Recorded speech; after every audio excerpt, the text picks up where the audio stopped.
All right, please be seated. I want to once again thank the Wilmington Minutemen and welcome everyone to the 2020 annual Wilmington Town Meeting. Before we move on to the warrant, there's just a few things I want to address. I would point out all voters should have checked in at the entrance. You should have received a packet which contained the warrant, a voter card, miscellaneous materials being provided to give further insight into various warrant articles. Right now, I'd also want to address, too, if you ever leave to go to the bathroom, that you please take your voter card with you so we know you had already checked in. If you didn't get one of these packets, please head back to the check-in point and get one, as your vote will not be counted without displaying your voter card. I further ask that all non-voters in the audience here today that have gained clearance from the moderator and town clerk please sit to the tented area to my right, which is a separate tent, so as to make it easier on the tellers to take the vote in the meeting venue. There are two microphones in the audience here today for the meeting. They're both directly in front of me.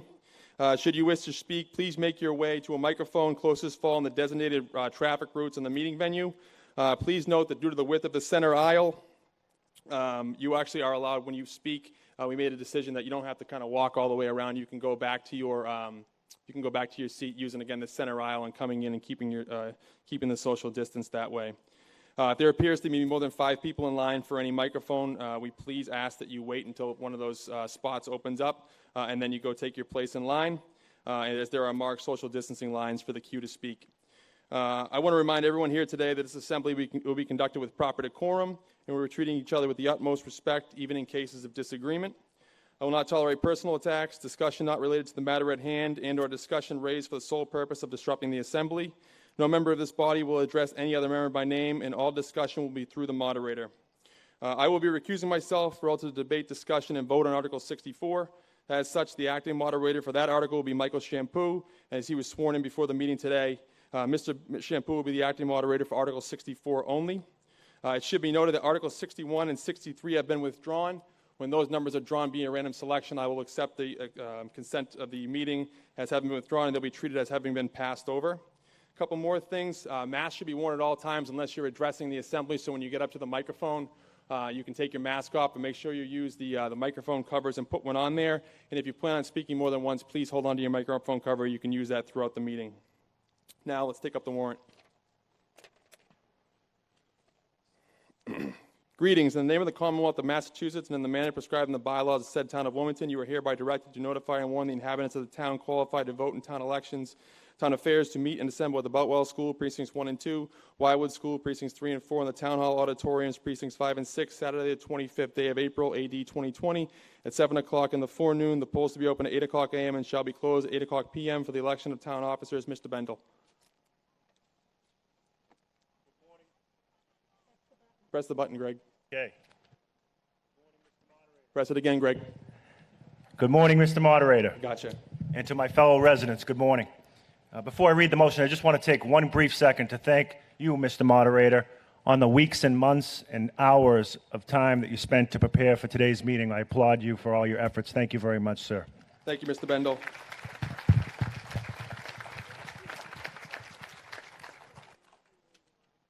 And with that, Mr. Moderator, I move that the moderator dispense with further reading of the warrant and take up and make reference to each article by number. I'll accept it as a main motion. Do I have a second? Motion has been made and seconded. All those in favor say aye. Aye. Opposed say no. Voted. Article 1. To bring your votes in one ballot respectively for the following named offices, to wit, 2 selectmen for the term of 3 years, 2 members of the school committee for the term of 3 years, and 1 member of the housing authority for the term of 5 years. You are also hereby required to notify and warn the inhabitants of the town of Wilmington who are qualified to vote in elections and town affairs therein to assemble, subsequently meet the town meeting at Wilmington High School Auditorium, Church Street, in said town of Wilmington on Saturday, the 2nd day of May, AD 2020, 10:30 a.m., and there to act on the following articles. Obviously, that meeting has been postponed and continued. But ladies and gentlemen, it is my privilege and honor to present here to you today those you elected in our previous election. To the Board of Selectmen, Gary DePalma and Joe Marie O'Mahony. To the Wilmington School Committee, and also whose birthday it is, Jen Bryson. And not to be outshone by Steve Bjork. And then to the Wilmington Housing Authority, Audrey Reed. Article 2, ladies and gentlemen, at this time, we're going to entertain something we have never entertained in the town of Wilmington. We're going to entertain a motion for a consent agenda.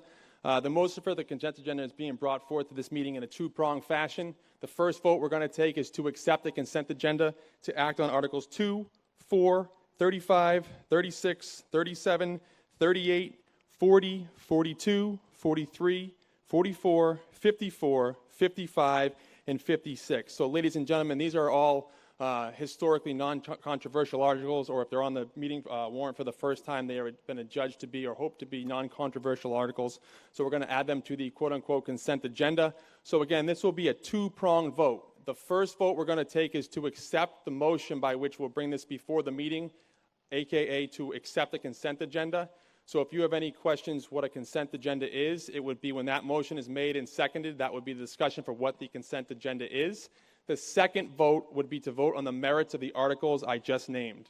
So if you don't understand that, I'd be more than happy to answer your questions, but how we'll do it is we'll bring it forth to the meeting with the consent agenda itself by motion. That motion will, I assume by the will of the meeting be made and seconded.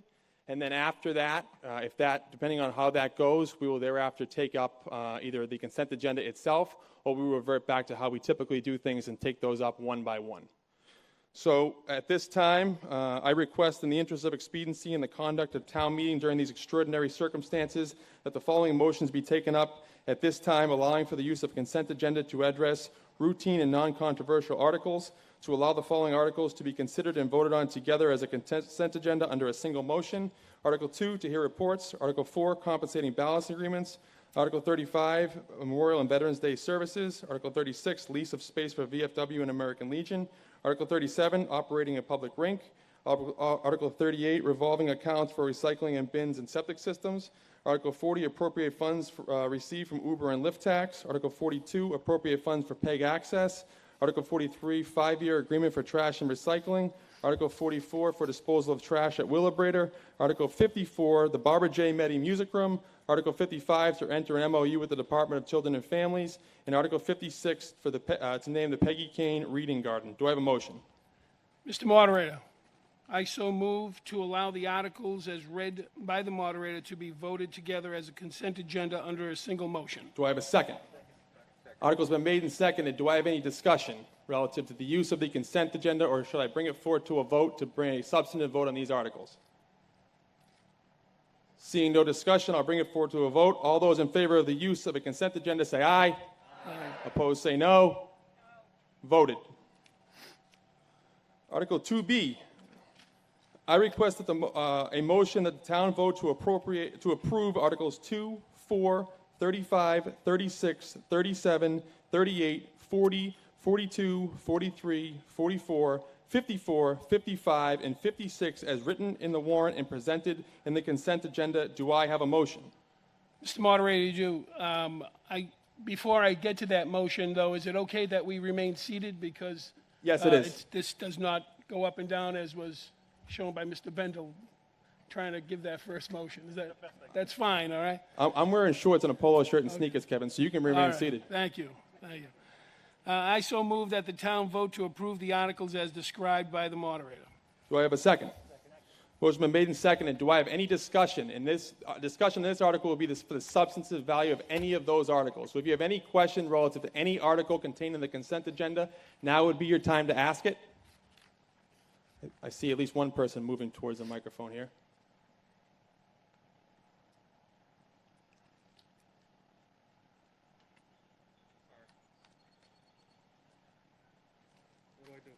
He dropped it.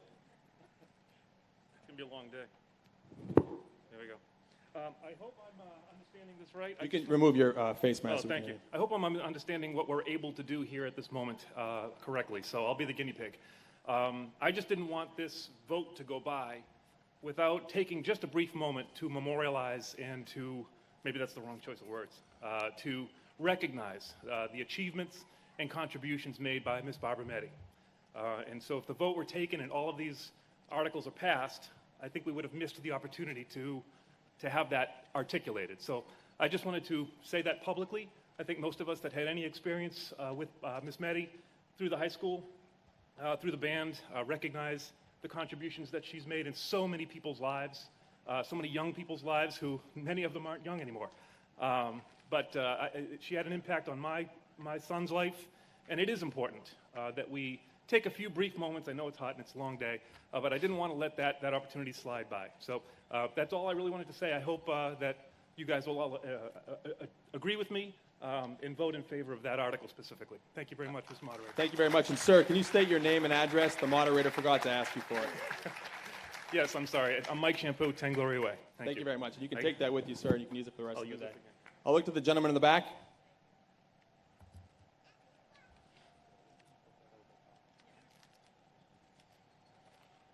Just please state your name and address for the record, please, sir.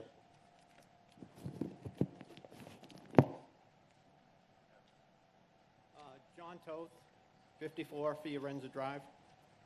Just a question on number 37 Yes, sir. about the town rink, which we don't, a public rink, we don't have.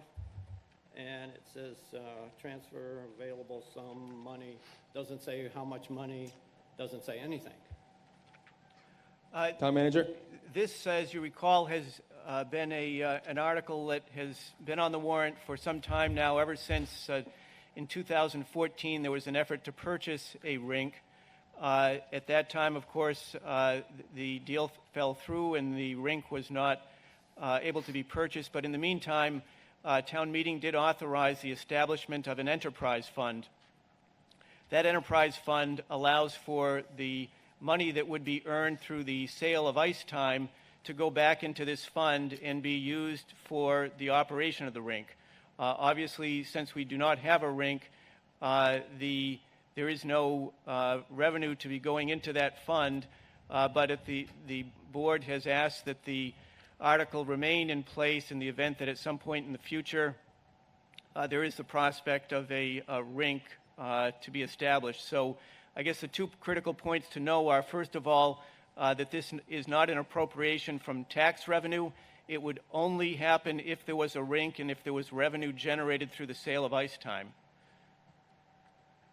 So it really doesn't amount to much right now. And the amount that was proposed is $526,000. I think what the gentleman's asking is where that money is not being spent at this time, and nor is it be appropriated under a budget or any other article. That's right. There is no money that will be allotted for this purpose because, again, we have no ability to sell ice time. Okay, thank you. Further discussion? Seeking no further, actually, I'm going to make one more point of clarification, too. I know there's an article relative to the naming of from Mrs. Kane and from Mrs. Meddy, and those are, as a mechanism of procedure, those will be pulled via random selection. So if at any time when I pull those, there's someone in the audience who would like to speak on those just to give credence to the many years of service those two individuals have given to this town, I'll certainly entertain it at that time because I know we had one citizen give some glowing remarks, but I would never thwart anyone from saying anything more they would like to. So there will be time at the meeting if someone's not here and they would like to express it later. So with that being said, I'm going to bring it to a vote. All in favor of the consent agenda in passing Articles 2, 4, 35, 36, 37, 38, 40, 42, 43, 44, 54, 55, and 56 as written in the warrant and presented in the consent agenda. All those in favor say aye. Aye. Opposed say no. Voted.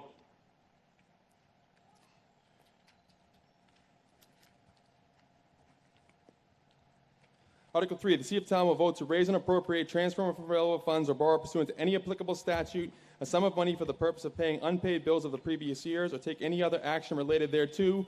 Mr. Eaton. I move that the town vote to appropriate from fiscal year 2020 operating budget, Insurance Department, Accident, Fire, and Police, the amount of $50 for the purpose of paying an invoice incurred in FY 2018 to Leahy Clinic, Incorporated. Do I have a second? Motion's been made and seconded. Finance Committee recommends approval of this article. I'm going to seek some explanation from the town manager to explain exactly what this vote is for. Yes, this was a circumstance. We had a bill for a police injury. It was through the insurance company, and ultimately, for whatever reason, the bill was not received by us until this year, but the services were incurred in 2018. And so as a consequence, that is why this is on the agenda. Thank you very much. Do I have any more discussion? Seeing no discussion, I'll bring this to a vote. All those in favor of Article 3 say aye. Aye. Opposed say no. Unanimous consent. Article 3. Article 4 was part of the consent agenda, so I'll accept the action of the consent agenda in approval of Article 4. I'll accept that as a consent of the meeting, and we'll be moving on to Article 5. Article 5, ladies and gentlemen, Article 5 is the budget. We're going to be handling the budget a little bit differently this year, and I will defer to the Finance Committee Chair to explain how we're going to be handling that. And again, this is in the interest of efficiency. It's not sought to thwart anyone's comment or discussion relative to any one budget article, nor is it to try to streamline the process in any way other than to recognize the fact that we're sitting outside under a tent in June in the hot weather, and we're trying to get this done for public health and safety purposes only. So Article 5, to see how much money the town will appropriate for the expenses of the town and the salaries of the several town officers and departments, and determine how the same shall be raised, whether by taxation, transfer from available funds, or otherwise, or take any other action related thereto. Mr. Doherty.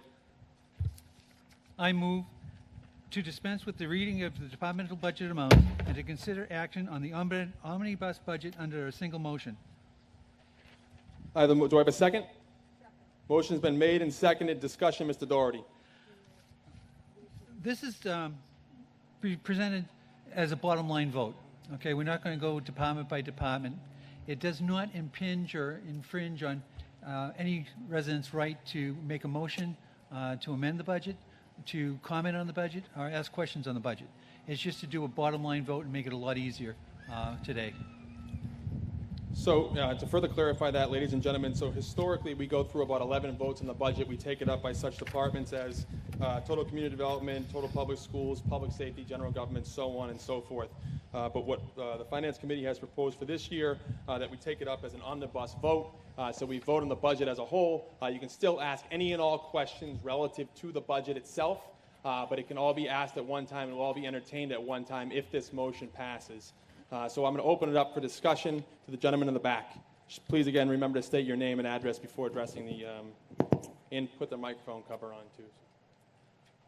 John Toth, 54 Fiorenza Drive. Does this place any limitations or open up any availability if we vote this as a overall budget for the town? Is it possible that money can be moved around back and forth since we didn't agree on individual department budgets throughout the year? And if that is so, who does that? I will let the town manager answer that question, but this, so I'll go ahead. I'll let you answer, Jeff. So if this were to be approved, the line items that are represented in the Finance Committee handbook for each of the individual departments, just by way of example, police, fire, any of the general government, board of selectmen, elections, and so on, all of those individual amounts would remain for those particular departments. We would not be able to transfer, for example, money for police into board of selectmen or vice versa. It would be just as is represented here. Clearly the exception to that is certainly, as has been the longstanding case with the schools, they have money to move. They have the ability to move money around within their overall appropriation. But on the general government side, everything that you see here remains in the various line items as depicted. In that case, like in the schools, because there's a lot of question about what's going to happen during the year, who would make the decision about moving money around? Since we might be virtual, we might be face-to-face, who makes those decisions? Is it the Finance Committee, the School Committee, you? I certainly don't make those decisions. It's a combination of the school committee and the superintendent of schools, but certainly they can speak to that specifically. Dr. Brand? He's got to make the long haul over here.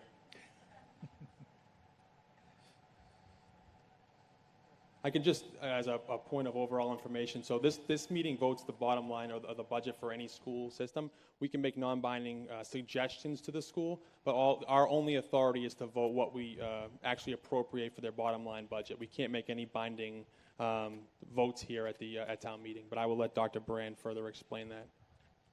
Okay, because I'm assuming they based it on, since it was, the amount was defined early in February, I believe, so it had to be based on a regular school year, and we may not have that.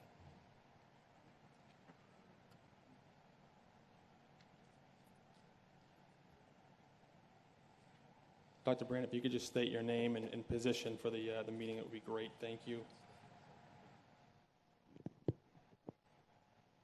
Good morning, Glenn Brand, Superintendent of Schools. And thank you for the opportunity. So in terms of if to understand the question correctly, we work obviously very closely with the school committee, ultimately to present a budget to them that they approve.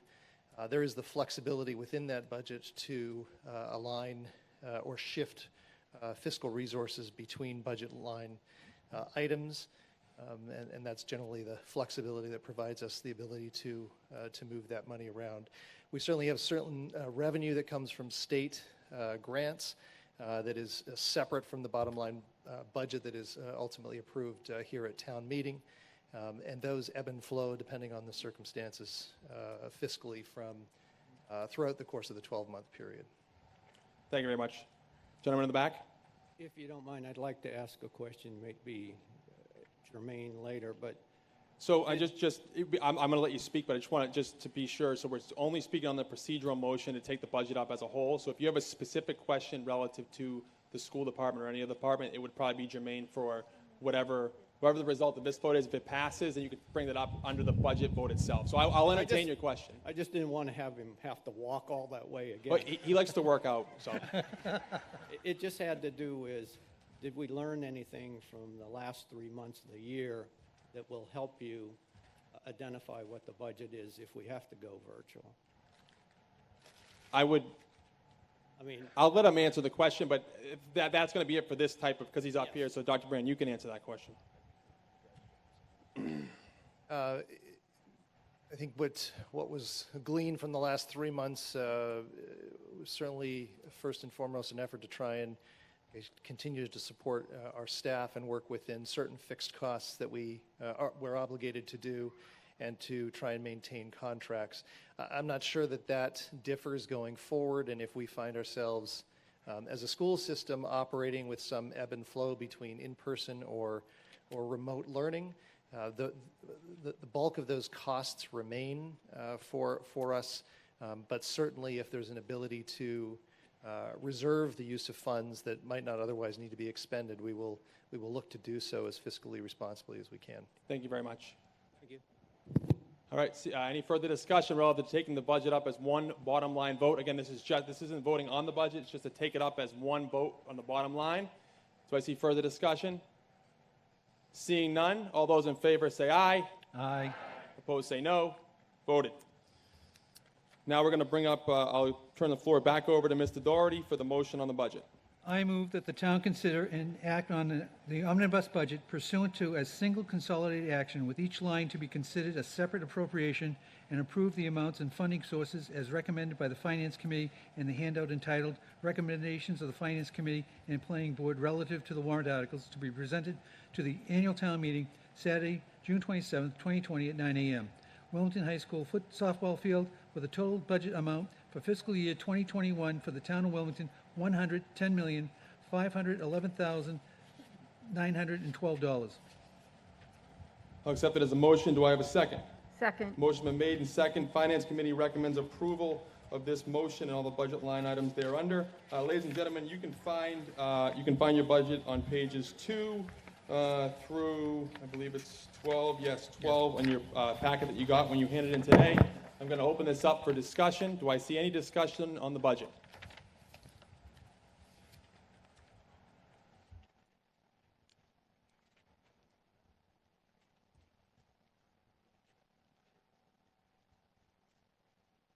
I recognize the gentleman in the front, and then I'll go to the back. Again, just please state your name and address for the meeting record, if you wouldn't mind. Stephen Turner, 59 Washington Avenue.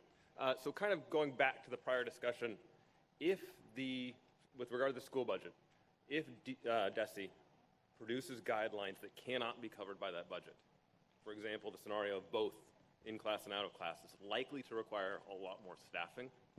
What's the mechanism for dramatically changing the budget up if we have to? Can you just clarify DESE for everyone? I'm confused. Department of Elementary and Secondary Education, Okay. state government. They're the group that makes the guidelines that we have to follow.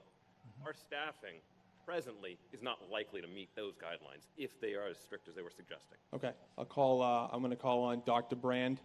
He has to make his way back over here. Hope he has an Apple Watch on to track his steps. And in some ways, it's also a question for the finance committee, because if the school committee with the superintendent determine there's 20 extra people needed, if they need one for every grade to help with online, how do we accomplish those funds? So I'll defer to the superintendent, and then I'll ask Mr. Doherty if he has anything further to say on the matter. You can take that microphone. Either one's fine with me. Glenn Brand, Superintendent of Schools. I'm sorry, could you just repeat, if you would, the question? Yeah, I'll repeat to you. The short question. Oh, can you say it into the microphone so everyone can understand? Yeah, sorry. No problem. The shortest question is, if the requirements coming from the state are in the particular form that requires the most extra staffing, i.e. a mixed model, how in the world can we accomplish that with the existing staff? Is there a mechanism within the town budget to provide additional staff if required to meet state guidelines can't be met with that number of people? It's possible it could require a lot more teachers. Right. Sure. Again, Glenn Brand, Superintendent of Schools, thank you for the question. So I think there are a couple of things to keep in mind. First off, while it's still early, preliminary discussions with the Commissioner of Education have led superintendents to believe that depending on specific needs, there could well be additional funds coming from the state that could help support any necessary additional staffing costs or other costs. So that looms as a possibility. Additionally to that, if there was a shortfall between X amount of identified staff that might be needed, we would look to see if there could be any portion of our existing budget that may be approved through the town meeting to be able to redirect.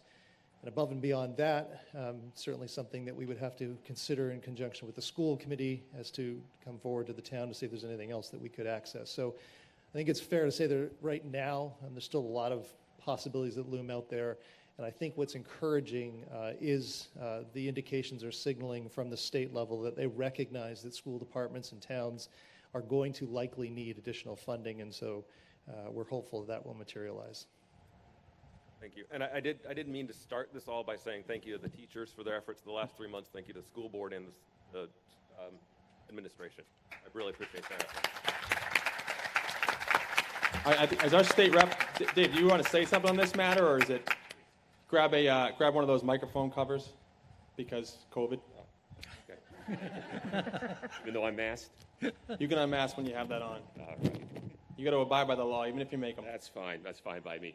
Representative Robertson, I just want to say thank you to the gentleman for bringing it up. As Dr. Brand could tell you, DESC and the state have been kind of waiting impatiently some days for guidance, both from DPH, only because we're waiting for guidance from the federal government on examining what a proper reopening would be like.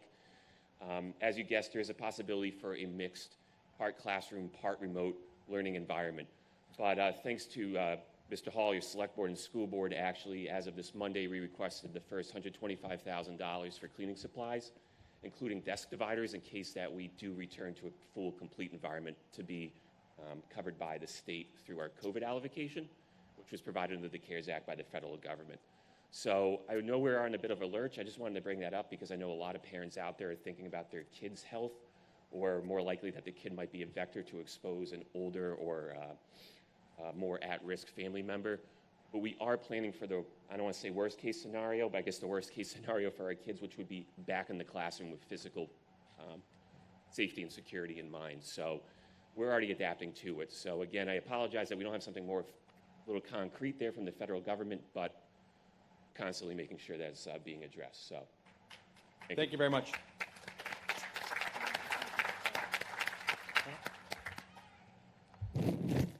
Thank you. Mr. Toth, I'll give the microphone to you. Just put your cover back on there. Just again, state your name and address. Sorry, it's monotonous. John Toth, 54 Fiorenza Drive. This is a general question about the overall budget. That's okay, right? Yes, it is. Okay. The bottom line, it's The fine. bottom line. Yeah. I've been looking at the bottom lines for the last several years, and it might be the Finance Committee that could explain how we actually, if I look at 2019, we actually have a large sum, 117 million of actual available funds. Our estimate was 116.4, and from what the expenditures say, we only spend 104. What happens to the other 12, 13 million? Mr. Doherty? At the end of the fiscal year, it would have gone to free cash, and that would have been certified by the state. Okay, so we have 12 to 13 million in free cash. Now, there might be some outstanding bills you have to pay anyway that will reduce that number. But doesn't this suggest that our estimates are high? Because this has been happening for the 3 or 4 years that I looked at. Mr. Doherty? Actually, I'm going to defer to Mr. Hull on where they get the estimates from. Mr. Hull? The request of 104,052,407, I believe that that is reflective in part of the fact that historically the amounts that were budgeted in this budget taken from taxation included the amounts for sewer. And if you recall, last year we, at this town meeting, residents voted to establish an enterprise fund for sewer. That will come up later in the warrant, but the amount for sewer now is in an enterprise fund, so that is taken out of these numbers. But in terms of the overall expenditures and why the amounts coming in as reflected as expended are less than appropriated, it's any combination of things, but certainly I would much rather be in a position of having expenses come in under budget than expenses come in over budget. Did I answer your question, sir? No. Okay, can you, if you ask me for further clarifying information, I'll try to get the answer if that will satisfy you. Well, he's referred to the enterprise fund, but that had nothing to do with 2019 or years before. Those are all in there. So that was a red herring to bring up. And taking it out, I understand that. But, and there may be a bunch of capital that is on order that we haven't paid for, and I understand that. And even if we took the difference between the capital that was planned and the capital that was supposedly expended and add that, that still leaves millions, which again, Mr. Doherty had indicated that it went into free cash. But it seems like every year we're putting it into free cash and our free cash is gaining. I don't know what it is this year, but last year it was 24 million something. So I'm asking, are we raising too much money? And this is important because people have been in a bad way this year, and I expect it to be coming. I'm just questioning the overall budget.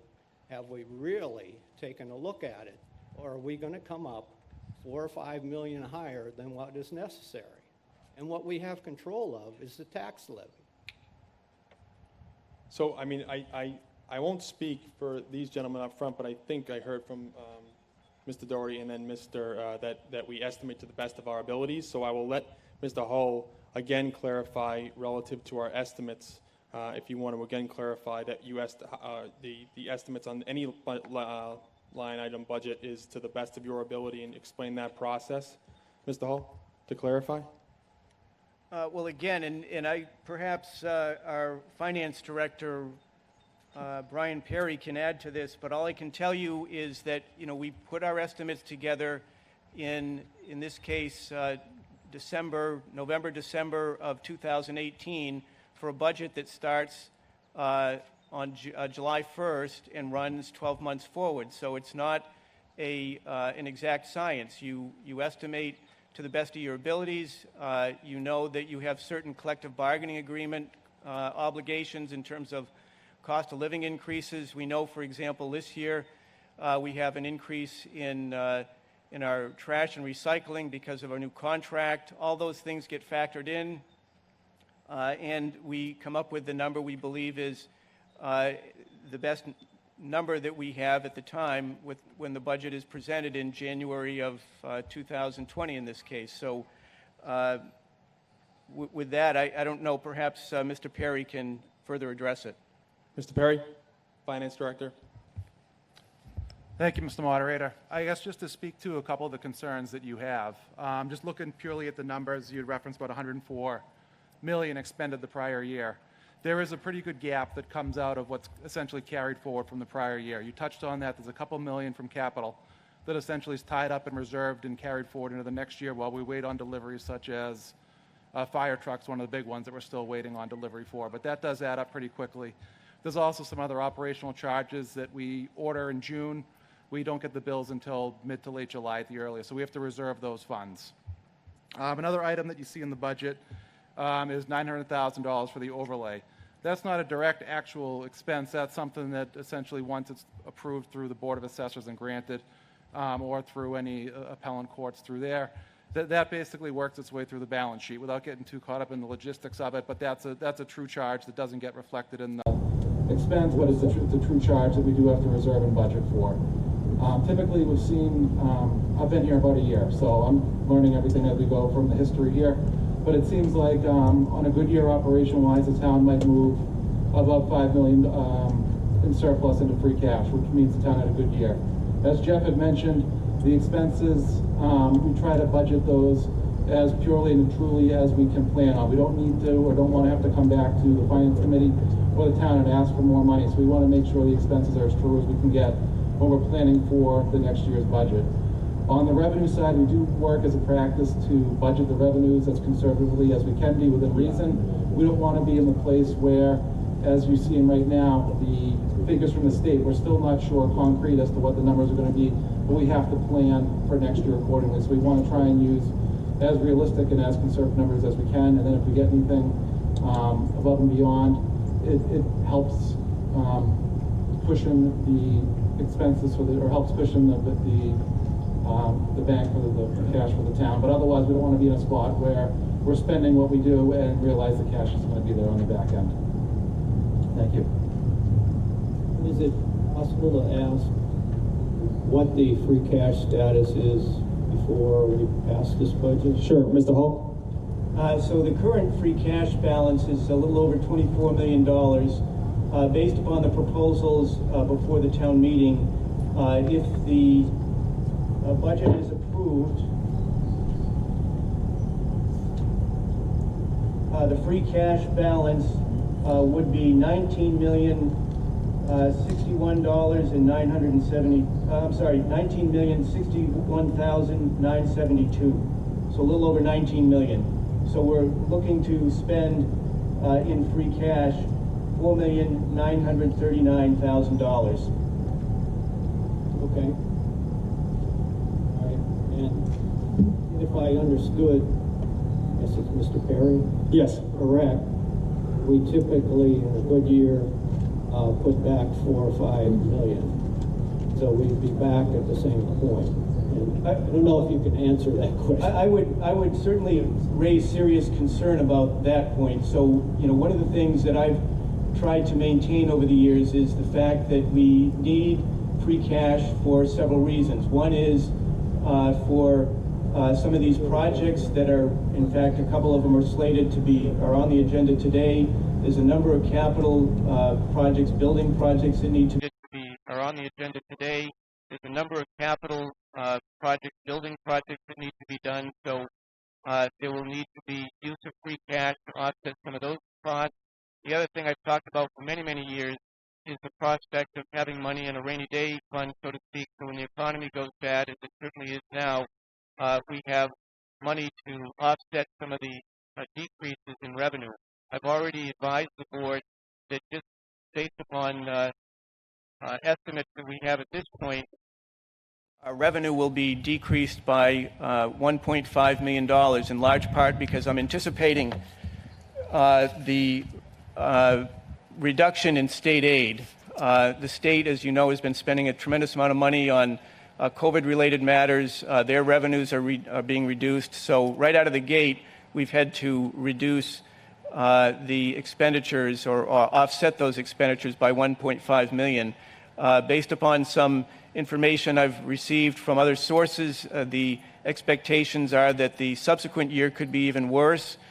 So I fully expect that we're going to be using some of this free cash to try to maintain the services that we currently have. So, and that's one of the reasons why you have free cash. It's just in your personal home situation, you want to put money away so that if something unforeseen happens, you can draw upon it and cover yourself. So it's certainly, there's no question there's a very healthy amount of money in there, but I think we're going to be using portions of it, and I do not believe that we're going to see the level of free cash coming back next year that we did this year. Now, when you talk about next year, are you talking about 2021 or 2020? Well, we're finishing up fiscal 20, and so I do not anticipate the same level of revenue generation in fiscal 21 that we had in fiscal 20. So we're not going to see the same level of state aid. I don't expect that we'll see the same level of new growth. Certainly our meals tax, people haven't been going to the restaurants, so clearly that's not going to be what it has in the past. So there's a number of revenue sources. Motor vehicle excise, for example, which is another source of money. Over $4 million comes in motor vehicle excise. I suspect if this recession continues, fewer people are going to be buying new vehicles, which translates into lower motor vehicle excise. So those things in combination, I expect will have an impact on our revenue next year. I understand that portion of it. It was just that I felt that if you're talking about free cash and after you settle up with the state and everything, that would be for 2020 and would result in increasing that 19 million you said up higher, say later this year when everything's settled out for 2020. I might be wrong, but my feeling is we're talking free cash. It will be based on 2020, what gets settled up. True? I'm not sure. What is the question? Well, you said we'd be down at 19.7 if we take the 4 million or so out for free cash for this next budget. But when we settle up with the state and determine free cash, money goes back in that we didn't spend in 2020, FY 2020. So that amount should go back. Can I clarify? What you're saying is the money being spent on a free cash is the way we project our budget. You're trying to say that that money will be put back in, so we kind of be almost like you can consider it level funding of what the free cash would be projected if the town goes on its operating procedure as it always has, as was described by Mr. Perry. Yeah, because I was thinking 2020, FY 2020 was sort of normal up to that point in February, March. So I mean, Mr. Perry, you can correct me if I'm wrong. I think these are all projections, so we don't know what's going to happen when it comes out. So to the gentleman's point, yeah, we do project. It is the town's practice to project what we believe it to be, and it's rather would be good government or fiscally prudent to project more than you would need, so you wouldn't have to come back. So yes, there is a possibility of more free cash going in, even though we're using it here today. And the town manager has also put forth the fact that we have a lot of capital improvements coming up, and it's the purview of at least at this point in town government that we'll be using some of that free cash, albeit whatever. Some may see it high, some may see it right, or so on and so forth. But that funds will be at least considered to be used for some of these capital expenditures, and you gentlemen can kind of take over from there. Yeah, no, just purely based on the mechanics of it, the state had certified the free cash for the town last fall. As of July 1, they certify it. They do it for the fiscal year. So we have the ability to essentially appropriate X amount of dollars, in this case, 4.9 or so million dollars from free cash to use for the budget for next year. After this year closes, we don't have a free cash figure to use until it's been recertified the following year by the town. We don't know what that is. Obviously, the hope is we're able to restore some of the cash we use, but it's not known until we get a firm figure from the state, and we can't act upon it until that time. I understand. Thank you. Thank you very much. Seeking further discussion, Mrs. behind you, if you can grab yourself a cover. And just please state your name and address for the record, please. Suzanne Sullivan, 60 Lawrence Street. I just have a quick question. Can you tell me how much money is in the Capital Stabilization Fund? And where is that coming from? And is there going to be any more in there? Thank you. Town manager. Capital stabilization is a little over $14 million. Currently, I'm proposing to add another $1 million in this budget, so it would be up over $15 million. Again, when we had an evaluation done of our buildings a couple of years ago, a facilities plan, the estimates at that time, and this was 2017 dollars, was that the cost to address our buildings was over $143 million. Presumably that number has increased. That ranges from the elementary schools, the north, the west, town hall, senior center, all the various buildings that we have. To address them over the course of time, that was the cost. So, there's the reason why we're looking to maintain a healthy free cash number and a capital stabilization account is that over the course of time, I think it's wise for the town in a measured process, a measured means, to begin to spend some of that money to address some of these buildings. Further discussion? Mr. McCoy, can you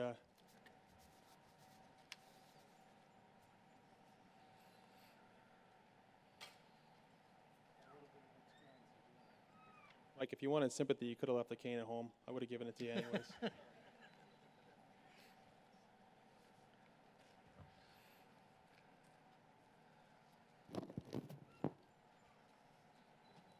State your name and address for the meeting, Michael please. McCoy, 11 Treasure Hill Road, Wilmington. I apologize for my attire. I'm recovering from a small injury. Normally, I'd be wearing my fat man suit, so you have to see my behind, and I apologize for that. It's okay. I'm going golfing, Mr. McCoy, so Oh, hey, I'll tell you, man. it is what it is. We're You outside. look like one of the models. You're a good-looking kid, and you look great. The reason why I stand, I just want to really set the record straight, and I didn't have any intentions on speaking that. No matter how you cut the mustard, the town of Wilmington has two accounts, one in free cash and one that was just talked about in the capital stabilization account. As of last year, we had $38 million between two banks' account. We had $24 million in the free cash account and $14 million in the capital stabilization account. I know I repeat myself, but no matter how you cut it, there are two bank accounts. Now, and I'm glad to hear the finance director admit to the fact that we had a little bit more. It's like closer to $6, but over $5 million last year in free cash. Over the last 5 years, we had, say, $5 million in the last fiscal year. Above and beyond paying all our bills, we are able to put in the bank, which is a good thing, $5 million. Over the past 4 years prior to that, it's always been close to $4 million. I just want to set the record straight. Now, what we do is every year, and being on the board a long time, 5 different decades, you get to see a lot. Over the past several years, we would take money out of free cash at a vote of the town meeting like we are doing now, and we put that into the capital stabilization account.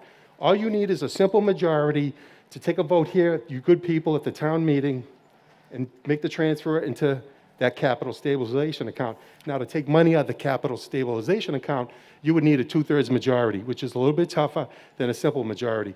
But, I respect everybody up here. I just think you really need to let the folks know we have two bank accounts. At the present time, we have $38 million between the both bank accounts. $24 million in free cash, $14 million in capital stabilization account. And if you wanted to make an expenditure under free cash for whatever reason, and you feel that you want to put money in that body, you could always come back here to the town meeting to do a transfer from capital stabilization back into the free cash, but you need a 2/3 majority. I hope I shed a little light on that. So we're blessed. Above and beyond paying all our bills, we made over $5 million in free cash last year, past 4 years, close to $4 million. And I know the gentleman from Fiorenza Drive was asking a question like that, and I just think that we need to show we have two accounts. Thank you, Mr. Moderator. Mr. Bendel, and then I'll go to Town Manager. Thank you, Mr. Moderator. Gregory Bendel, 57 Roosevelt Road, for the record. And I just wanted to rise and note that I recognize the previous speaker noted that we do have two accounts, and I'm very proud of the fact that for our residents we have two savings accounts. Although they look much different than my personal savings account, I'm very, very proud of the fact that this town had 0 layoffs on the town or school side this year. And moving forward, I think it's safe to say that the only certainty is uncertainty, and that I would hate to see that in the future that we were faced with any layoffs given the fiscal crisis and pandemic that we face. I also note that there are a number of projects that this community desires, as well as myself, whether it is the renovation of the new Wildwood School, the renovation or the new structure of a new senior center, and it's my sincere hope that we'll once have a North Wilmington substation to help keep our residents safe on that side of town. All these projects cost much, much more money than what we have in the accounts today. I would also note that there is one particular petitioner who has an article later today exceeding $12 million from the free cash.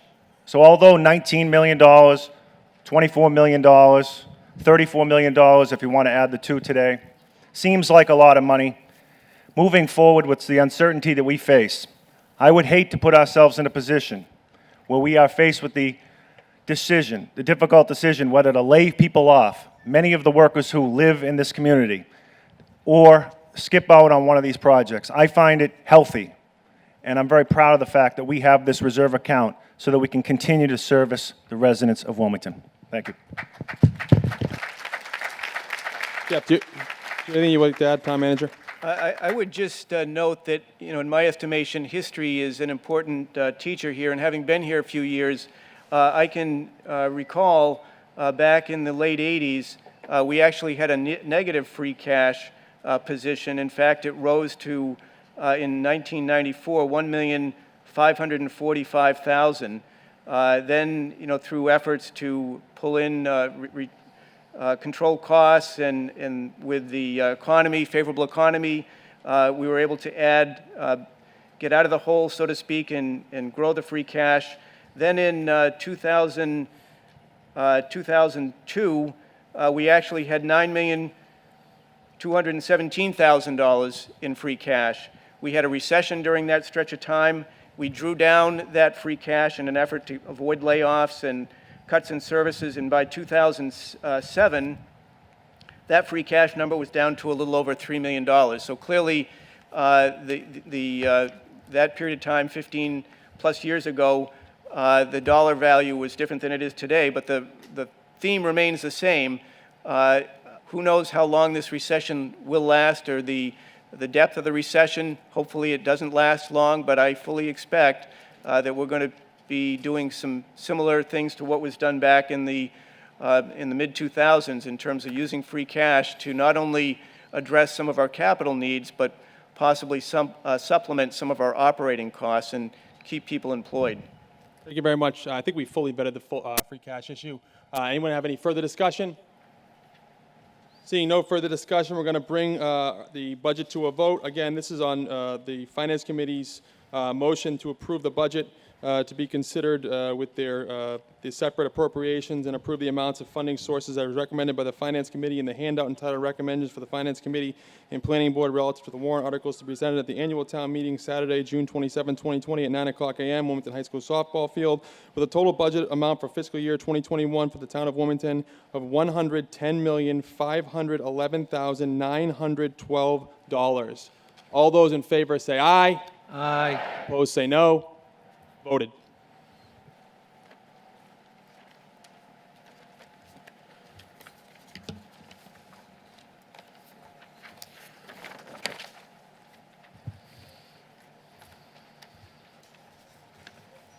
Next, we're going to move on to Article 6. Article 6 is some capital outlays for our police department, fire department, DPW, and school department. We typically take these up by department, but again, due to the current the climate and in the interest of efficiency and expediency, we're going to take this up all as one. So I'm going to read the entire article, ask for a motion, let the motion be read. When the motion is read, I will ask the motion maker to give you the monetary allotments, and then we're going to take this whole Article 6 up as a vote.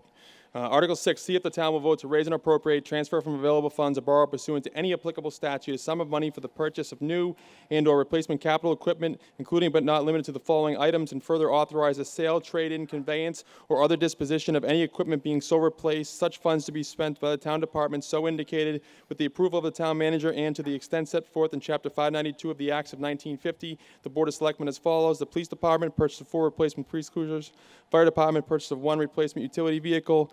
Retrofit 1 forestry vehicle with flatbed bodies, skid pump, upgrades to suspension toolboxes, hand tools. DPW, Department of Public Works, purchase of 1 vacuum sweeper to be assigned to the Highway Division, purchase of 1 heavy-duty 6-wheel dump truck with plow and sander to be assigned to the Highway Division, purchase of 1 heavy-duty 1-ton utility body truck with plow to be assigned to the Highway Division, purchase of 1 heavy-duty 3/4-ton pickup truck with plow to be assigned to the Parks and Grounds Division. School Department, purchase of 1 replacement handicap accessible wheelchair minivan, or take any other action related thereto. Selectman O'Mahony. Thank you.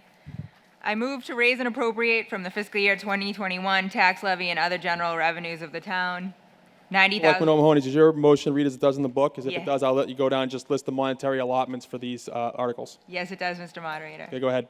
$90,000 for the purchase of 2 replacement police vehicles for the police department, $52,700 for the purchase of 1 replacement utility vehicle for the fire department, $32,250 to retrofit 1 forestry vehicle, $155,000 for the purchase of 1 heavy-duty 6-wheel dump truck, $85,000 for the purchase of 1 heavy-duty 1-ton utility body truck, $43,000 for the purchase of 1 heavy-duty 3/4-ton pickup truck, $56,000 for the purchase of 1 replacement handicapped accessible wheelchair minivan, and that $280,000 be raised and appropriated from available funds free cash for the purchase of 1 vacuum sweeper for the Department of Public Works Highway Division. I'll accept that as the motion. Do I have a second?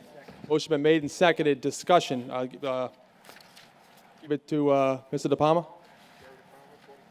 You gotta turn your microphone on, Gary. And you can remove your mask, too.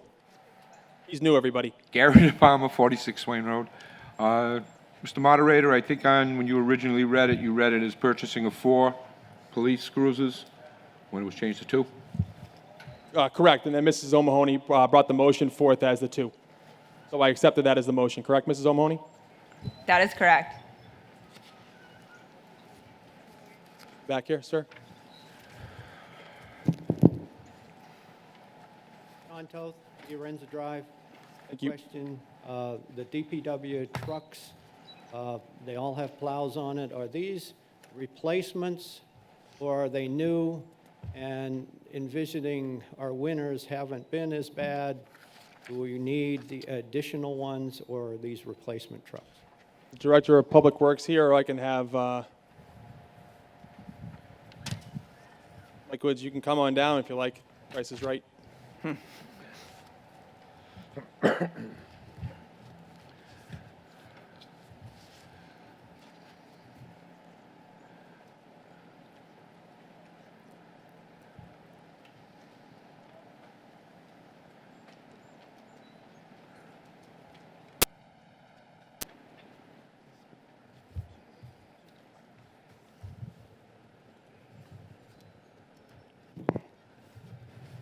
These vehicles are all replacement vehicles for vehicles we currently have. Mr. Toth? Thank you. Thank you very much. Further discussion on any of these items?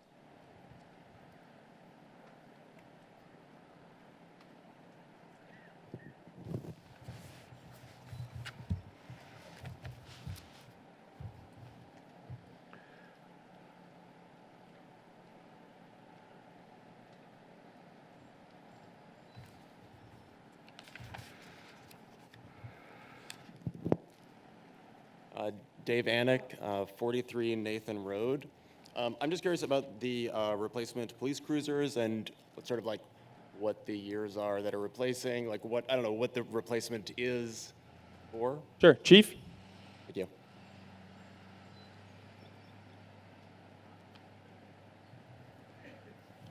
And again, to clarify, it is two police cruisers, not 4, as the 2 were presented by Selectman O'Mahony. Yeah.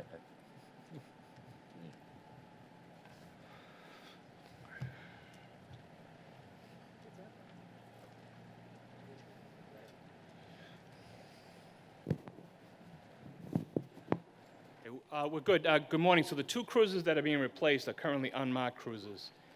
For years, we would get our unmarked cruisers from forfeitures for drug cases and things like that. We haven't had that in a few years. They're getting very old. The cost to maintain them is getting increasingly more difficult. So these are 2 brand-new unmarked cruisers. They're not line cruisers. Thank you very much. Answer your question, sir? Thank you. Yes. Yeah, thank you.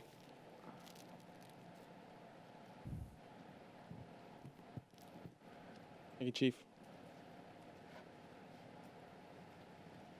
Good morning, I'm Jackie Santini, 38 Glen Road. My question is regarding this the vacuum sweeper, that's $280,000.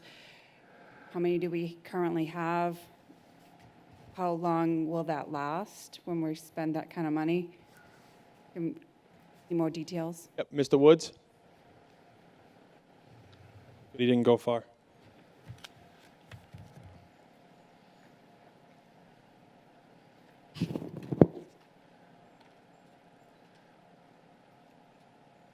Oh, these vehicles typically last 15 to 20 years. This one is replacing one that we currently have. We have far more work to do with the new EPA's regulation called MS4, which requires us to do far more street sweeping and catch basin cleaning. This vehicle will perform that. The current vehicle has cost us over $83,000 to repair since FY09, so it's just time. These vehicles are very heavy duty, see a lot of dust and dirt, so they do get their fair share of wear. Thank you very much. Does that answer your question, ma'am? Thank you. Further discussion? Seeing no further discussion, we'll bring Article 6 to a vote as presented by Selectman O'Mahony. Finance Committee recommends approval of this article. All those in favor say aye. Aye. Opposed say no. Voted. Article 7, see if the town will vote to raise and appropriate, transfer from available funds, or borrow pursuant to any applicable statute a sum of money for the purchase of a new portable radios for the Wilmington Fire Department. Take any other action related thereto. Selectman DePalma. It's actually Selectman Eaton.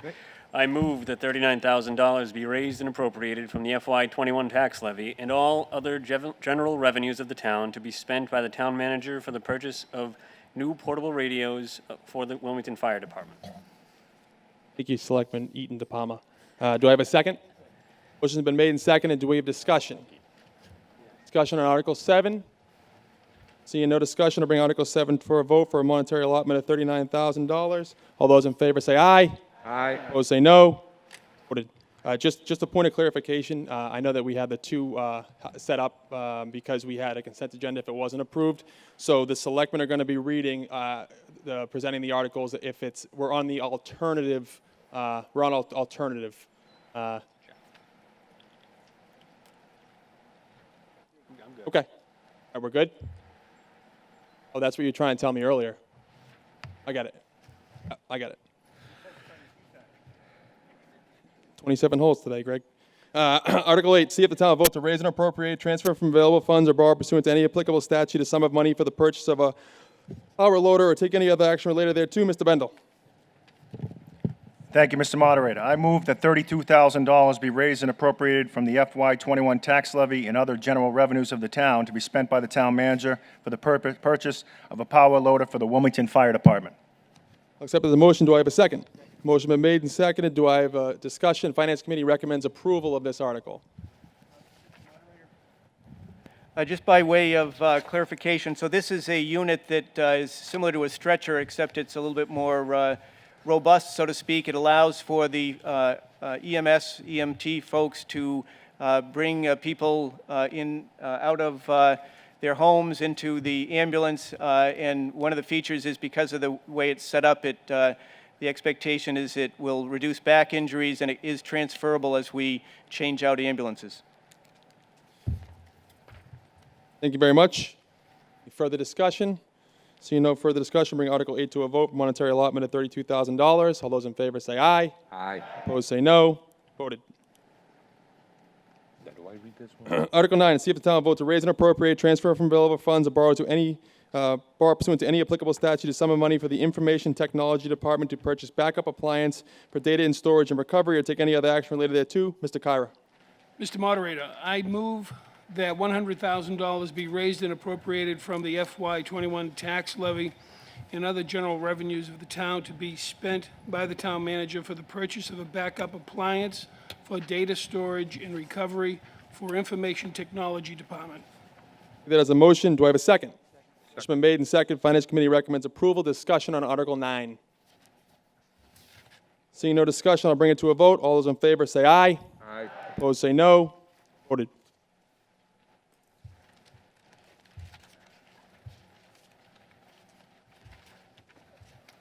Moving on to Article 10.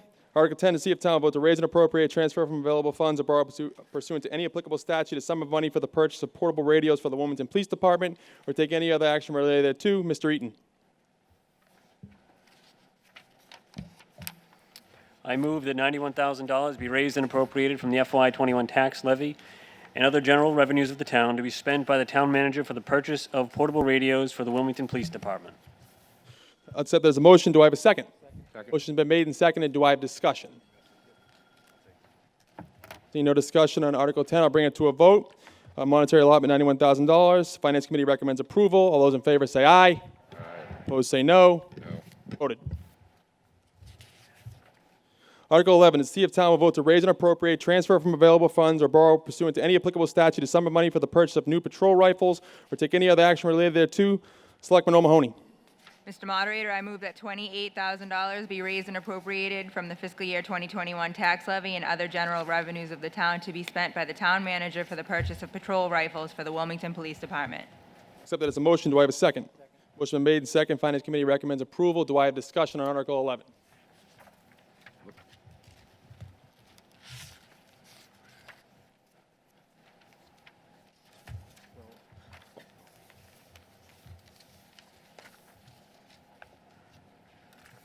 Good morning. If you can just state your name and address for the record, please.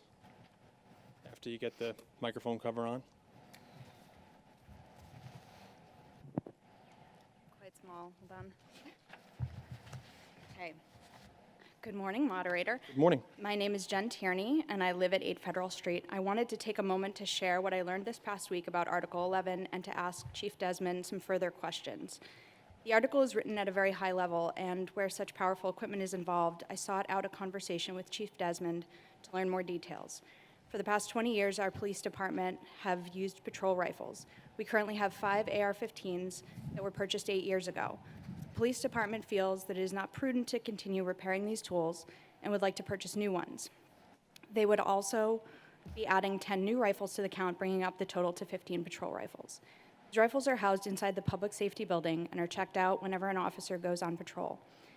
When I asked about the need to increase from 5 to 15, Chief Desmond explained that it's about being able to do multiple things simultaneously. They do not want the number of rifles available for patrol to be lowered due to training or guns being out for repair. I was so pleased that Chief Desmond and Deputy Puba met with me on such short notice. They showed me that they believe in transparency and building trust in our community. So I'd like to thank them for being a model to other police departments and an engaged part of our Wilmington community. As for my remaining questions, it is my understanding that the $28,000 is additional money we would be adding to our budget for the purpose of purchasing these new rifles. The money once allocated could not be used for anything else. However, if they get a no vote today, it is also my understanding that they will still be purchasing new rifles, but will do so from their current budget. My question is, Chief Desmond, do you have any indication of where in your budget we might reallocate funds from to cover the cost of new rifles should you get a no vote today? If we amended the article to cover 8 guns from the general town budget, would you seek to purchase an additional 7 using the police department's budget? Or would you likely find 8 to be enough for the time being? Chief?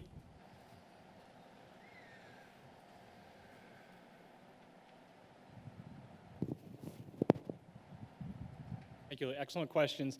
Just to clarify, and I'll take responsibility in this, I think the numbers were a little off. We currently have 10. We'll be looking to go to 5. And as far as getting them from the existing budget, what I meant by that was obviously we couldn't afford to get all of them.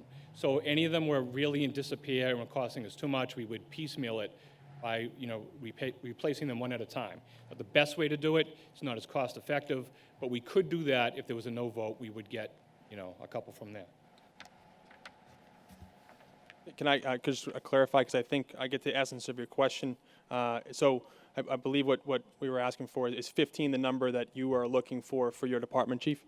Right, that's correct, which would be an increase from 10 to 5. We currently have 10. And the goal here is we want every officer who gets assigned to the street to have a rifle with them. The way it works now, whether it's routine maintenance or training, a lot of those rifles come off the street, and some officers don't have one available. This would give us enough of a cushion to ensure that every officer assigned to the street has access to one. That's all. Thank you very much. Thanks. I'm just going to take actually a quick second. I hate social media. I really do. But I'm on Facebook, and I watched this voter. The name sounds familiar. I saw her on a community board. Respectful, insightful, and willing to listen to other people. I just wish that all the other residents in our community would conduct themselves the way she did on that community board. And I just applaud you for how you carried yourself. Anything further, Chief? I could, Mr. Murray. She was the exact same way in person as well, and we really appreciate that. People are more than welcome to come, and they should, as taxpayers, ask us questions. Thank you very much. Seeking further discussion. Gentleman in the back.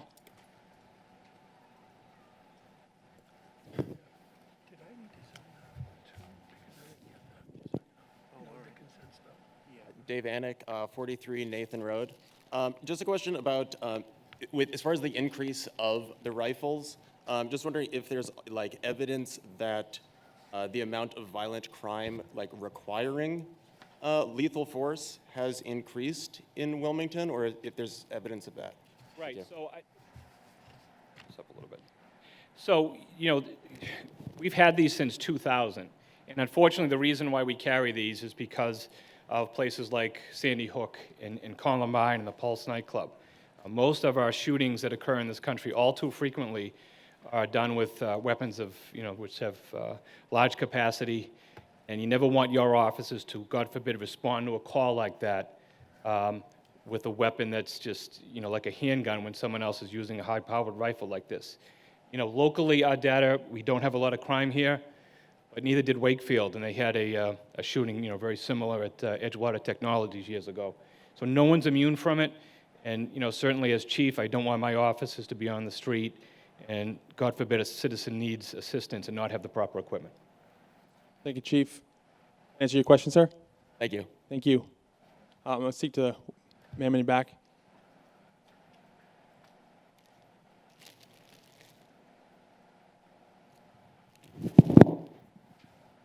MJ Burns, 9 Pinewood Road.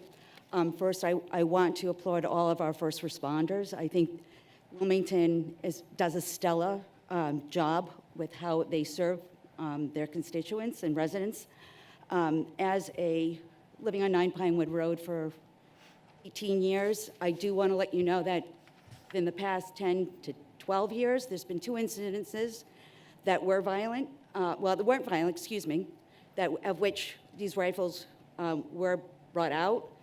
We live near a credit union, and there was a bank robbery, and I'd come in, and I've seen the police canvass my neighborhood with guns looking for a bank robber that they didn't know if he was still in the area or whatnot, but they had to be protected. They don't know many times what they're walking into. As a wife of a police officer myself, I am familiar, and I've heard stories of multiple times they've walked into domestic violence situations, and in trying to disengage the level of intensity from these situations, officers have been hurt. And we've heard those stories throughout the nation and throughout Massachusetts. A second incident happened a couple years later, and this is all within the past 10, maybe 12 years, if my memory serves me, where we had a hostage situation in the block over, where a young man with mental health issues took his parents by gun hostage. That was a tense situation of which our neighborhood was closed down, and NEMLEC was called in. If you're not familiar with NEMLEC is a comprised emergency response police team that come together. These officers represent a variety of different departments, and they bring their own guns, departmental guns. These rifles, and I'm fortunate that some of the gentlemen officers here in Wilmington may still be serving on NEMLEC as well. They need to bring their own department weapons, and as the Chief Desmond did say, they need to be prepared because the guns that they're up against with the unknown, service revolvers just do not measure the AK-7s and the higher power weaponry that these criminals can have and sometimes do have. And so I do want to thank you, Chief Desmond, for ensuring that our officers here and the department has adequate protection and weaponry, so every time they go out, they can be as safe as they can and come home to their families each and every day. Thank you, sir. Thank you very much. I have any further discussion? Mr. Moderator, down here. Joe Marie O'Mahony, 21 Albany Street. I don't know if you want me to try to stand up or not. You can stay seated. Thank you. I just want to echo first the moderator's comments about Ms. Tierney. I will never engage in social media debates. I think they're inappropriate for matters such as this.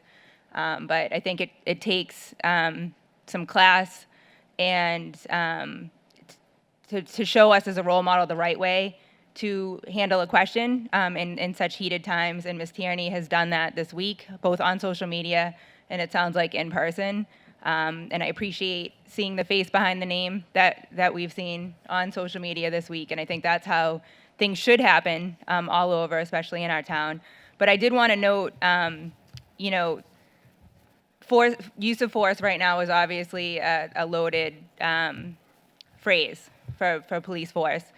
And it's one of those that we hear now and, we have a lot of questions behind. And I wanted to find out, is there any examples of Wilmington's excessive use of force in any way that I could see from our police force or any of our safety personnel? I could not find one example. Ms. Burns just gave us a few examples that weren't really publicized. But I would ask kind of the keyboard warriors out there who, want to discuss how our town is running to Google 2015 knife-wielding Wilmington Police Department and train station.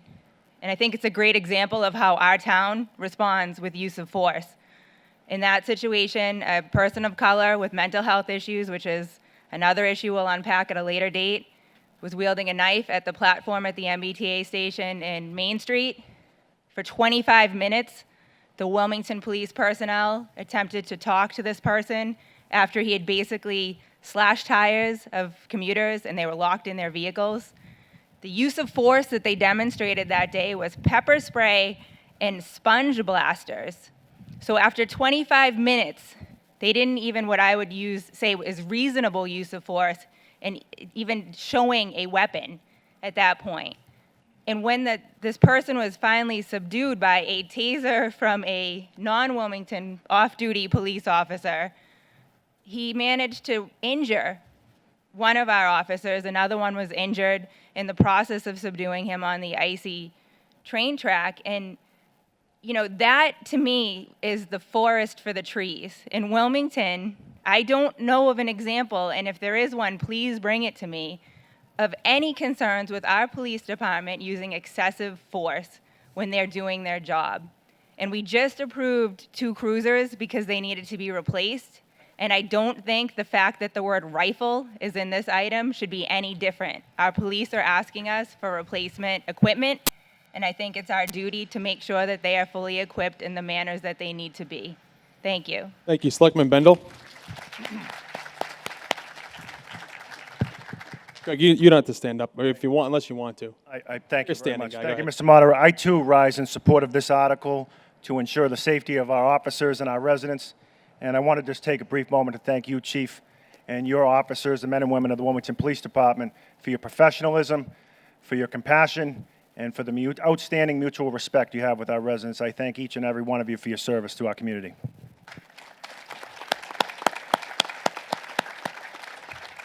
Woman in the back. Hi, Jenna Glazier, 3134 Evergreen Drive.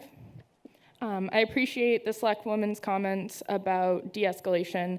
I did have a question about how much funds are being allocated to training for those specific purposes, working with de-escalation for people suffering from mental health crises, or possibly for people with disabilities who are nonverbal.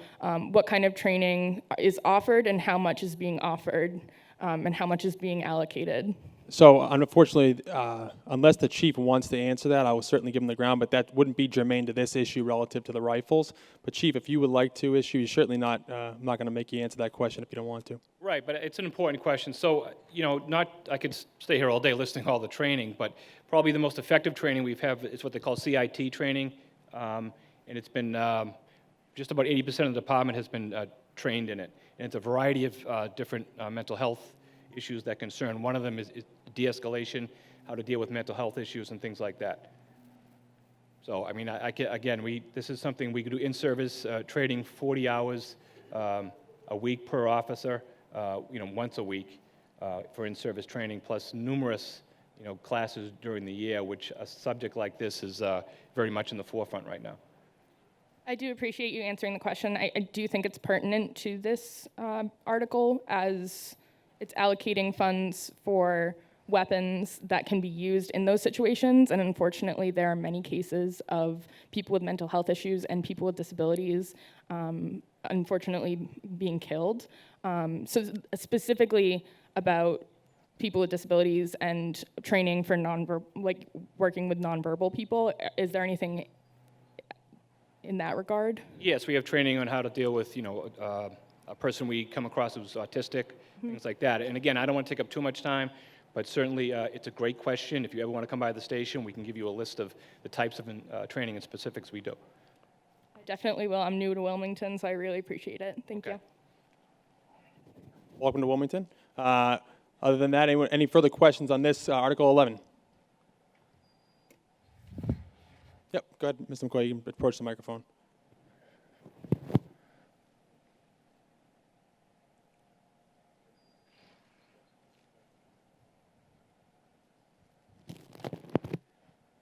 Thank you, Mr. Moderator. I rise back in the late 1980s, the early 1990s. There was an incident on Douglas Ave, Palmer Ave, right off Middlesex Ave, if you're familiar.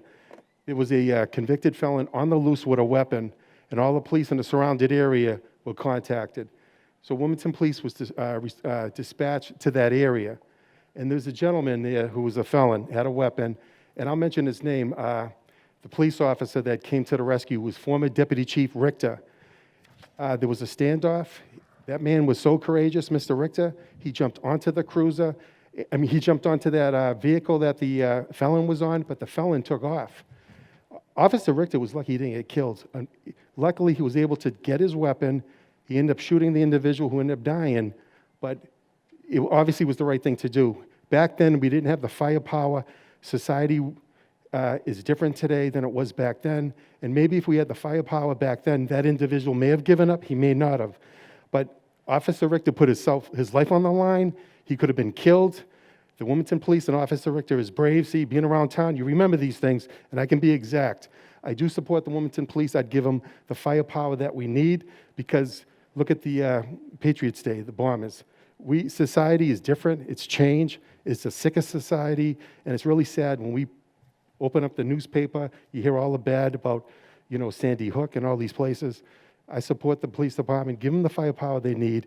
They're well-trained, and they're only doing it to protect every single person in here, myself, my family, and let's support our Wilmington Police. Thank you. Thank you very much. Any new discussion relative to this matter, anything that hasn't already been discussed? Seeing no new discussion, I'm going to bring Article 11 forward to a vote. Article 11, and the monetary allotment of $28,000. Again, Finance Committee recommends approval. All those in favor say aye. Aye. Opposed say no. Voted.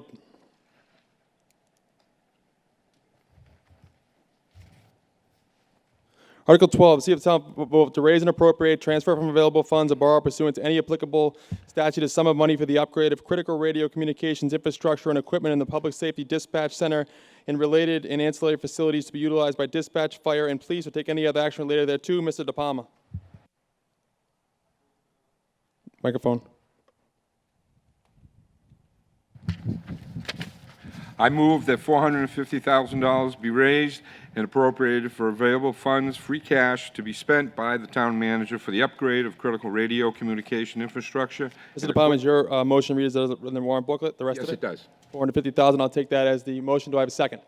Motion been made and seconded. Again, Finance Committee recommends approval of Article 12. Any discussion relative to Article 12? Ma'am in the back, just name and address, please.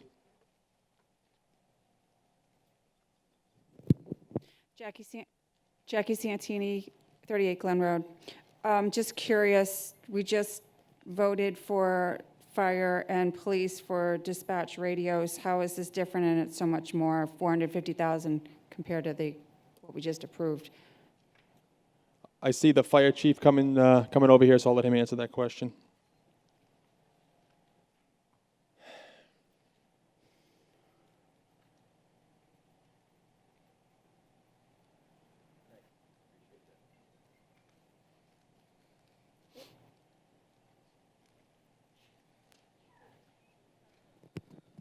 Thank you, Mr. Moderator. Bill Kavanaugh, Fire Chief, 2 Jones Ave. So what we had voted on previously was money for portable radios, which is kind of what I'm carrying, and the police with the same thing. Portable radios have kind of a shelf life between 10, maybe 14 years, depending on the manufacturer. And I know for us, with our increase in manpower, we needed additional radios to cover that manpower. The police, their radios are older, so they're trying to replace them. This is actually money that we're setting aside for our actual system. So these are the towers up on Eagle Road, Ballardvale Street, and down on Industrial Way. So this is a project to replace some of that older, antiquated equipment that we have there that has proven to start to become problematic. In the last 18 to 24 months, we've lost Fire 1 for a day where we were working off the police radio, and then about 6 months ago, we lost Police 1, which is a huge safety issue when we have the police not able to communicate with each other or fire not able to communicate with each other. So we're really taking a look at it, deciding that this is the time that we really need to fix this and start making improvements to that system. Then the thought going forward would be to continue with a roadmap of when we need to be replacing things as opposed to coming forth and saying we need an exorbitant amount of money every 20, 30 years, as opposed to saying, we're going to need a little bit here and there through our operating budgets to maintain this system. So just to follow up, so the $450,000 for this renovation, infrastructure, and equipment, how long do you anticipate that lasting for in years? So depending on the system, so we need to replace multiple components, and they all have shelf lives. So some of them are 10 years, some of them are 12 to 15, so it would all depend on each individual one. But again, the plan behind this is, unfortunately, because this system has been, I don't want to say band-aided, it's been maintained, but really hasn't had like replacement the way it should have over the last probably 30 years. We're really needing this to get us to a good starting point and then continue on from there. Thank you. Further discussion on Article 12? Town Manager? Just to add to the point, so this request is part of a phased approach. There's a number of different elements to this public safety communication system that will need to be addressed. It includes everything from the licensing process. There's certain licenses that have to be maintained over certain frequencies and channels. The channels themselves, there's a cost associated with that. The software, as the chief indicated, replacement of towers. So this request is the first of a 3-phased process. So you should expect to see a similar request next year and the following year. Thank you very much. Further discussion relative to this article? In the back. So with you saying that, the next 2 years, is it anticipated to be the same amount of money? Yes. 450,000 for so 900,000 the next 2 years. It would be the total amount of the project is 1.3. Further discussion? Seeing no further discussion, we'll bring article to a vote. Again, this year, for this specific article we're talking on for this year's vote is $450,000. Article 12, all those in favor. Again, Finance Committee recommends approval. All those in favor of Article 12 say aye. Aye. Opposed say no. Voted.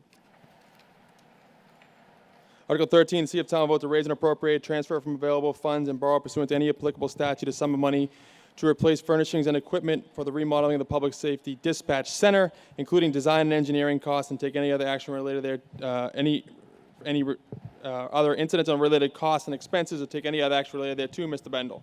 Thank you, Mr. Moderator. I move that $194,000 be raised and appropriated from available funds, free cash, to be spent by the town manager to replace furnishings and equipment and for the remodeling of the Public Safety Dispatch Center, including design and engineering costs and any other incidental and related costs and expenses. We have a second?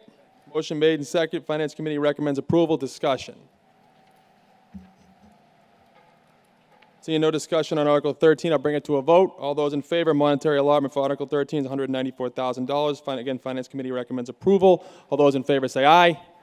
Opposed say no. Voted. Thank you. Article 14, to see if the town votes to raise and appropriate, transfer from available funds, or borrow pursuant to any applicable statute a sum of money to complete a feasibility study, or borrow pursuant to any applicable statute a sum of money to complete a feasibility study, in schematic design, and to hire an owner's project manager, OPM, for replacement of the Buzzell Senior Center, and that the owner's project manager shall provide the town with regular updates on the status of the project or take any other action related thereto. Mr. De Palma. Thank you, Mr. Moderator. I move that $650,000 be raised and appropriated from available funds, free cash, to be spent by the town manager. Does it read as it does in the warrant booklet? I'll accept that as a motion. Do I have a second? Motion been made and seconded. Finance Committee recommends approval. I'm going to open this up for discussion, and I'll look first to Mr. Kyra.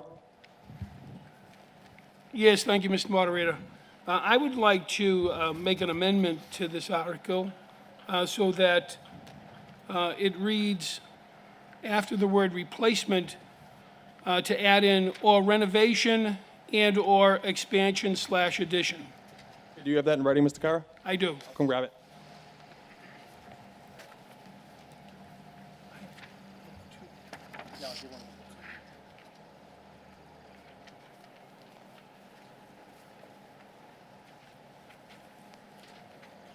Mr. Kyra has made an amendment to Article 14. It's specifically adding in, after the word replacement, what you see on here, or renovation and or expansion addition. So it just simply adds the words or renovation and or expansion addition. So that is the motion I have. Again, this is a subsidiary motion to amend. Do I have a second to Mr. Kyra's amendment? Second. The motion's been made and seconded. I will now open up for discussion on this amendment only, not to the desirability of the overall article. So if you want to speak on this amendment only, you can sure go ahead and speak on the amendment, but again, we're not speaking to the desirability of the approval of the article itself. This is just the amendment for the amendment to add the words or renovation and or expansion addition of the Buzzell Senior Center. Buzzell. State your name and address. I'll go to the front, then I'll go to you, ma'am, out back. You actually stand there first, but I saw her, so Sorry. apologies. Sorry. Go ahead. Robin Theodore, 73 Clark Street. There's no room for expansion there. I don't think that's a reasonable amendment. We've tried our very best to stretch that building. There is no room for what that amendment is suggesting. I don't think it's realistic. That's all I have to say. Thank you. Attacked by a flag, sorry. Ma'am, out back? I'm up for the original. Oh, for the original? Okay, so. Mrs. Allen, just make sure you take a microphone cover. And state your name and address for the meeting, please.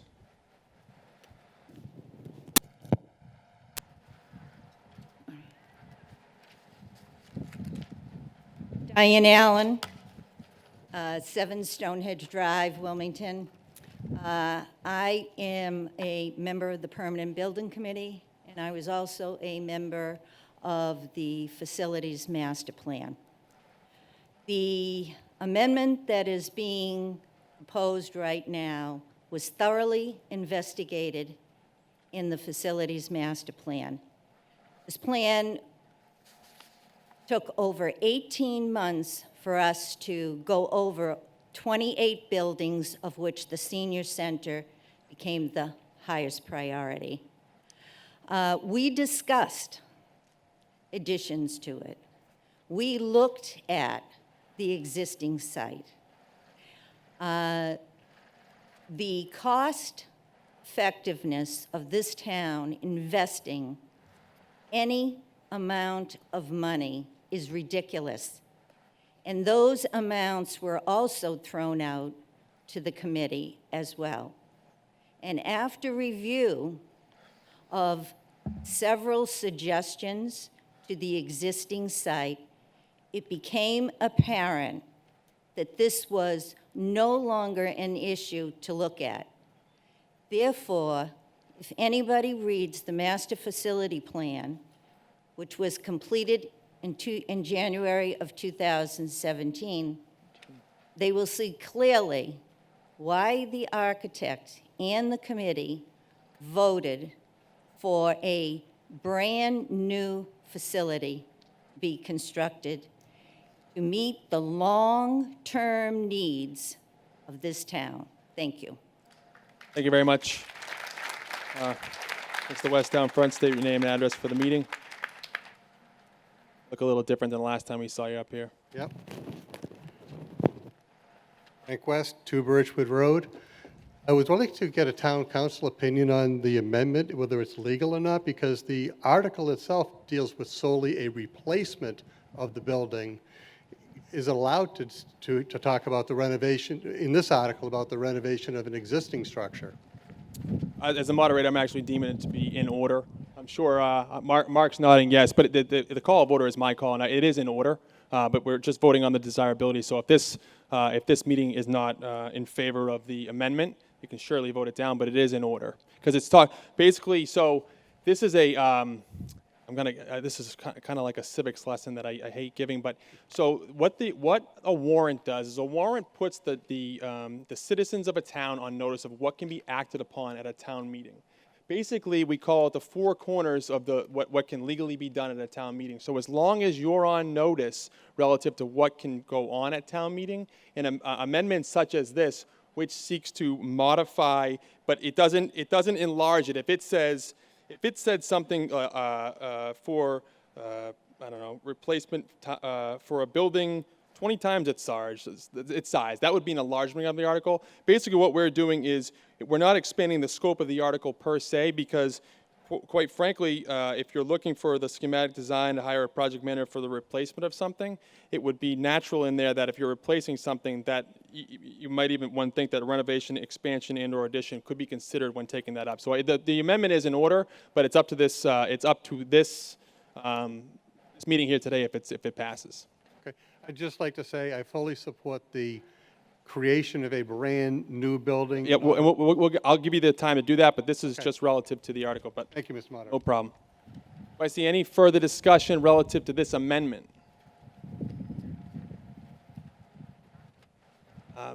Lady out back, I'll come first, and then, sir, if you can get in line, I'll come to you next. Is that okay? And just, guys, if anyone approaching the microphone can remember, please take your, we don't have an unlimited supply of the microphone covers, so if you could please take your microphone cover with you and reuse it if you're going to come back up and speak on a different article, it would be greatly appreciated. So I'm going to look to the lady in the back. Hello, I'm the lady in the back. My name is Deborah Russo. I live at 902 Lord's Court in Wilmington, and I hope when people came in to register, you picked up one of these and read it. You can see that the current senior center, without getting into too many specifics, it's 85 years old. I mean, renovate, put an addition on? When people built the senior center, I mean, it was volunteer work. They were a group of people who took an already old school, and with their hard work and donations that they acquired, they put the senior center together a really long time ago.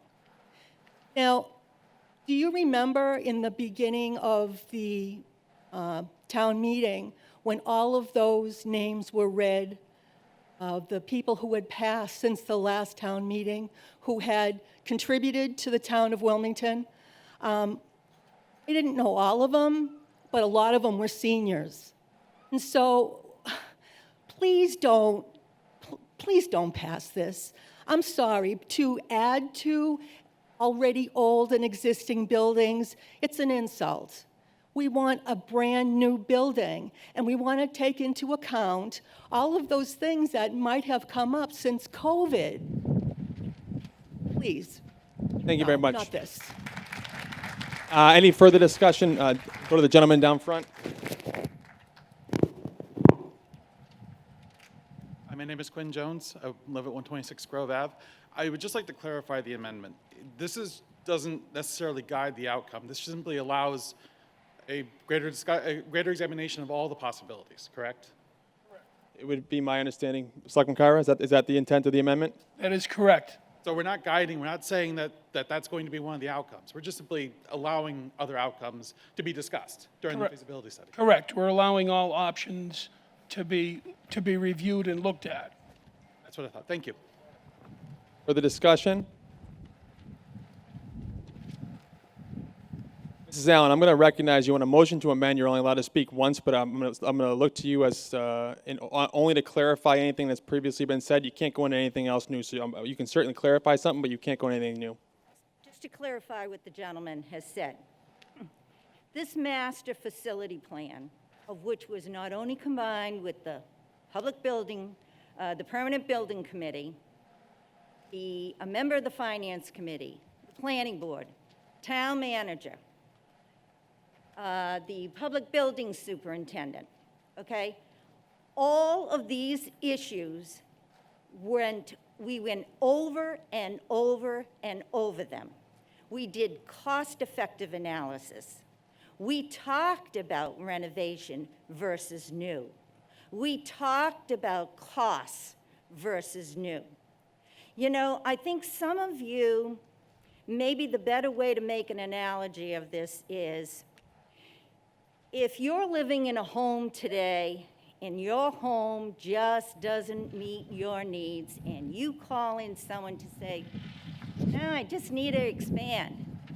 They take a look at it and they say to you, cost of renovating your home and doing all these additions that you want, you are far better off buying a brand new home, because you never know what you're going to run into in renovation work.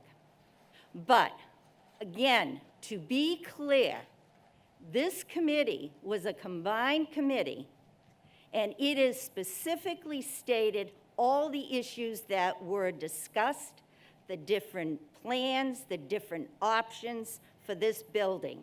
And this report definitely recommended that we put no more money into expansion or any other parts of the building to meet the growing population of this town. And that's what this report came out. And I feel badly for anybody that didn't come to our public meetings to watch how we set up rating systems and charts and looked at land and looked at the existing building piece by piece. That's all I want to say, Mr. Thank you very much. I'm going to look down here to Ms. Shukas. I think you wanted to speak. And then I'll go to the gentleman in the back on the amendment, correct?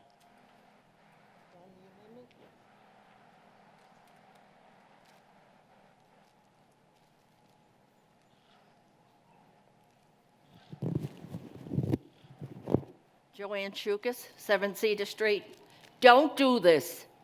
Do not put the people of Wilmington on hold again.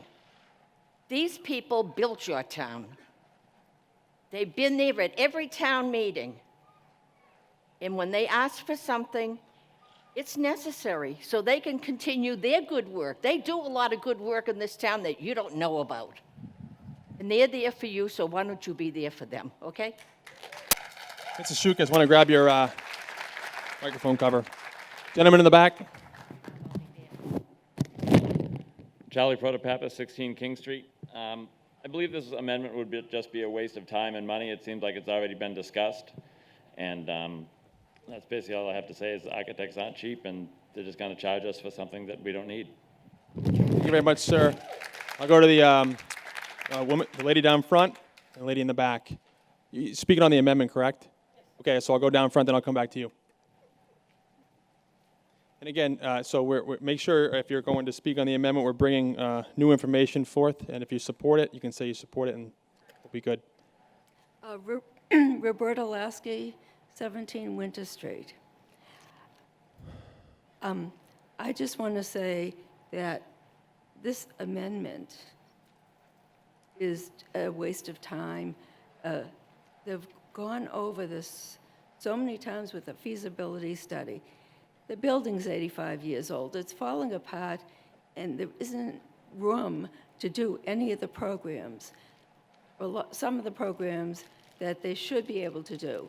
Now, Terry Marciello's done a wonderful job, but, you know, you can only do so much with such a crumbling building. So please vote to replace the building and not to accept this The amendment, okay. Thank you very much, ma'am. Just grab your microphone cover. Lady in the back. Suzanne Sullivan, 60 Lawrence Street. My only concern, I'm not against the senior center, but I do worry that it might fail at town meeting. And the reason why I'm going to vote for this amendment is because I think we ought to keep all our options open. If the study comes back and it's credible, may I add credible, and it states that the feasibility of, you know, an addition, it's all in one report, and I think it could actually build a case for a new senior center. So I know that the facility master plan has already done this, but this is specific to the senior center.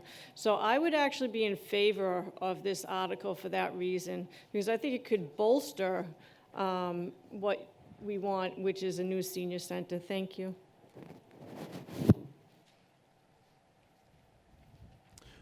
Folks, we're brushing up against, we have 10 minutes to go on this amendment. I'm going to give a little leeway to the speaker at the microphone and this lady over here, and that's going to end the discussion on this amendment only, because I see two people standing. So those are going to be the last two comments on the amendment only, and I'll look to the selectmen after that. But there's going to be no other speakers after these two out here, and I'll give the selectmen, because we're well over the 10 minutes we have allotted to motion to amend. George Allen, 7 Stonehenge Drive. We heard just a short time ago from the fire chief talking about upgrading their system. And why are they upgrading it now? Because it's been a patchwork, okay? The seniors have been going to this center, and it is a patchwork, okay? You just can't keep doing it. You need a new building. This amendment should be voted down. This is just another reason to obfuscate and to delay the completion. This senior center has to be moved forward. A new senior center. Vote this down, this motion. Thank you very much. Ma'am, and then I'm going to go over to the selectmen after that. Again, this will be the last public comments, the selectmen, then we're going to bring this to a vote on the amendment only. Hey, ma'am. I'm Mary Dion, 12 Manning Street, Wilmington. Been in town for 54 years. I've been through the feasibility. I agree with all these people. This amendment is a waste of time. We've been through it. I do have one quick question. Where could we expand the parking up there? We don't have enough parking now for people to be able to come in and use the programs that are available. They drive by, there's no parking, they have to drive away and say, I can't go. I think that'd be something that the study would have to come up with. I don't think anybody would. We've been through it. Yeah, Okay, thank you. Point taken. Thank you. I'm going to go, I'll go down, and I'll end up with Mr. Kyra last. So I'll go Mr. Eaton, Mr. DePalma, Mr. Kyra. Thank you. I rise in opposition to this amendment. I do think that a few years ago, this town meeting had appropriated $150,000, I believe, for a facilities master plan study.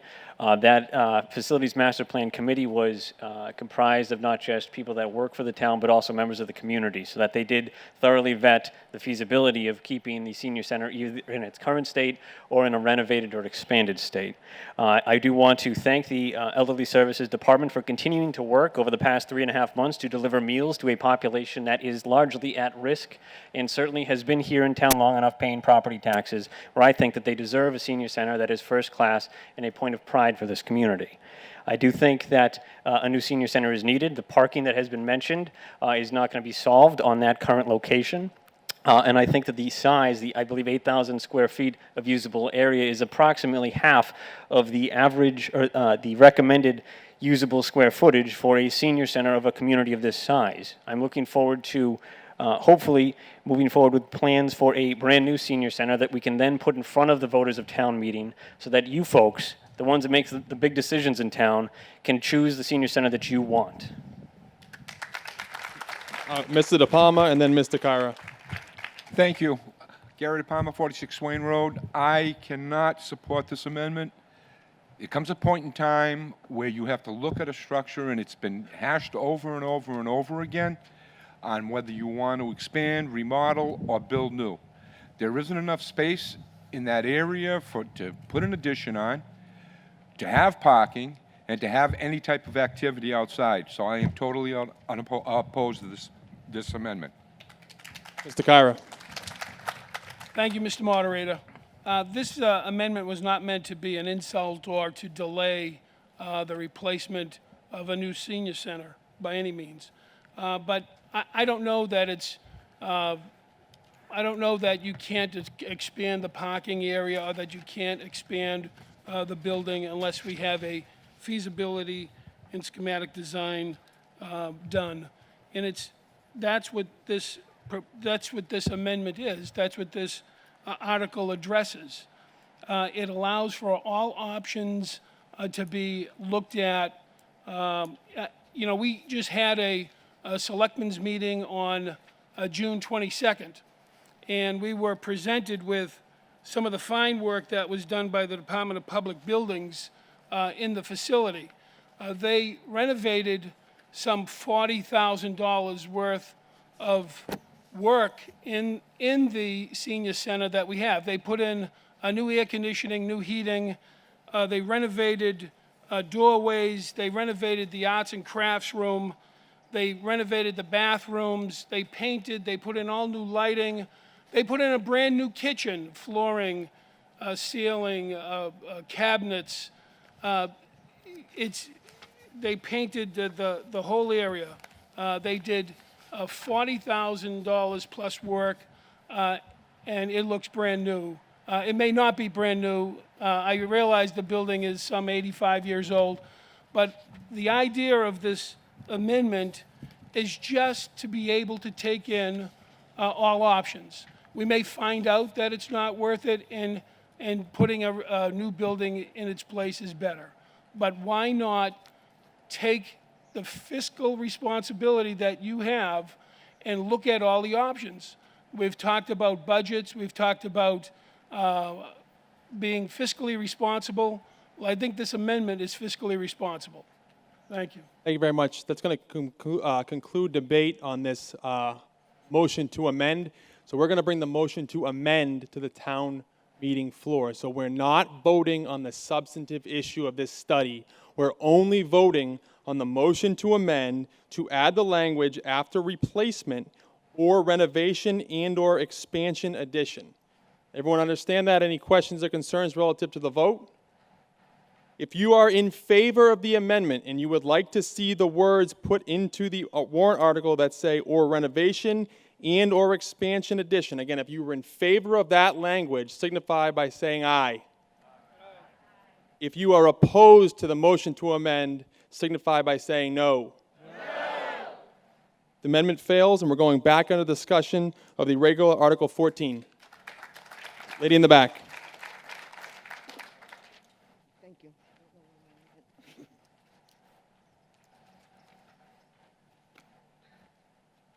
Again, just your name and address for the meeting, please. My name is Linda Toth, 54 Fiorenza Drive. I am a senior citizen. I go to the senior center for multiple issues, and I would like to say that, yes, they finally renovated the senior center so that it gives the seniors a place to go that is nice.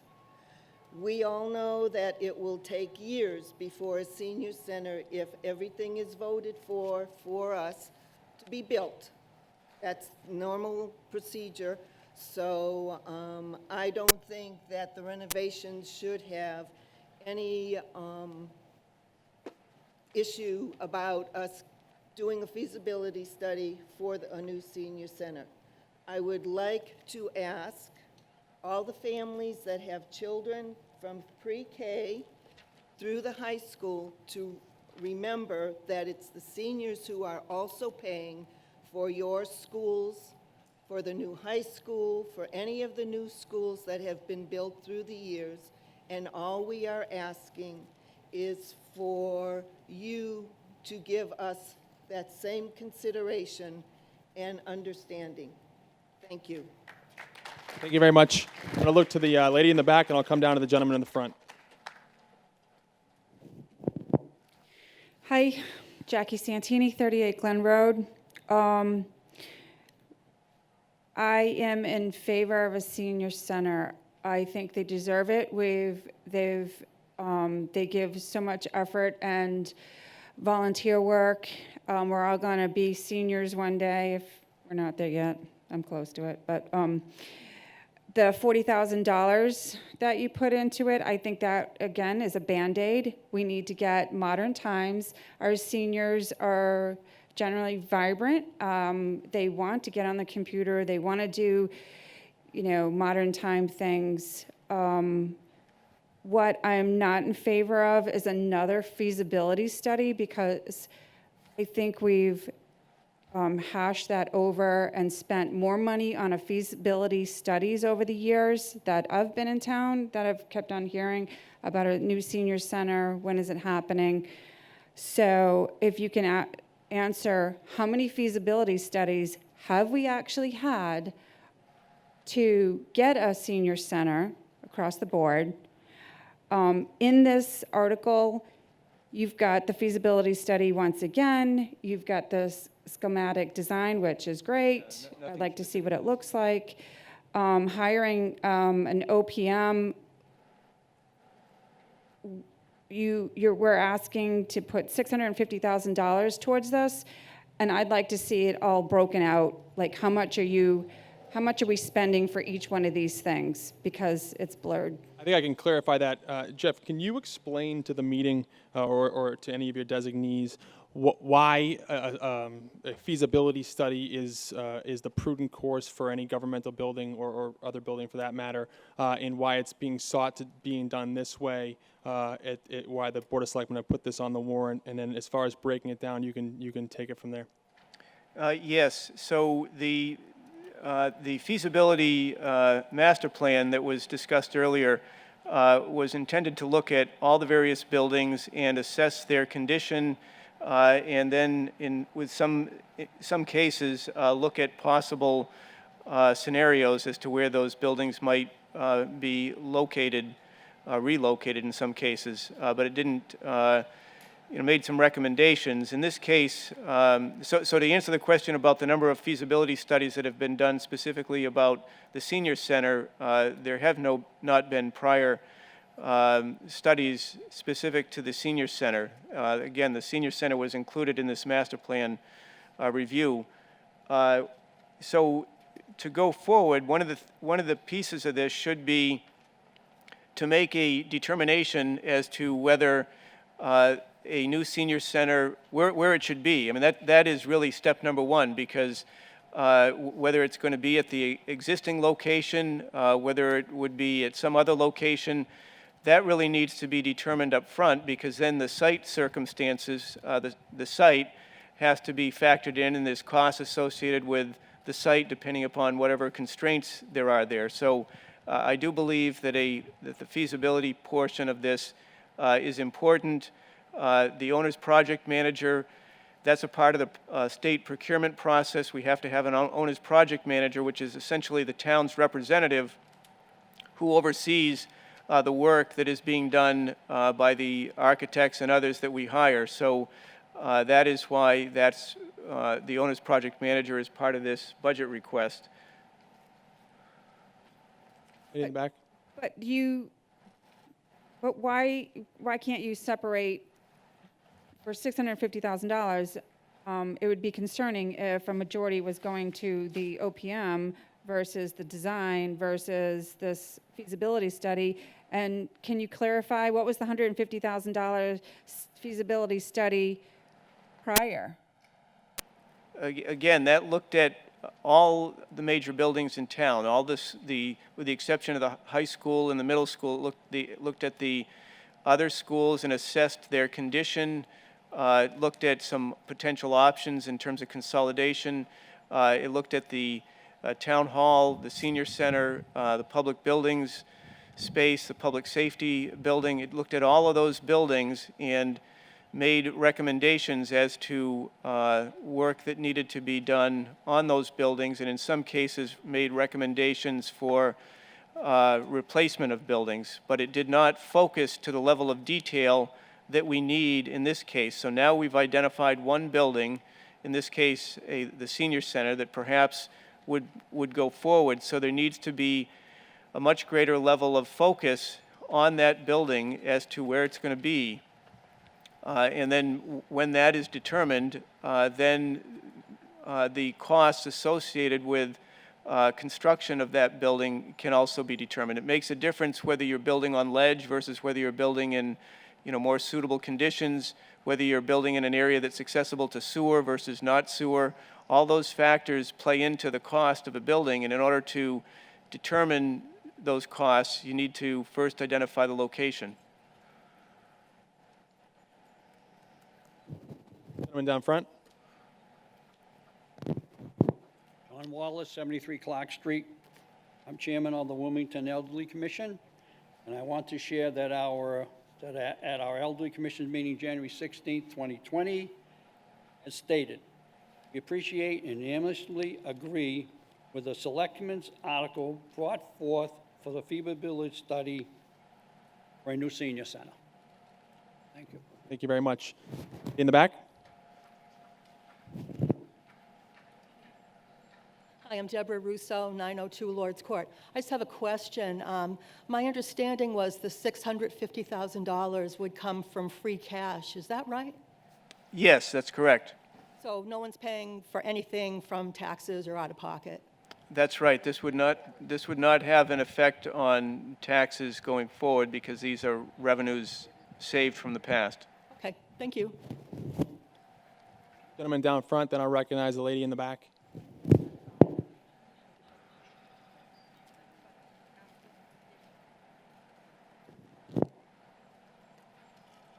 Hello, my name is Dan Medor, 9 Lawrence Street.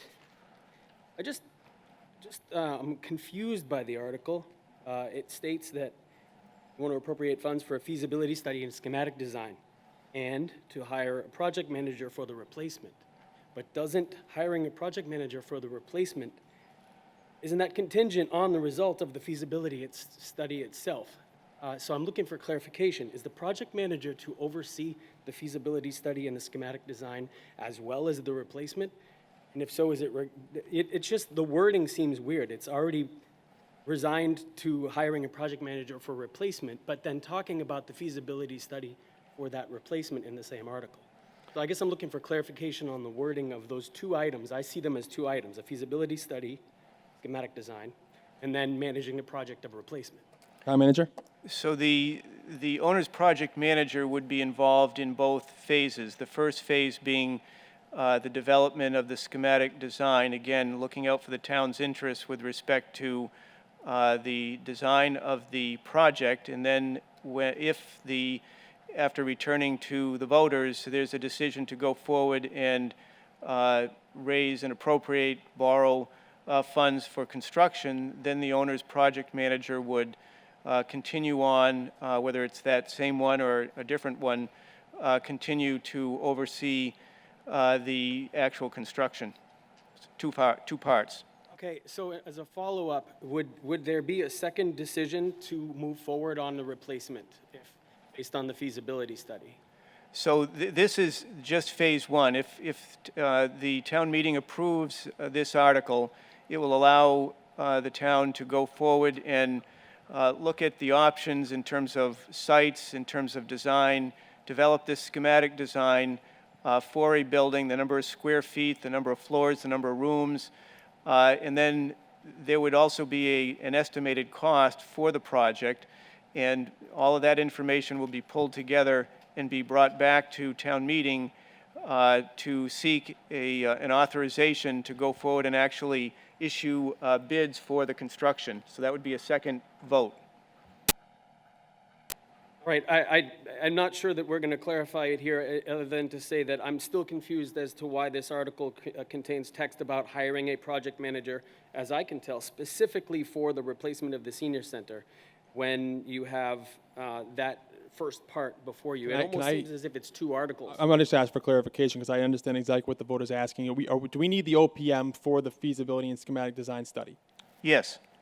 Okay, and as a follow-up, this reads that we need the OPM for the replacement of the Buzzell Senior Center, not the feasibility study. That's how I read this. And it's, again, it's not whether I agree or disagree with the article. I don't know that the article's worded appropriately, and that's really my concern. It looks like we're voting on hiring a project manager for the replacement of the Buzzell Senior Center.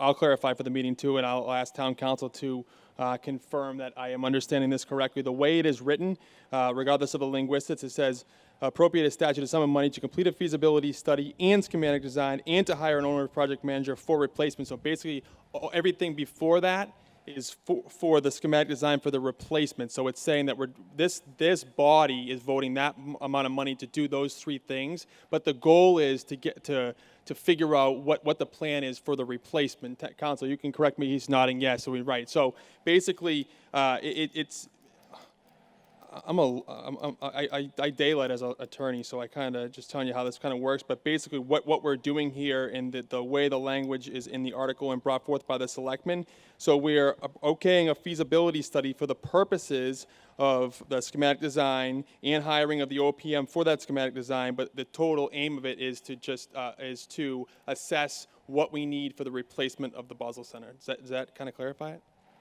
That somewhat clarifies it, but that isn't really what I'm reading in the article. I guess that's the concern, is it doesn't read that way. It's still, the wording indicates that we're hiring a project manager for the replacement of the Buzzell Senior Center, not for any of that other work. So, Council, you can confirm with me too, the effect thereof this vote would be exactly as I described it, correct?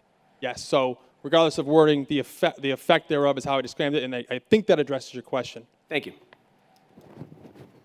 It's the lady in the back. So this is Ms. Santini. This is your second time speaking on the matter. So if you have anything to say, you can kind of wrap it up. It's just a follow-up. Sure. Jackie Santini, 38 Glen Road. So I don't think my question was actually answered. So you come up with $650,000, and it's not broken out. And I asked, what is, for $650,000, why is it not, what's getting paid for? What is the schematic design getting paid for? What is the OPM getting paid? And what is the feasibility study for $650,000?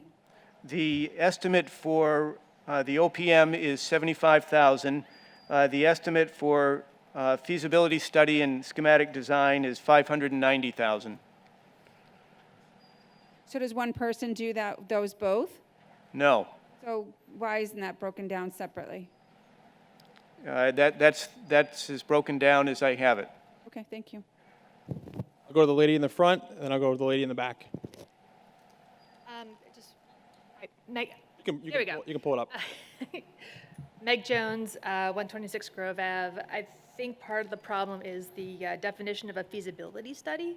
I'm reading that as it's to build the plan in order to build the new senior center. Is that correct? This is how we're developing the plan, is by doing the feasibility study, and that will cover finding the property, surveying the property, and then putting together the architectural drawings of the property. Is that correct? Yes. Okay, so in this case, we're not doing a feasibility study, we are actually doing the plan for the new senior center. Well, yeah. So just as was the high school, I mean, this is a process that takes place with any public building. We first of all have to identify a location for the building. That, like I say, you need a location first. Yep. So the architect or the firm that is hired will work with the community, presumably the Public Buildings Committee, the Elderly Services Commission, and others, Board of Selectmen, Finance Committee, to look at different sites. And then once the site is defined, and these things may run parallel, but certainly there'll be an assessment as to the size of the building. As was noted earlier, the average size of the senior centers in a community of our size is about 16,000, but it ranges from 14,000 up to 28,000 square feet. So there'll have to be a determination made as to the size of this building. There'll be determinations made as to the types of buildings and their square footage, all of the various elements that go into a building. All of that will be addressed in this process. And then once all of that is determined, then these schematic designs are really the first view, so to speak, as to what that looks like. And there'll be design drawings that will lay that out in a paper form, if you will, or a computer form, probably CAD. And once all that is done, then the architect will also develop some cost estimates based upon all the square footage, the type of fixtures, all of that detail will then go into the cost estimate, which is important to us, with respect to phase 2, which would be seeking funds for construction. Thank you. So it's literally how can we feasibly do this? That's right. Correct. Thank And, you. very much. just want to clarify one thing Council brought to my attention. So under the Massachusetts Construction Statute, you are required to have an OPM to do a feasibility study. So without hiring an OPM, we can't do a feasibility study. So that's just to clarify for the meeting here. I'll go to the lady in the back.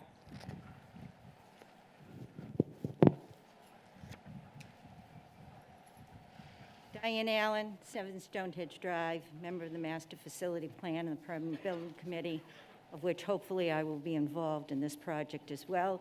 And also to add to the comment you just made, Mr. Moderator, yes, an OPM is required. And I believe if the town manager can correct me, there is an amount of money which makes it mandated to hire one. So any projects that are over $1.5 million, the city, town, whatever, must hire an OPM. Correct. To make that clarification. Okay. We'd like to talk about how we got where we are today regarding a new senior center. The facility master plan was completed in January of 2018, and this was a comprehensive study of all the existing buildings, both municipal and school, and the total was 28 buildings. It focused on building improvements and replacements for long-term needs. One of the priority recommendations of the facility master plan was the construction of a new senior center. The committee studied several locations, such as the existing area of the Bazell Senior Center, St. Dorothy's land, purchased by the town, and the existing town hall site. The recommendation of the facility master plan was to place the senior center at the existing town hall site and build a new town hall / school administration building at the Swain School site. The report took approximately 18 months to complete, and thanks to Chairman Bendel, a public meeting was held in October 2019 to discuss this study and receive input on the capital improvements to our municipal and school buildings.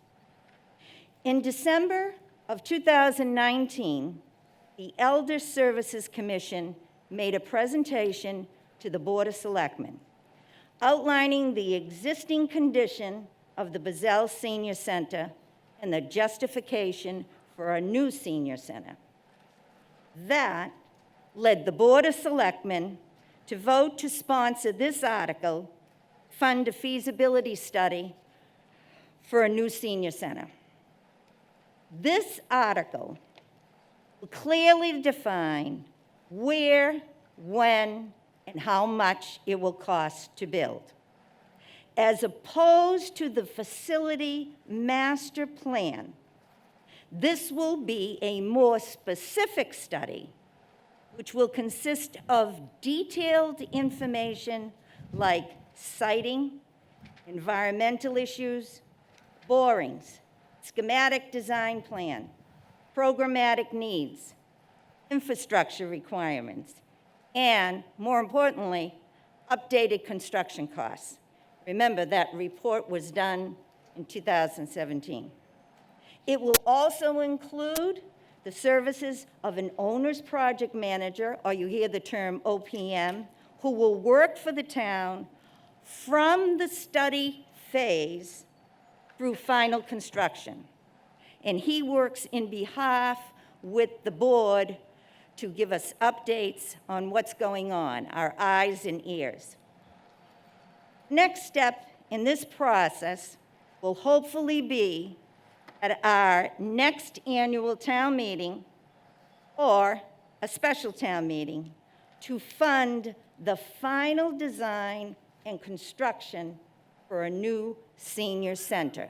That'll be when the drawings are complete, the siting's complete, we have the cost estimates, we've all come together with board meetings and so on and so forth. As a resident of Wilmington for 53 years and now a senior citizen, I have supported the many necessary new buildings and schools our town has needed. And I now ask that you all join me in voting to support this article. Thank you, Mr. Moderator. Thank you. Further discussion to the woman in back?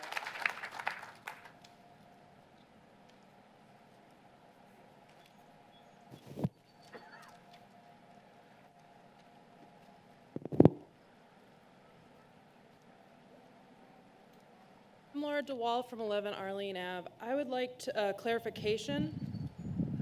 Oh. Yeah, go ahead. So this article addresses the senior center. In my review of the other articles, both 61 and 62 address the senior center, and they both include discussion of a feasibility study. So I'd like clarification on how this article is different from those two, because those both include different properties, like specifically. And from my understanding, this Article 14 addresses like figuring out which site, and those two address specific sites. Town manager? Yes, this article differs from the others that you referenced in that I'm proposing that we fund this and pursue this in phases. So the first phase being, as described, the feasibility study, schematic design, and then we would be coming back to the town meeting for funding for actual construction.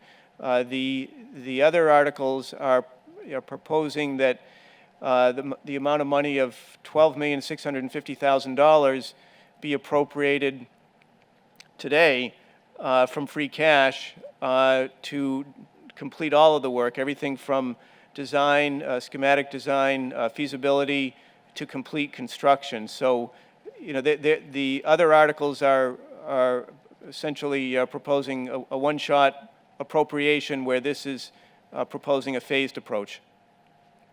And Article 61 has been withdrawn, just to put that on the record. So it's just Article 62 relative to that senior center that will remain in this meeting. Okay, but so again, with the, Article 62 is referencing a specific site, so it would imply that levels of feasibility studies have been completed and that site is recommended. That's right, and that's the other distinction, is that at this point in time, I'm not comfortable identifying a particular site. I think that's why the feasibility study needs to be done, to look at the options and to reach a conclusion as to the most appropriate location.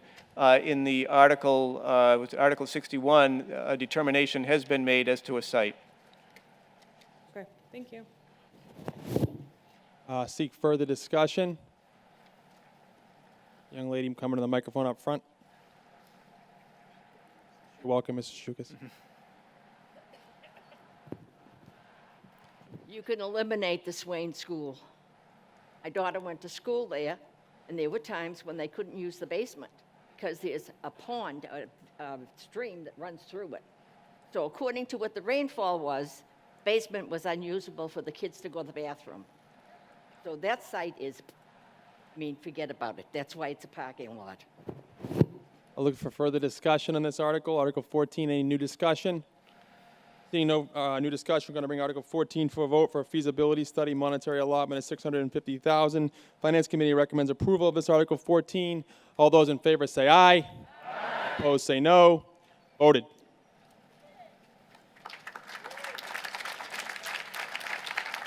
Article 15 is see if town vote to raise and appropriate, transfer from available funds or borrow pursuant to any applicable statute a sum of money for the complete feasibility study and schematic design and to hire an owner's project manager, OPM, for construction of a town hall, school administration building, or take any other action related thereto. Mr. Eaton.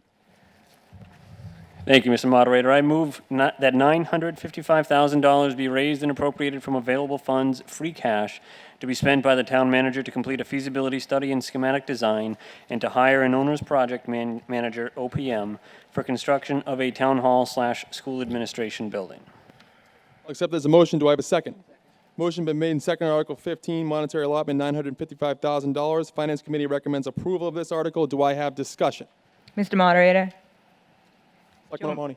Joe Marie O'Mahony, 21 Albany Street. I just wanted to note, when this came before the board a while ago, I did not say anything, I think, in support or in opposition of this. However, times have changed, and I would want to note that I do not support at this time having this feasibility study go forward. I think we need to have the school assessment, which we're going to be discussing later. I think we need to do the feasibility study for the senior center. But I think to put $1 million into a feasibility study for a new town hall and school admin building at this date is not a great use of our free cash. I think we need to wait and see what the plans are for the other buildings. Unfortunately, the town has shown us in the last 4 months that this staff can work remotely and still get their jobs done. And I understand that the structure they're in is not ideal by any means, but I don't think this is the time to be doing this feasibility study. Thank you very much. I'll come down front here. Hi, MJ Burns, 9 Pinewood Road. I have to echo Selectman O'Mahony's position on this as I share it with her. Although I would support this at another fiscal year, but for going forth for this fiscal year, I too would not support it at this juncture. I would be more favorable if it was brought back at either the next town meeting or the following town meeting to readdress, because it is something we do need to consider and move forward with at this time. But at this juncture, and looking at our immediate fiscal future for what we can see, I just think it's not appropriate. Our schools need to come first. Our kids need to come first. And delivering that education in the best way that we can has to be a priority at this juncture, and not to include the senior center part of that discussion, but we just desperately need the schools situated first before we can move forward with. And I have to say, and a little painful here because I know the working conditions our central staff and our superintendent work within a 12-month cycle, and I know the Band-Aids and the uncomfortable situations that do come up that can't be met. As much as they do stellar work in the most compromised situations, and but I think in some respects they may understand my position in opposition of this at this juncture. But thank you very much. I'm going to look to Ms. Magnelli, then I'm going to go to the gentleman in the back, and then I'll go to Mr. McCoy in front. Thank you, Mr. Moderator. As a member of the Facilities Master Plan Study, which has already been mentioned several times here already, I just want to remind everybody that it was unanimously voted during that study, after extensive review of the entire town, as to where to place the senior center, and that was the town hall site. We just voted to move ahead with the feasibility study for that site, potentially that site. I feel very strongly that it's more likely that the feasibility study will come back and say that the senior center should be at the town hall site. If you do not vote in this feasibility study today for the Glen Road Town Hall to move it somewhere else, you're going to delay the building of the senior center by at least 1 to 2 years. because something will have to be figured out about what to do with the town hall if you want to build a senior center there. So it's my recommendation that we move forward with this. And as far as working from town hall and all its drawbacks and being able to work from home, let me tell you, as somebody that works in town, trying to get something done during the last few months, in spite of all the great efforts by the department heads, it has not been an easy task. So thinking that we can shut down town hall because it's so run down and we can work part-time from home is a very bad example of how to run a town. Please support this article. Thank you very much. I'm going to go to the gentleman in the back, then Mr. McCoy, and I'll seek further discussion. Thank you, Mr. Moderator. Brian Kane, 17 Lucaya Circle. I'm opposed to this article for several reasons, and just to touch on the last comments, I don't think that the senior center should be held hostage because of a potential location of a new town hall. Several members of boards in this town have said there are more pressing needs right now: a fire substation, Wildwood School, and a senior center. I agree with that. We are in a year where the town is losing $1.5 million in aid. In my opinion, to say this is an irresponsible request project at this time is an understatement. We've heard the words recession today a lot. Take a 4-mile ride up the street to North Reading. Wilmington and North Reading are very similar in size and demographics. North Reading is a very well-run town, just like Wilmington. The North Reading Town Hall is very similar to Wilmington's Town Hall, a former school around the same size. The inside is similar as well. North Reading does not currently have any feasibility studies for new town hall. I consider the town hall to be a place where people work and people do business. The average resident probably comes to town hall to vote, pay a bill, or register for a program. A lot of residents probably never utilize the town hall. New town hall does not bring in new residents. A new town hall does not retain existing residents. It doesn't increase home values. This is a much different argument than a senior center that many residents will not use at all. This is only approving a study that will probably come back with a lot of what the town already knows or could do or find out on its own: a proposed location, design, and price tag. A feasibility study is not an approval for the project. It is clear that there is resident support for a new senior center. We just saw that. That is not the case here. I consider a feasibility study to be $1 million gamble. How about this scenario? The feasibility study gets approved today, and a year from now, the funding for the project is voted down. $1 million gamble. We just spent $1 million to find out that the town doesn't want a new town hall. A lot can change in a year. I don't think we are currently in a position to be taking $1 million gambles. I watched the selectmen's meetings, and the town manager, Hull, has said recently that we should be conservative, and I agree with that. This is $1 million non-refundable deposit. Basically, let's spend $1 million and cross our fingers that this is wanted next year. We're hearing consistently today that we are in a recession. Honestly, feasibility studies seem backwards to me. There are only 3 possible locations for this: the Swain site, the current site, and the St. Dorothy site. How about instead of feasibility studies, create RFPs and take bids, create a committee of stakeholders to review, and come back to this town meeting with real numbers and vote on the project. I just think a lot can be done internally. Just talked about a senior center. I'm finishing up here. A lot of seniors and residents in this town are on fixed incomes. This will increase taxes. I feel for those seniors that are on fixed incomes. Ask yourself this: is your life better if the town has a new town hall? Unless you work there, it probably really doesn't matter to you. Wilmington will survive without a new town hall. I respectfully ask the voters to vote no on this article. Thank you. Thank you very much. I'm going to come down front. Moderator, can I turn the microphone so I can stand, talk to the folks this way, as opposed to, as much as I love everybody up front? You kind of just stand to the side, Mike. Just trying to limit touches as best we can. Sorry. Yeah. All right. Thank you, Mr. Moderator. Michael McCoy, 11 Treasure Hill Road. Back in 2004, There was tens of thousands of dollars allocated for a feasibility study for a new library. Back then, I took the position as a member of the Board of Selectmen to be opposed to the feasibility study of a new library. The words I said then, I'm saying now. I'm not Nostradamus, but I guarantee you within the next 10 years, you're going to come to the town of Wilmington and need a new high school. Lo and behold, I was right. The way I see it is this, folks. That money that we spent back then in 2004, which I was opposed for a feasibility study, tens of thousands of dollars were appropriated. But when it came back to the town meeting, like you good folks here, for the appropriation, it failed. I just can't see us spending $955,000 for a feasibility study, and there's always that potential. And believe me, in a perfect world, I hate this, what is it, the new norm? I want to get back to the old norm, so therefore we could have a town meeting in a nice air-conditioned area, and that way more people would generate and come out. What I see happening is if we vote for this article and it passes, and then you vote against the appropriation, because that's the next step at a town meeting, okay? Then you're going to need another vote at the ballot box. If we vote against it at the next town meeting, the appropriation, we just wasted $955,000. Just like we wasted tens of thousands of dollars back in 2004 for a feasibility study for a new library.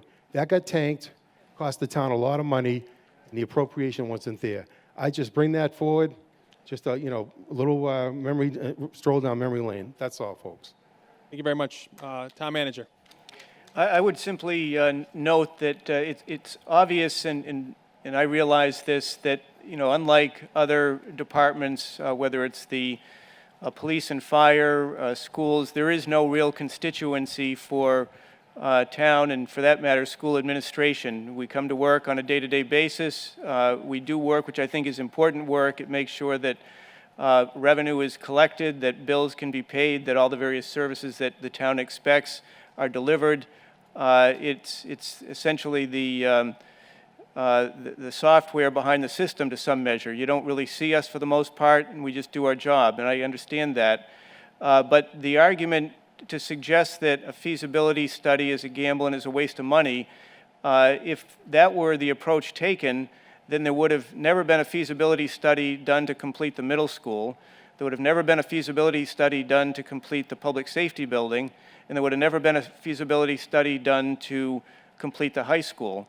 All of these projects ultimately were approved, and in order to get there, you have to have a feasibility study. So certainly if the vote of the town is priority-wise that this should not happen now, I can understand that. But to suggest that it's a gamble, any of these projects are a gamble. Certainly the feasibility study and schematic design for a senior center is a gamble. It certainly seems to me, based upon today's tenor, that people will likely be in support of that, but there's no guarantee. Ultimately, a separate body is going to meet at a point in time in the future to determine, based upon the results of a senior center feasibility study, whether to actually spend the money on such a project. We'll go to Mr. Kyra, then the gentleman down front. Yes, Mr. Moderator, thank you. Just a point of clarification, and Mr. Brand or Mr. Hull can correct me for sure. The Board of Selectmen did meet in the fall to sign off on statement of interest for the schools to address the schools' needs for the buildings. So we're not delaying that at all. It was sent to the MSBA, I believe, so that we can address the needs of building, replacing, renovating the schools. As was mentioned earlier, that we're not doing that, but in fact we are. And also, the way I look at it sometimes is what's going to last you 5 years or less. Certainly the Roman House is going to last you 5 years or less, and so won't the town hall. So does it make sense to take this issue up now rather than waiting down the road when it's going to cost much more to the residents? It does make sense to do it now rather than waiting. We've had two projects built simultaneously in the past, and I don't see why we should be opposed to this article. So I am in support of Article 15. Thank you. Thank you very much. I'm going to go right down front, and I'll go straight backwards there. Stephen Turner, 59 Washington Avenue. Just a question. If this feasibility study does not happen, does it automatically preclude this town hall site for the senior center? Because obviously you can't have two buildings in the same location, so it would take it off the table, right? I would not rule it out completely, but it would certainly present some challenges, I would think, and I'm just speculating at this point that if the town hall is going to be there for the next 10 years, to put a senior center there would likely require use of other space, which perhaps would include the fields out in the back. There's only so much space at that site. Thank you very much. The back there. Suzanne Sullivan, 60 Lawrence Street. One of my concerns with this article is that it could pit the senior center against the town hall. And I'm very concerned about that because I think the way that there's been discussions in the past and the priorities that the town has, meaning the town government, that they want the town hall before the senior center. If the town hall were to be if the senior center were to go at the town hall, the town would then have to fund a new town hall first. And I think that puts the senior center in jeopardy. I'm totally opposed to this article. I see senior center in the schools as the priority. I know we have a lot of needs, but we can only take one at a time. This is an inappropriate time for this article. Thank you very much. I'm actually going to look to Mr. Doherty, then I'll go to the gentleman in the back. Thank you. I would urge passage of this. Everything seems to be focusing on town hall, but we have a school administration building that only houses a portion of the administration. It's an old house. It needs a lot of work, and it's still on a cesspool.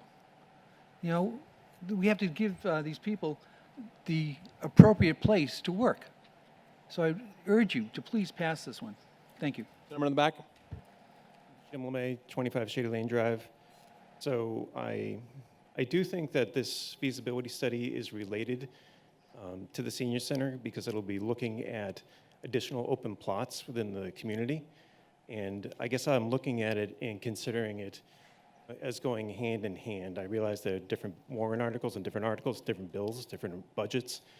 But coming up with reviewing the master plan for all the town buildings, I think the town hall was up there in terms of something that was reaching the end of its useful life.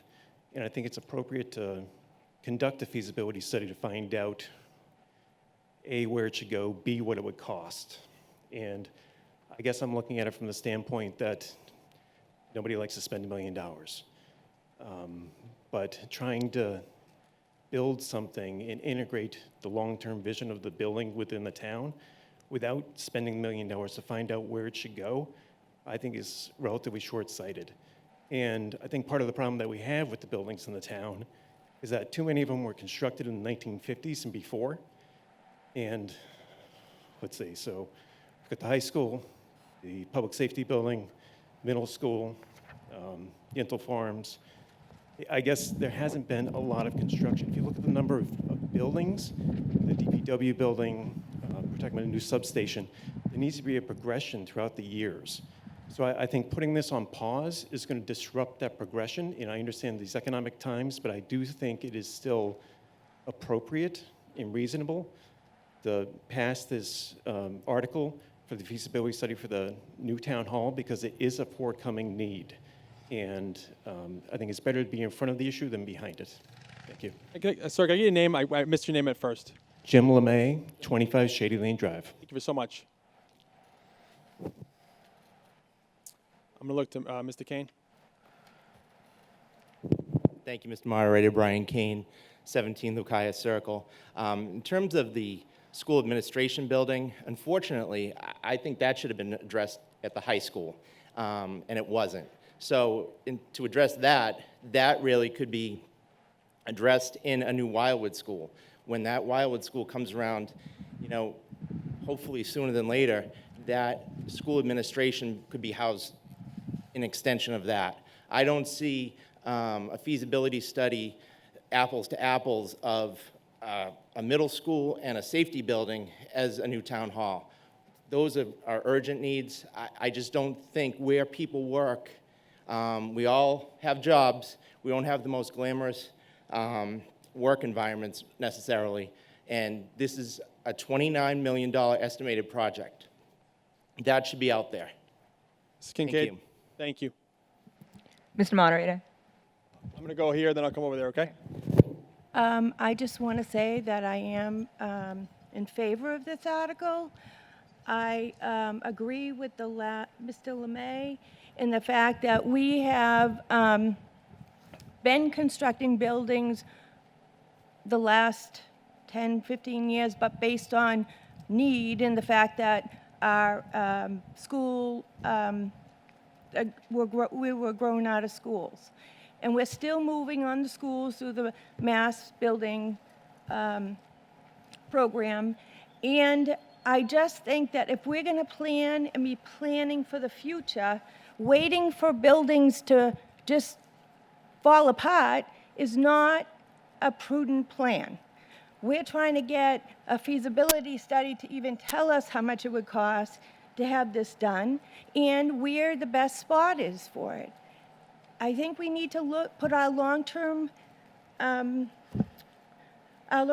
needs into play and try to plan this along the way. This is just one piece of what needs to happen to improve our buildings.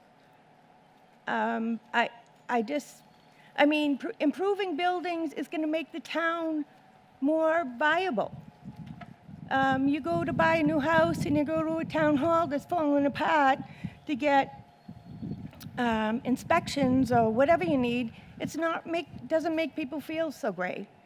But I mean, these buildings have been in need of replacement for a very long time. And I don't think with the free cash balance that we have and the planning that we've done by putting money into the capital stabilization to do things like this, we're working towards making a better town buildings, getting our buildings back into shape so that we can maintain them. But we're going to be in a position where we're going to need everything at one point if we don't do it step by step. It doesn't mean that we're going to vote to build a senior center and, we could get the schematics and say, all right, maybe we'll push this out 2 years after we do the senior center. But we need to have them in place so we can plan. You can't sit back and say we just can't do anything because we don't have any money. We have the money.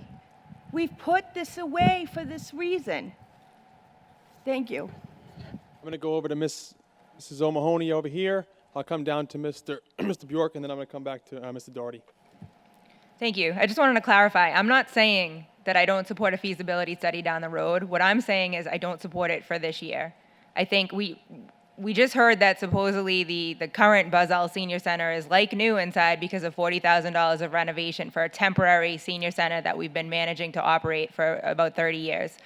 I get that the town hall is in disrepair. The facilities master plan tells us that a lot of buildings are in disrepair. What I'm saying is now is the time to be thoughtful in how we're going to address all of our needs. So if we have a feasibility study for a senior center, which I think we're all in agreement is a priority, and we're going to have a study of our schools with the possibility that there might be consolidation, which would open up other sites, I would like to know more about those plans before I commit to a new town hall in the existing location or in whatever's available to the town right now. Because quite frankly, the Wildwood School would be a great location for a town hall school administration building, and we can't have that discussion until we know what's going to happen to the Wildwood School. So I'm just asking for us to thoughtfully plan and prioritize all of the needs that we have and put this off for 1 year so that we're not spending $1 million to learn that a new town hall at the existing site would cost $24 million, only to find out a year from now that there's probably a more favorable site now available due to a feasibility study that we voted in this year and due to a school plan that we voted in this year. I'm going to go to Mr. Bjork up front, then to Mr. Doherty, then I see a gentleman in back. I ask that anyone seeking to speak that you please bring new information. We've vetted this for quite some time, and I would like to move it to a vote at some time in the near future. So if you're coming up to speak, please bring new information to the floor and not a rehash of everything we've heard. So I'll go to Mr. Bjork, Mr. Doherty, and the gentleman in the back. Hi, Steve Bjork, 4 Bancroft Street. Just a clarification on something a former speaker had mentioned, that the school administration building should have been considered in the high school and could potentially be considered in the Wildwood School. That is not the case. The Massachusetts School Building Association will not approve funding for any section of school building that includes central administration. So that's not, was not an option and will not be an option in a future school building. Thank you. Thank you very much. Mr. Doherty? Gentleman in the back? Yes, Brian Landry, 20 Boutwell Street. Question, is Article 15 limited to a feasibility study at a particular location? No. No. Thank you. Do I see any further discussion?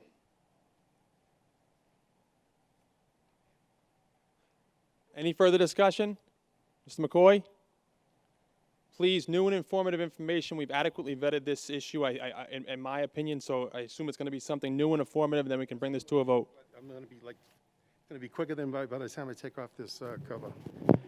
I wanted to bring up one point I meant to say earlier. If you truly want a town hall, and I get it, the school administration has to be looked at. I would rather see us come back at another town meeting and clump it all together, do a feasibility study and the actual cost. That way people, you know, it's America, that way people can take a look at it and decide whether they want to vote for the complete package. I think it should be all under one umbrella, because in private life and public life, we all prioritize. I don't think right now is the priority right now for the town hall / school administration building. Clump it together, that way you know what you're voting on, and then I think you'd feel better about doing that. Thank you, Mr. Moderator. Do I see any further discussion on this article? Ms. Shukas, go ahead, you can approach the microphone.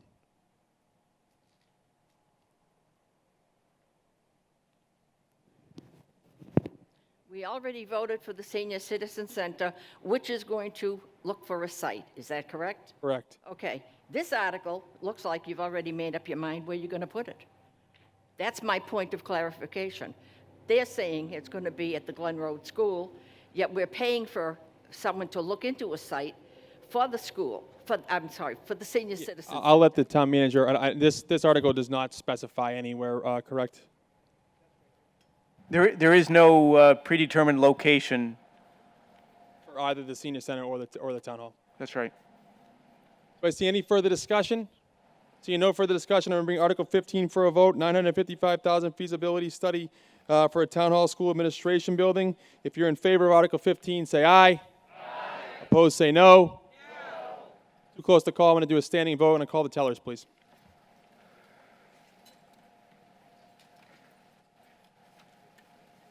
Folks, I'm going to ask that when we do a standing vote, you stand up and you hold your cards in such a fashion that the tellers can count your votes easily and readily.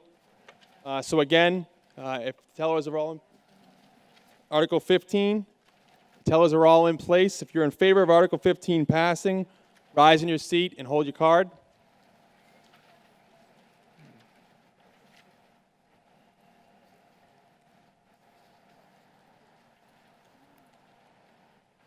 Make sure they can see your voter card. I'm talking to my wife out front.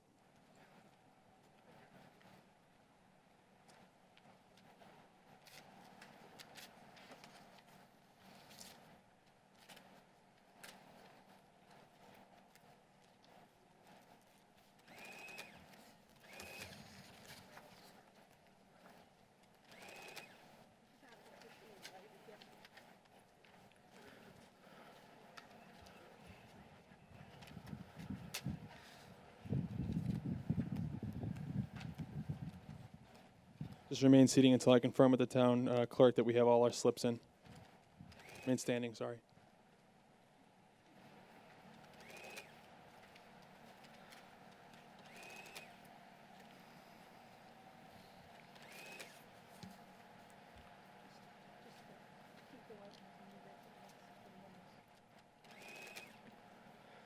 You good, Tina? May be seated.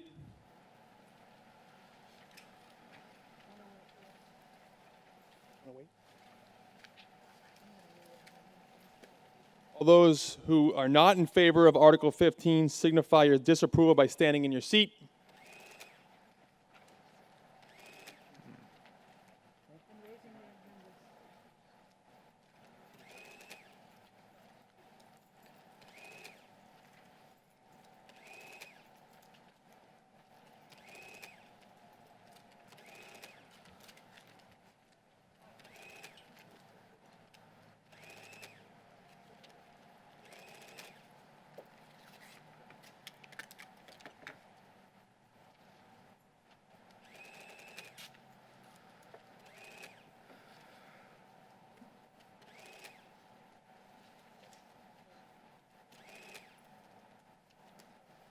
May be seated.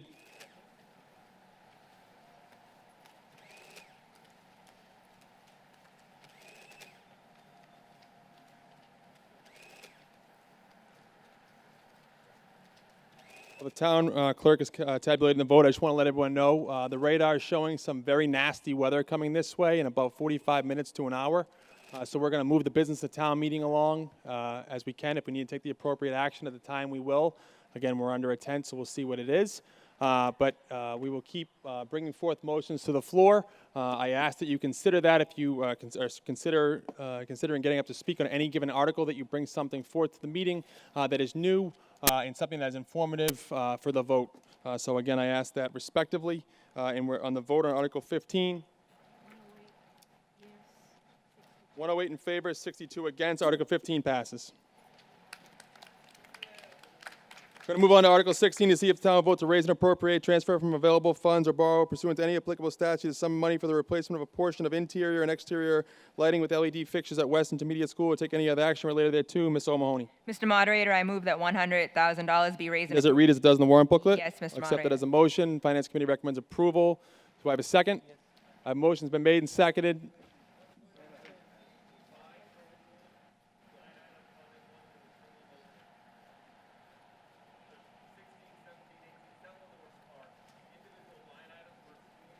So a second consent agenda? Let me confer with town council.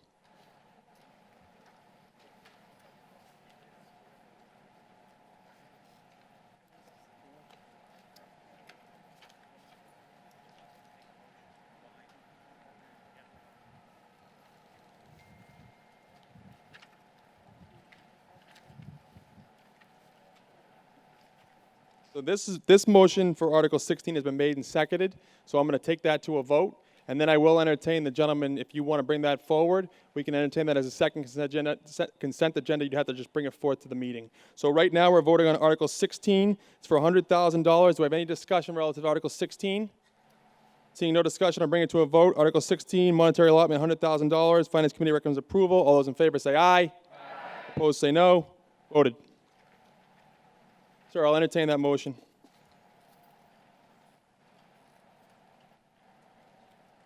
I just need to know the articles too, and it's just if you can give it to me in writing after you make it. After you make it.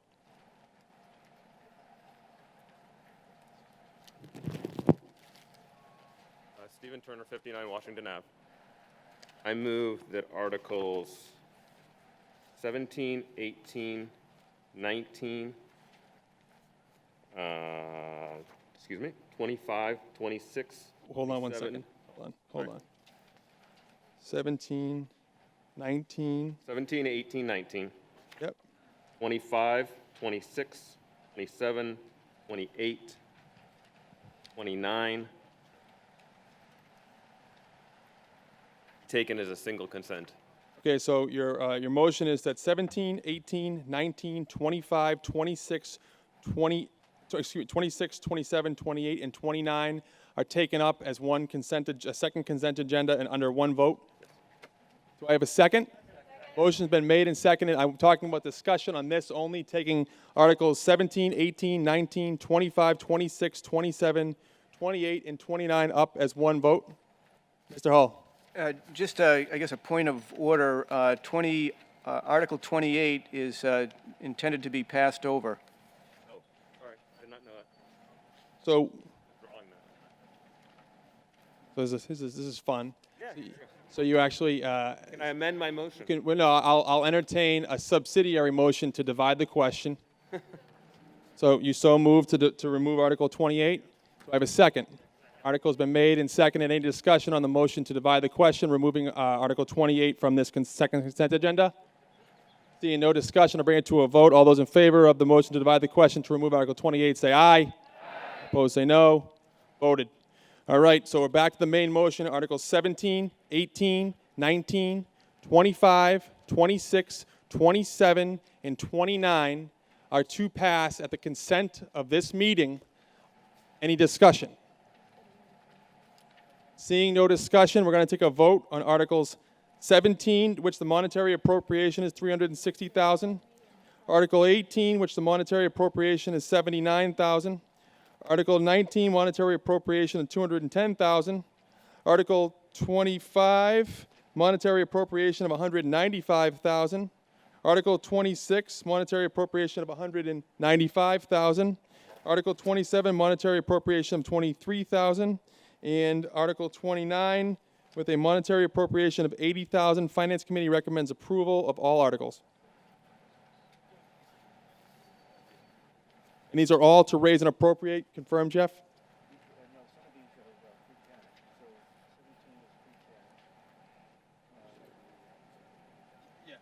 I'm going to have the town manager just read out the funding sources for these two.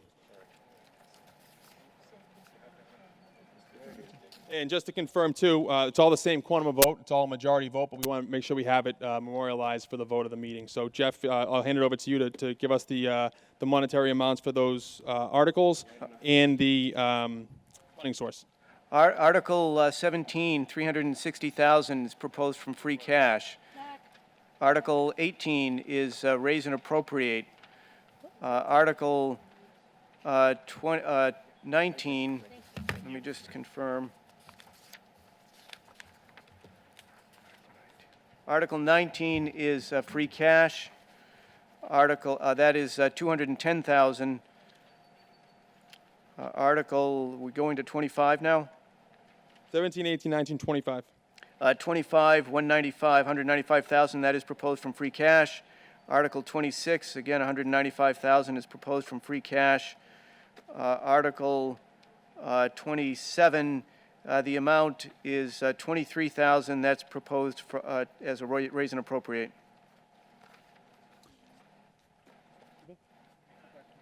$29, Jeff? 29 is $80,000, and that's a raise and appropriate.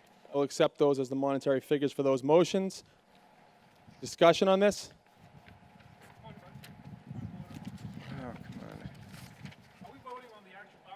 Voting on the actual articles. The motion has already been entertained. Motion was approved. The motion to take this as second consent agenda was just approved by the first vote. Now we're voting on these articles as another consent agenda block. Does everyone understand what we're voting on? Do we have any questions or concerns? Speak now or forever hold your peace. Seeing none, I'm going to take up the vote as described made by the voter, described with the monetary allotments and the sources of funding explained by the town moderator on Articles 17, 18, 19, 25, 26, 27, and 29. Finance Committee recommends approval of all those articles. All those in favor say aye. Aye. Opposed say no. Unanimous.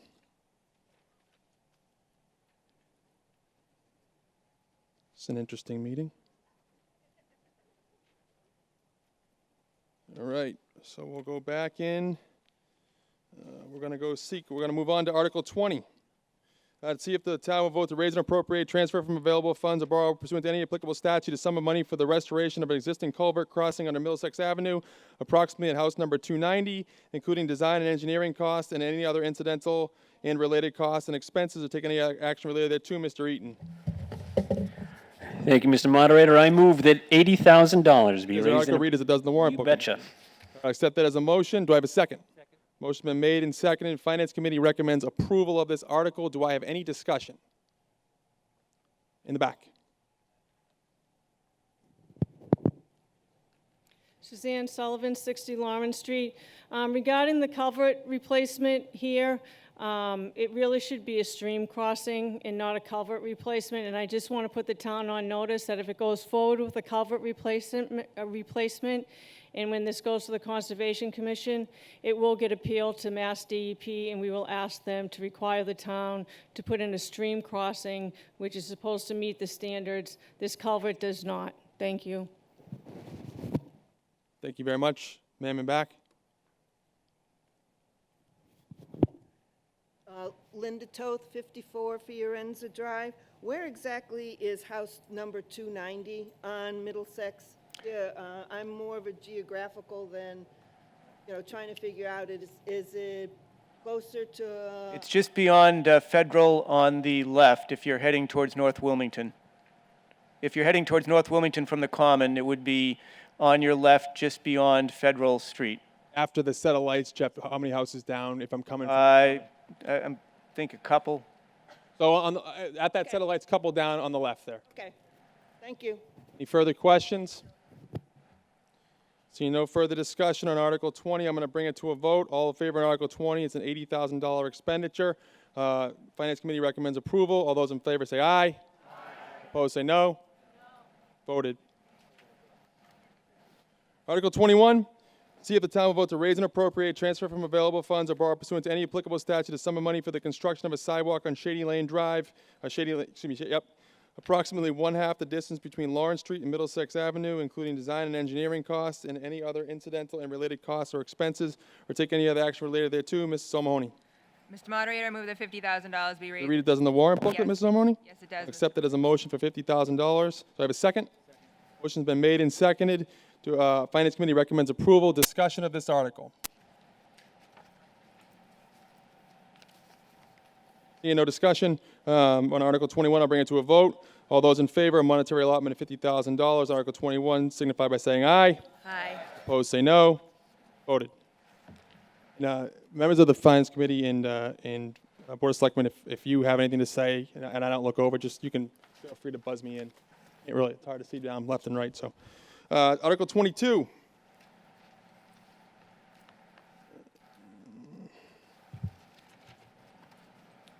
See if the town will vote to authorize the Board of Selectmen to acquire by gift, purchase, eminent domain, or otherwise all or a portion of the property or interest located therein at 64 Wildwood Street and abutting Wildwood Cemetery for general municipal purposes, including possible expansion of the Wildwood Cemetery, including reservation of a life estate for the benefit of the current owner and occupant of the property as determined by the Board of Selectmen to be in the best interest of the town, and further to raise appropriate transfer from available funds or borrow pursuant to any applicable statute a sum of money for the acquisition of such property and structures thereon, including all costs incidental and related thereto, and further authorize the Board of Selectmen to take actions and execute such documents and agreements are necessary to effectuate the purposes of this article or take any other action related thereto. Mr. De Palma. Thank you, Mr. Moderator. I move that $450,000 be raised and appropriated for I'll accept it as a motion if it does read in the warrant booklet. Yes, sir, it does. I'll accept it as a motion. Do I have a second? Motion's been made and second. Finance Committee recommends approval. Do I have any discussion on this article? Seeing no discussion on Article 22, I'm going to take it to a vote. Article 22, if all those in favor say aye. Aye. Opposed say no. Unanimous consent. Unanimous consent.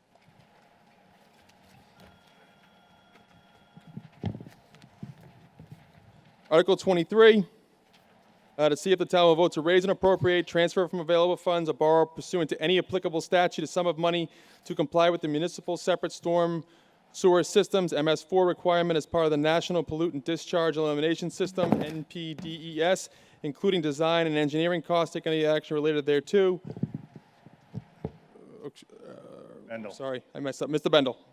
Thank you, Mr. Moderator. I move that $50,000 be raised and appropriated from the FY21 tax Does levy. it read as does in the booklet, Mr. Bendel? Yes, sir, it does. Accept it as a motion.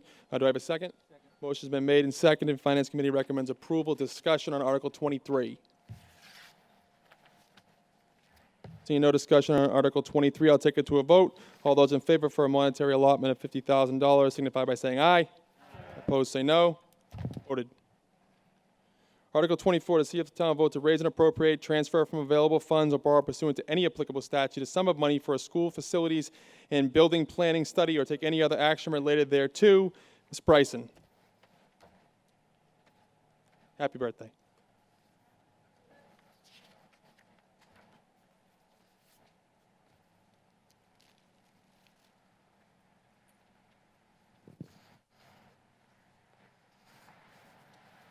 I move that $80,000 be raised and appropriated from the FY21 tax levy. And So accept that as your motion if it reads and it does in the warrant booklet. All right, it does. Do I have a second? Motion been made and second. Finance Committee recommends approval. Any discussion relative to this Article 24? Seeing no discussion, I'll bring it to a vote. All those in favor of Article 24, monetary allotment $80,000, signify by saying aye. Aye. Opposed, say no. Voted. Article 25 was done via consent agenda. The moderator will accept that as the action of the meeting. Article 26 was done via that second consent agenda. The moderator will accept that approval as the action of the meeting.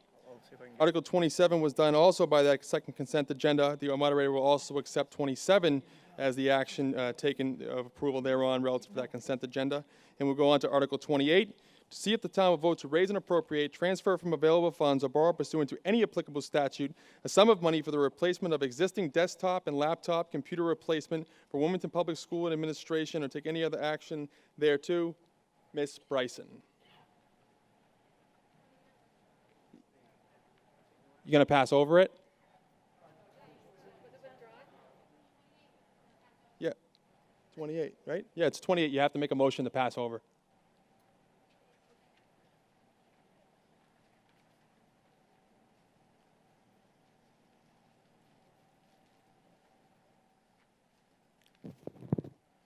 We make a motion to move over.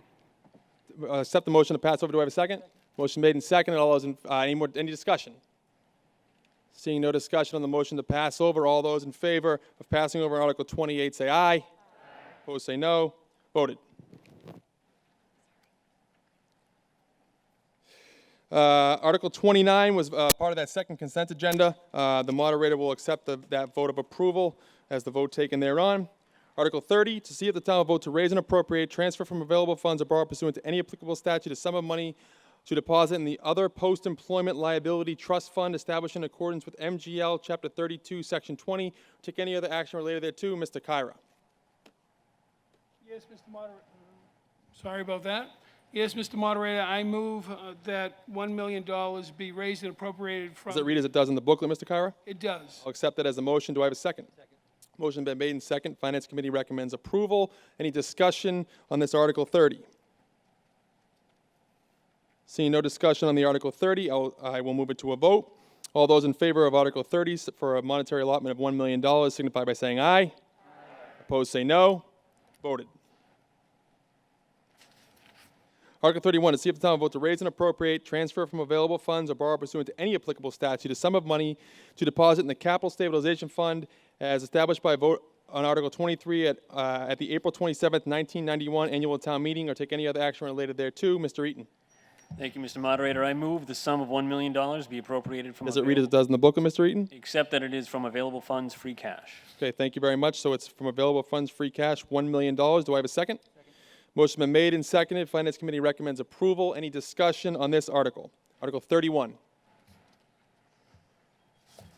Seeing no discussion, I will take it to a vote. Article 31, monetary allotment of $1 million. All those in favor say aye. Aye.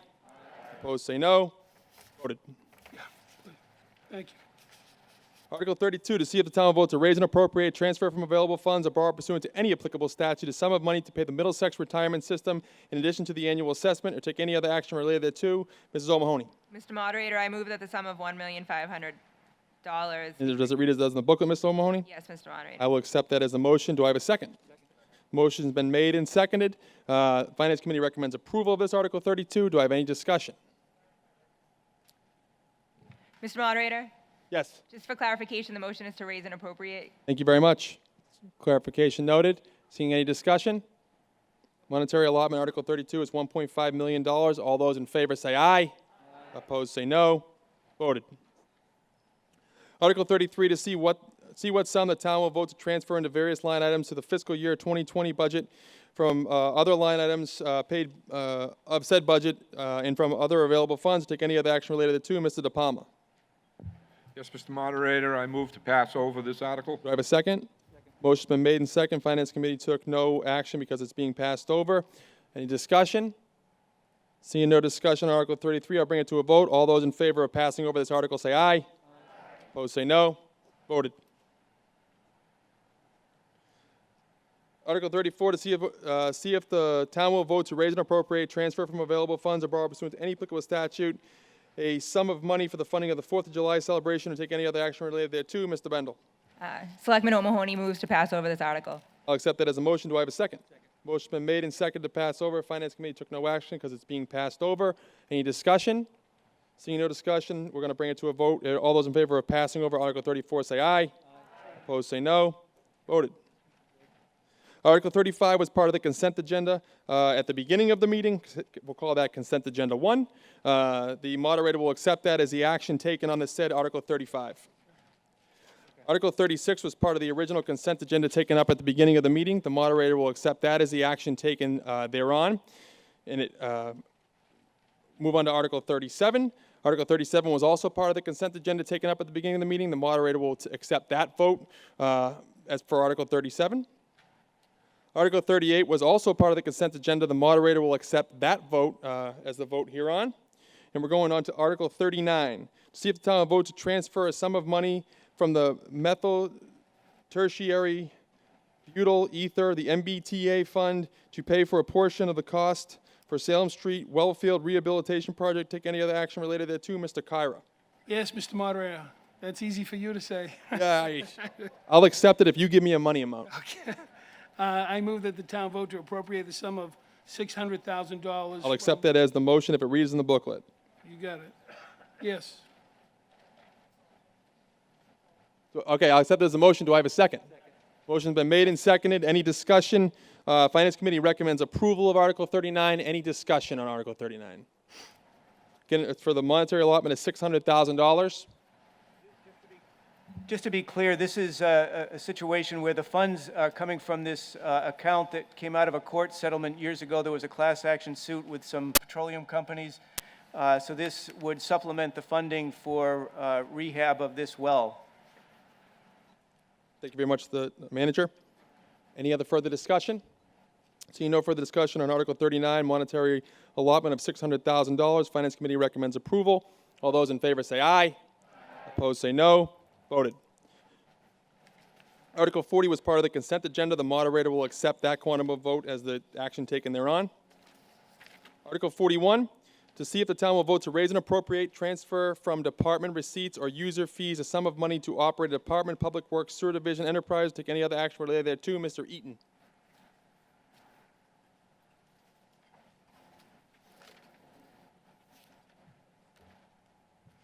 I'm going to borrow Mr.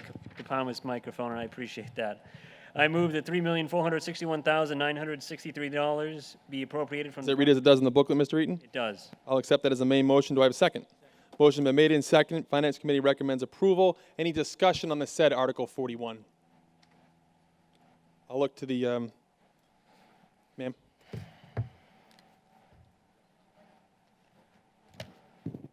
Suzanne Sullivan, 60 Lawrence Street. I'm just curious what the $3 million is for exactly? I didn't make it. Mr. Hall?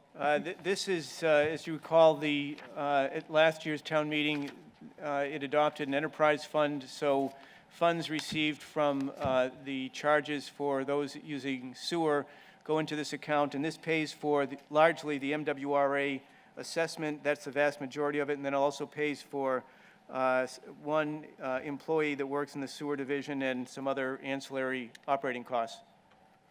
Okay, so it doesn't go to expansion? No, there's no expansion. It's just the MWRA assessment and the operating costs. Okay, thank you. Thank you. Further discussion? Seeing no further discussion on Article 41, I will bring it to a vote. Article 41, monetary allotment, $3,461,963. Again, Finance Committee recommends approval. All those in favor say aye. Opposed say no. Voted. Article 42 was part of our first consent agenda. The moderator will accept that as the action taken thereon. Article 43 was part of our first consent agenda. The moderator will now accept that as the action of approval taken thereon. Article 44 was part of our consent agenda. The moderator will accept that approval as the action being taken thereon. And now we're switching back to random selection. So now we're going to go into random selection for Articles 45 through the end of the article. Actually, I stand corrected. Article 43 and 44 will also be subject to the selection, even though they were part of the consent agenda. So those will be pulled, and I will accept the consent agenda action to be taken thereon. So they'll be pulled again, but I'll go through the process of saying that I will accept the action of the consent agenda for the action thereon. So we're going to start again. Technically, we're starting at Article 43 through the remainder of the warrant.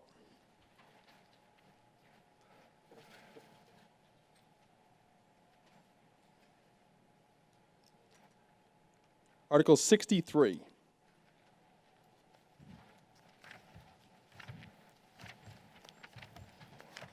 Article 63 has been withdrawn.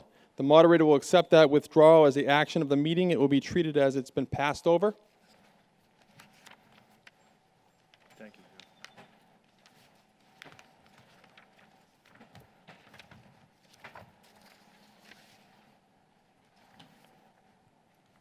Article 65.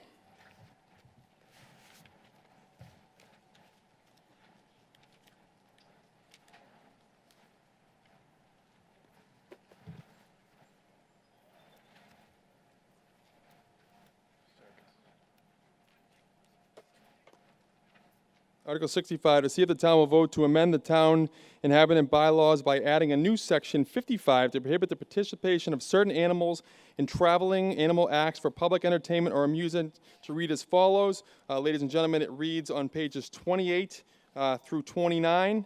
Do I have a motion on this article? Do I have a motion on Article 65?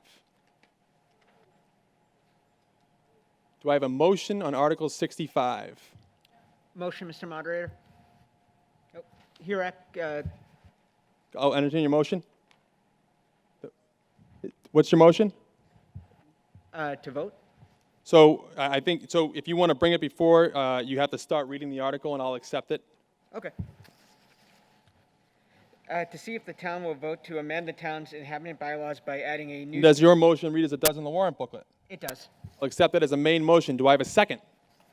Article's been made and seconded. I will open it up for discussion.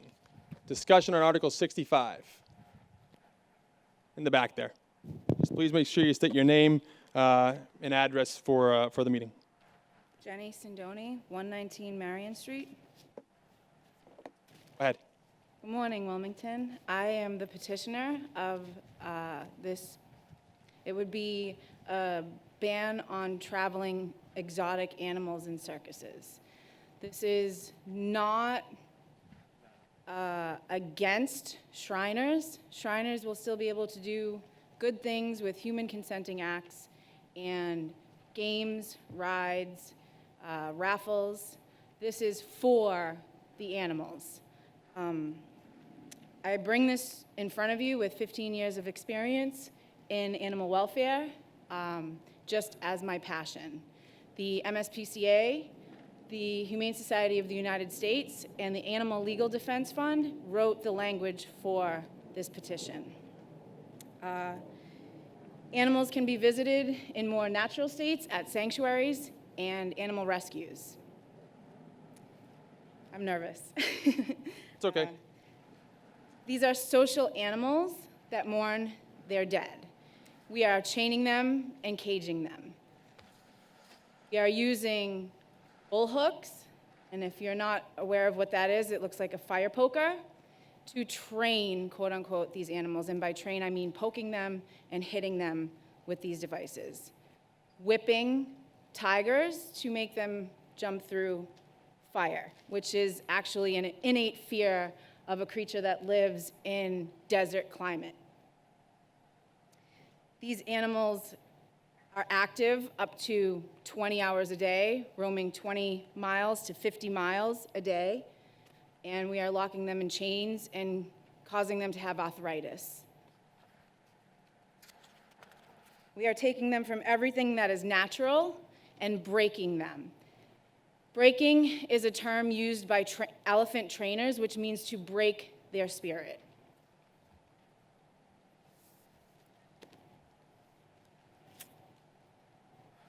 They are being psychologically and physically deprived.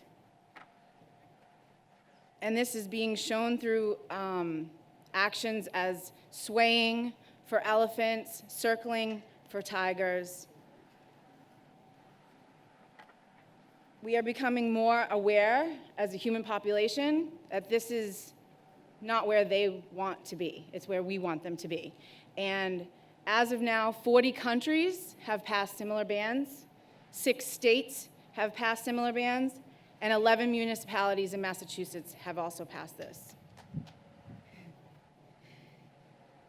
There were a few comments made by the Financial Committee. One was that I, as the petitioner, have not been to Shriner Circus. I do not have to have been to Shriner Circus to be educated on animal welfare.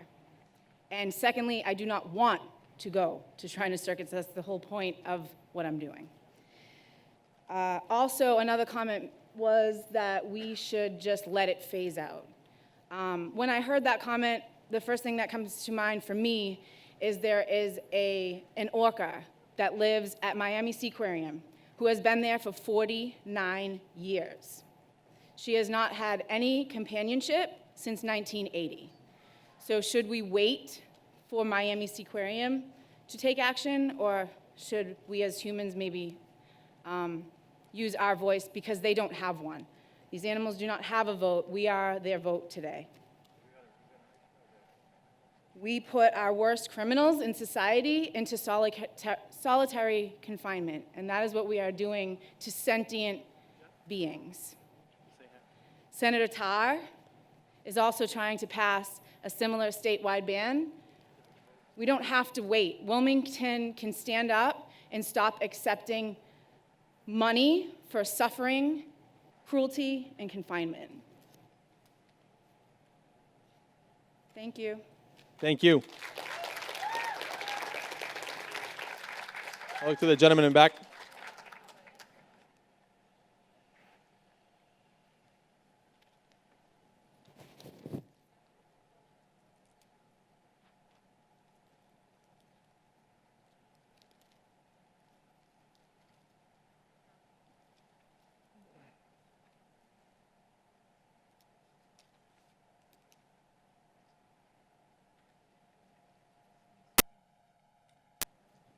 Yes, it is.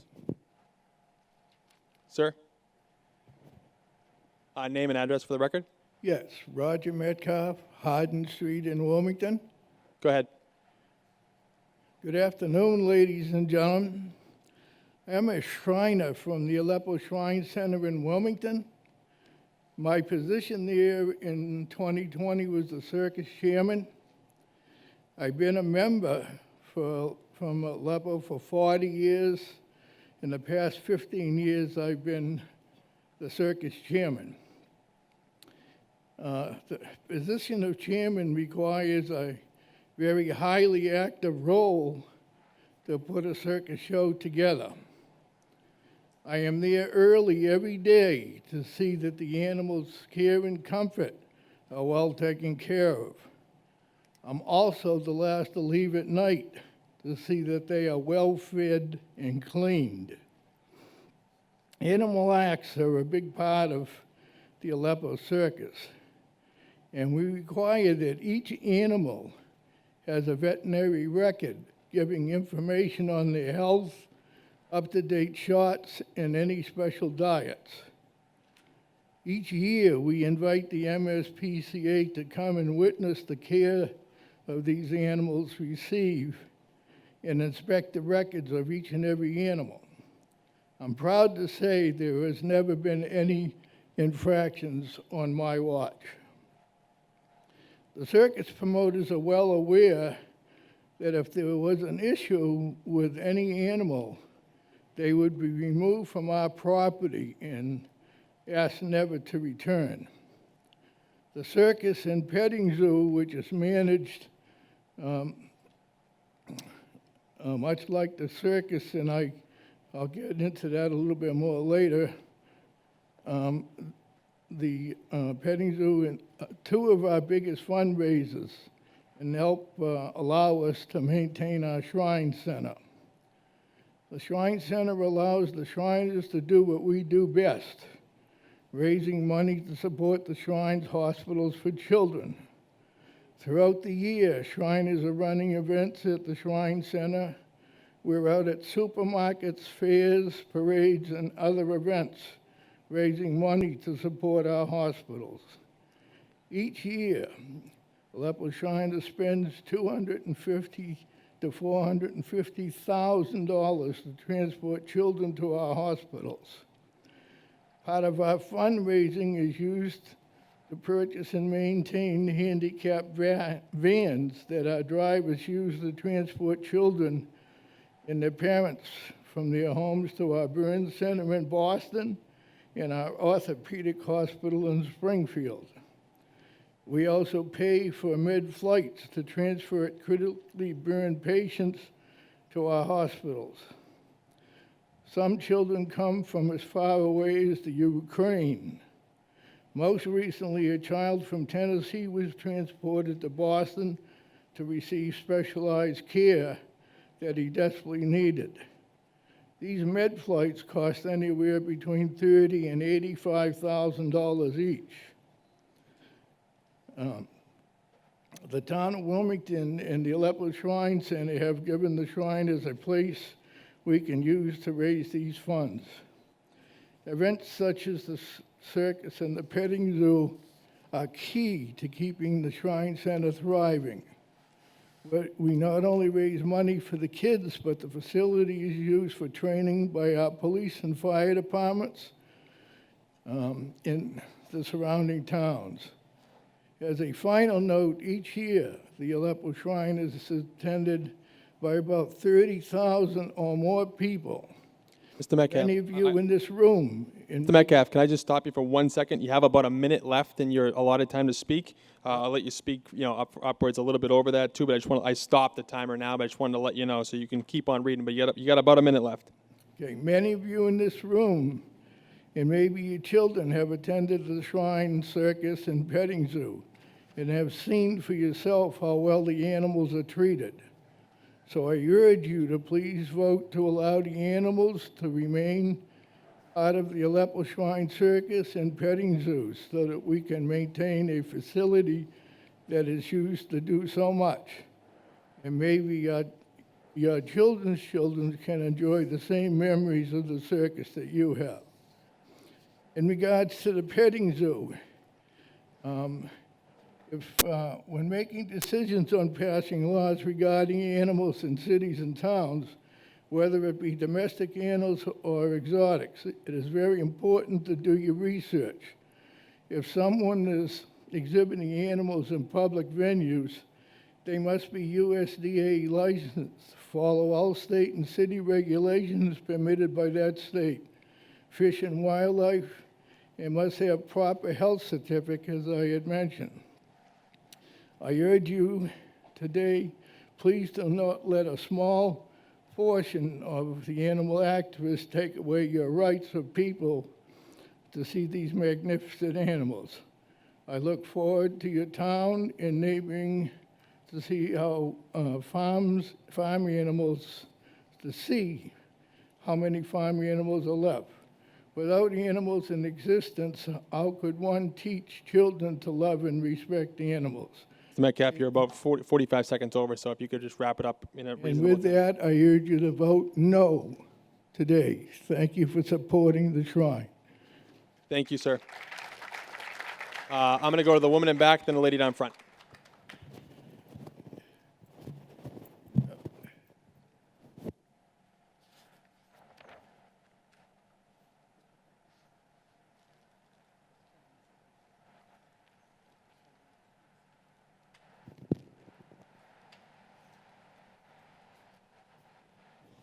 I just want to say that I do have the utmost respect. Sorry, just name and address, please, Oh, for the record. Sorry. No worries.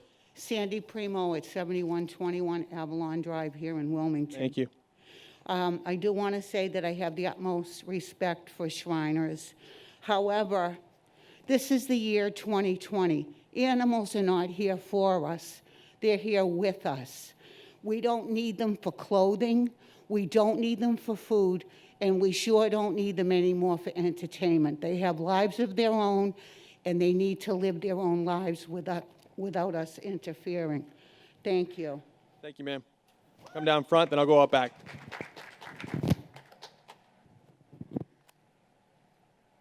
Hi, Jen Tierney, 8 Federal Street. I think that the work that the Shriners does is obviously very important, and however they can raise funds is, we should support. However, I think that it's tough for me to reconcile, well, these lives of children would be harmed if we don't bring in these animals that may be not being treated very well. So that's sort of like a moral issue that's hard. I think, though, that something that was brought up a few times in conversations I've had over the last week is that some people brought up how the library has an event where people bring in owls that come from like a sanctuary and is for an educational purpose. And I wanted to make sure that, that while I very much personally disagree with circuses, I think that where animals are being properly cared for and are not necessarily exotic, where they're native to this area and kept in a sanctuary, bringing them in for educating children in schools or in the library is something that I wouldn't want to see impacted by this. And I'm not sure if it is with the way it's worded. So I wanted to ask the original petitioner if it's currently worded in a way that would involve that, and if she has any opinion on those services and whether or not those also fall into sort of like the moral area of circuses. So. Oh, well, Mr. Shah made the motion, but the petitioner is over there, back there. She wants to answer that question. I mean, you want to answer this young lady's question? Well, I'll wait for her, but I'm going to acknowledge somebody else. So you can go ahead. Scott Lyden for Somerville Avenue. This vote is not about the Shriners and all the good that they do in the world for as long as they have. This vote is about a money-making business, the cruelty to animals and the treatment of them. Just think about this for a second. Would you want your family pet in the circus? Please vote to ban circus animals. Thank you. Thank you. I'll look down front. I believe the question asked of you, the question asked by the previous speaker was there are certain educational programs that go on with animals, and if those would be somehow affected by this warrant article.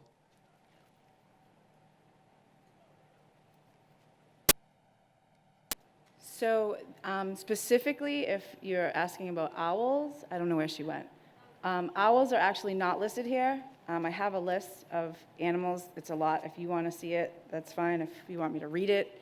But this would be for exotic animals in traveling shows. So it would not be sanctuary animals, if that answers your question. Perfect. Okay. Yeah. And I forgot my microphone thing, sorry. No problem. I'm going to gentleman in back, then I'll come down front to you. Thank you, Mr. Moderator. Lou Sabaglia, Allen Park Drive. Yeah, just a couple quick points. There are laws in order in Massachusetts specifically, it's a felony if you abuse a child. Animal Adventures, a group that comes into town does shows and canine shows they've already said that would all end if this passes.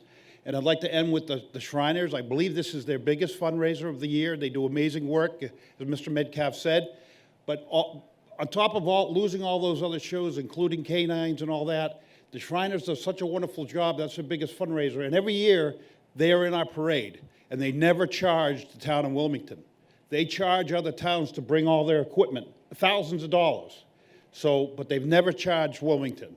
And I think we should give them a little credit on that. And please vote no on this. It goes beyond just the circus animals as well. So thank you. Thank you, sir. I'm going to come down front, and then I'll recognize you next, sir. I have to say my name again. Yes, you do, unfortunately. No problem. Jenna Glazier, 3134 Evergreen Drive. I am voting yes to this motion. I would like to clarify about the dog show as well. Dogs are not exotic animals, they're domesticated. So if the original petitioner could clarify that. But as a dog owner myself, I rescued a dog, she's about 7, from Georgia. And animals are treated terribly in the South, and being a native to Massachusetts, I think that we can do a lot better, and we do better, and I just don't think that I could vote no to this and go home to my one-eyed dog who was shot in the neck with a shotgun. I just don't think I could do that. And I know myself and my partner and many of my friends don't go to the circus right now, but if Shriners and the circus were to remove exotic animals, I would certainly attend. And I know that after voting yes today, I'm going to go home and make a donation to Shriners, but I'm not in support of those circuses. Thank you very much. Mr. Moderator, can we move the vote, please? Move the vote. So I see, unless somebody has any new information, that this is not a debatable question. We have a move the vote. It's to move the previous question, which is effectively to end debate. and then take up the vote on this article. So I understand that's noted. Does anyone have anything new that hasn't been said by these past? I'm going to let the petitioner clarify, and then I'm going to entertain the motion to move the question. Go ahead. And just so you know, if we move the question, the maker of the motion gets 10 minutes, but in this case, the maker of the motion is Mr. Shah. He can give his 10 minutes back to the petitioner here. So what I'll do is I'll seek input from this lady right here, and then we'll take up a vote to move the question, and if that passes, Ms. Sindoni, I'm sure Mr. Shah can give his 10 minutes to you.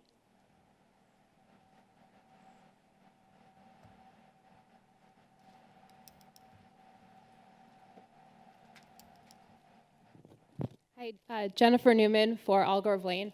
I just had a question. How much of the current Shriners Circus is non-animal acts? And have we considered that there could be a great circus that people would support that doesn't have to involve animals doing tricks?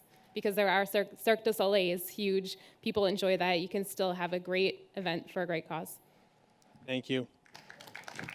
All right, so I have a motion on the floor. It's to move the question. That's a non-debatable motion. So what we're going to do is we're going to bring the motion to the floor. It's a 2/3 vote.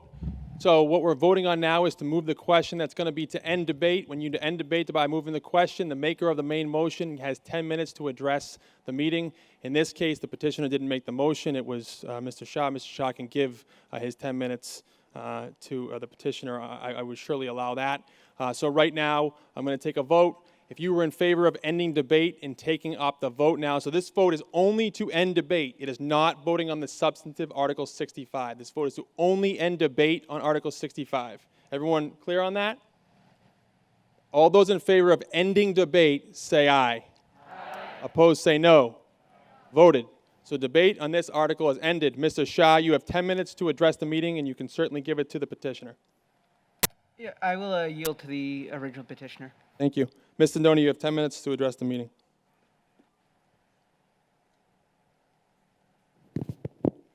I'm sorry, I don't know if it's is it Shah? Shah. I would love for you to speak. I only need 1 minute. So I just wanted to clarify something. Elephants have been cited by the USDA. The elephant show that comes through Wilmington has been cited for the USDA, from the USDA. Also, to whoever was asking about domesticated dogs, no, they are not on an exotic animal on the exotic animal list. I just wanted to add one thing with the man that works for the Shriners. He sees these animals when they come to Wilmington, and he can treat them magnificently. But they also have 70. An elephant can live up to 70 years. They have 70 years somewhere else where they're spending their time. And last, Topsfield passed a similar ban last year, and the show went on. So that's all. Thank you. Thank you very much. Mr. Shah, you have about 9 minutes if you want to finish addressing the meeting. Sure, Mr. Moderator, just a minute. And again, I'm speaking just as a private citizen living on Concord Street, not for the Finance Committee. But just wanted to add on to what the petitioner said, that 6 states and 150 municipalities, including Braintree, Cambridge, Mendon, Pittsfield, Plymouth, Provincetown, Quincy, Revere, Somerville, Topsfield, and Weymouth, and the states of Hawaii, New Jersey, California, Illinois, and Rhode Island. So all in total, about 150 localities and the states I mentioned have moved to ban the use of wild animals in circuses. And just to clarify, educational programs like what would happen at the library with sanctuary animals or anything educational related would not apply. This ordinance would not apply. Thank you, Mr. Moderator. Thank you very much. So are you done using is your 10 minutes over? Yes, I yield the rest of my time. The meeting? Or are you done speaking? Oh, I'm done speaking. Thank you. All right, seeing as the maker of the motion is done with his speaking on the questions being moved, we're going to bring this to a vote. All right, we're going to vote on Article 65. Article 60, make sure everyone's in your seats. Article 65, the Finance Committee recommends disapproval of Article 65. I didn't previously say that. So we're voting on Article 65. If you are in favor of the passage of Article 65, signify by saying aye. If you are opposed to the passage of Article 65, signify by saying no. The noes have it. Voted.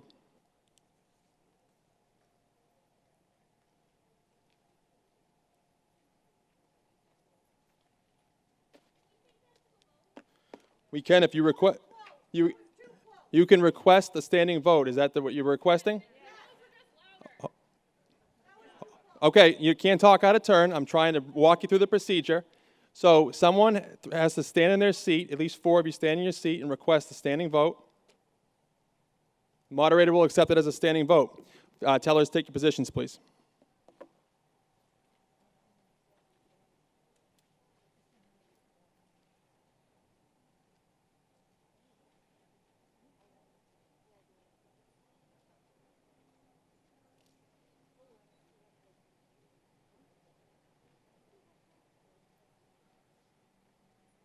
And to confirm that, again, you're voting, if you're voting yes, you're voting in favor of Article 65 passing.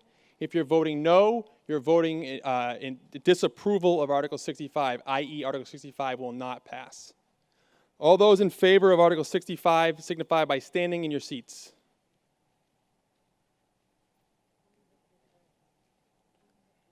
Holding up your card.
You may be seated. All those who are not in favor of Article 65 passing signify by rising in your seats.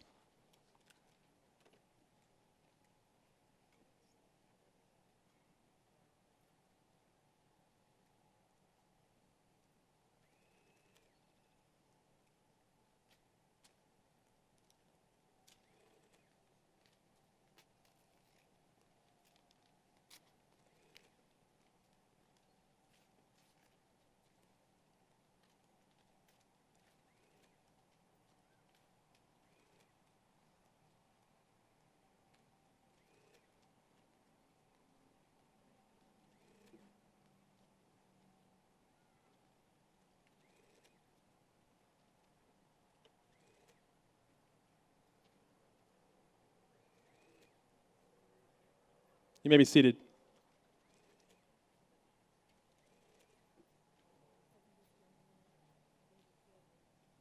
$84 in the affirmative, 74 in the negative. Article passes.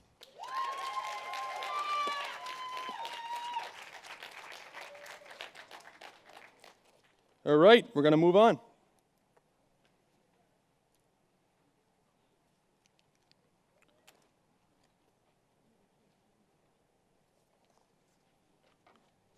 We are moving on to Article 61, and Article 61 has been withdrawn, so I will accept that withdrawal prior to the meeting as an approval thereof. Just make sure I'm right here.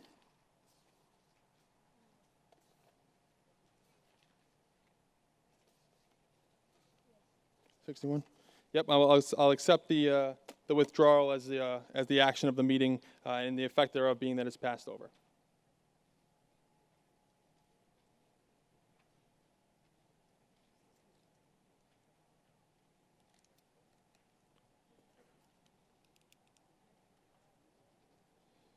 We are on to Article 49.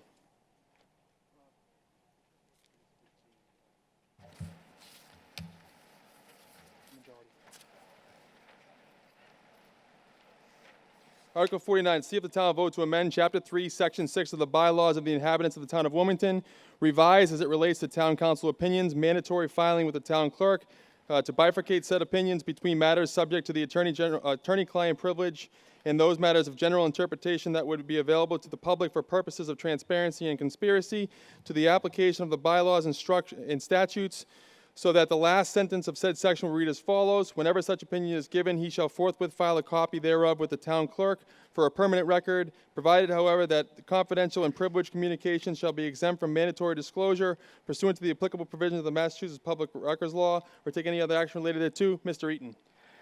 Thank you, Mr. Moderator. I move that the town vote to amend Chapter 3, Section 6 of the bylaws of the inhabitants of the town of Wilmington, revised as it relates to town council opinions, mandatory filing with the town clerk, to bifurcate said opinions. Does your article appear as it does in the booklet? It does, Mr. I'll Moderator. accept it as the motion. Do I have a second? Article's been made and seconded. Do we have a discussion? Finance Committee recommends approval of this article. Go to the lady in the back. Thank you, Mr. Moderator. Suzanne Sullivan. Can you explain to me the purpose of this article? I don't understand it. Mr. Hull? The purpose is that there are oftentimes opinions that town council will give, and a classic example of this is opinions related to the Olin case, which, as many of you know, is a long-standing issue. Clearly, we are, or at least the prospect exists that we may have claims against Olin, but that's one example. Under the current bylaw, the requirement is that those opinions be provided to the town clerk, which would become a public record. In many instances, when we're engaged in active litigation, it's not to the town's advantage to be making those opinions available to the public, which in turn could be made available to the opposing party. So that is really the premise here. There are certain other types of opinions that where we're not in active litigation with another party, and the information should remain public. So once an issue has been resolved, those opinions then made public? Are they always forever? Because, I mean, the purpose of the article is for transparency. Does the public not have the right to know, since they pay the bills of town council, whether or not town council's advice to the selectmen or any other board? I mean, the public doesn't have the right to see that? Even after, but I'm talking after a decision's already been made, after litigation has already happened. I would defer to council on that. Town council? Through you, Mr. Moderator. If, as you can see in the language that is going to be proposed to be added to the bylaw, indicates that the opinions, these confidential opinions, would be exempt from mandatory disclosure pursuant to the applicable provisions of the Massachusetts Public Records Law. So the Public Records Law has specific exemptions that would include matters that are being considered, as an example, in executive session, matters subject to strategy with respect to litigation, certain personnel matters. And once the purpose for which they are being held and the purpose for which mandatory disclosure is not allowable, once that has essentially been resolved, then they would become public records. So it is still subject to the requirements of the Public Records Law. Okay, so so I understand it for clarification, because I think this is very important. So, like, say in the case of 362 Middlesex Ave, if someone were to make a public records request for town council's opinions to the Board of Appeals and the Board of Selectmen in that case, that now that that matter is over, that Go ahead. I don't know, somehow. No, I was shuffling my papers. That should be made public. Mr. Moderator, I'm not going to comment on a specific circumstance, but again, it would be necessary to review the individual circumstance to determine whether the purpose for which the documents are being withheld is valid, whether it's still subject to an exemption under the Public Records Law. Right. So, I mean, so there's already Massachusetts general law that governs it. So if I make a request to the town to see certain documents or even an opinion of town council, and it's refused, and then it can go to the state, and the state can either uphold the town's position or give up the documents. So how does this change that, if at all? Mr. Moderator? So Rich? The concern is that the existing bylaw suggests that all opinions of town council would go to the town clerk without exception, suggesting that they by the action of the bylaw, the exemptions that are allowed under the public records law might not be applied. So this is intended, and I think the speaker's correct, the public records law and the open meeting law exist already, but the concern is that the way the inhabitant bylaws are written right now, there's a suggestion that these opinions would become public regardless of the availability of executive session or other exemptions from public records laws. So this simply highlights, for the purpose of confidentiality, that these opinions, that the opinions that are not subject to mandatory disclosure, would not be disclosed to the public. Thank you. Further discussion? Further discussion on Article 49? Seeing no further discussion on Article 49 for a vote. All those in favor, again, Finance Committee recommends approval of Article 49. All those in approval say aye. Aye. Opposed say no. Voted.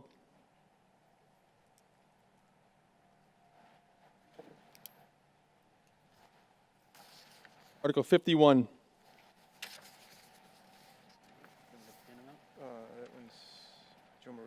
See it's now to amend the bylaws of the inhabitants of the town of Wilmington, revised by adopting a construction noise bylaw as follows. Take any other action related thereto. It reads as it does on page 21, on to page 22, about halfway down the page. Mr. DePalma. Thank you, Mr. Moderator. I move that the town vote to amend bylaw of the inhabitants of the... Does it read as it does in the booklet, Mr. DePalma? Yes, sir, it I'll does. accept that as a motion. Do I have a second? Do I have a second on the motion? Motion's been made and seconded from the audience. Finance Committee recommends disapproval of this article. Discussion. Chief?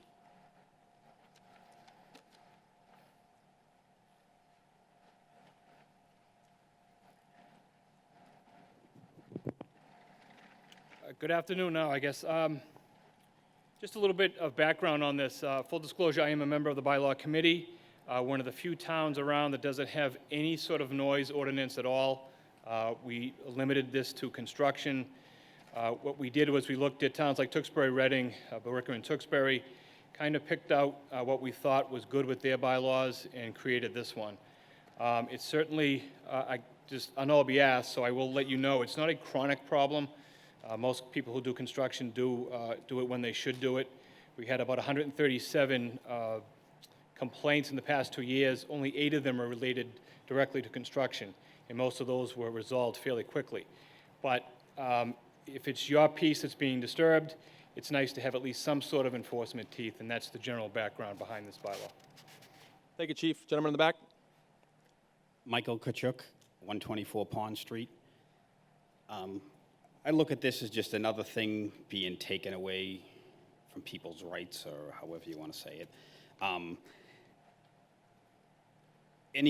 This affects anything, roofers, siders, someone put it in a swimming pool, anything else. And a lot of this article boils down to neighbors that are just disgruntled with another neighbor, and they can just keep calling the police on, say you have a wet spring and you need your roof done. And there's not a very big window to do it.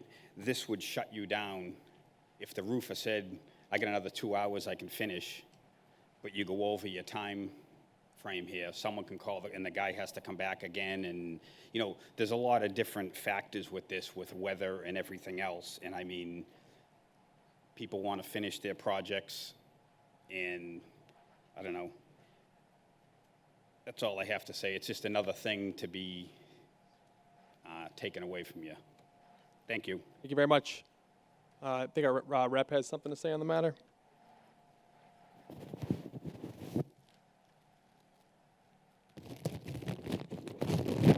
I understand. I just want to say I understand why some folks' hesitation, as the gentleman just pointed out, but After most folks call the chief and find out there's nothing, they call me and say, well, what does the state have on the books? The answer is you got to go talk to your neighbor. And if they're not being rational and reasonable, I think everyone here is, but we'll have someone in our neighborhood that we know could be disagreeable, to put it politely. This would give us at least some sort of tool. It's a bit frustrating, to be honest with you, when Wilmington constituents call and we say there's nothing we can do. They're just out there doing as they please, despite your right to peace and quiet from the family being infringed on. So it's a balance. If we don't go forward with this today, I highly urge that we need something very, very similar to it. But I think this is a good start. Thank you. I'll go to the lady behind you.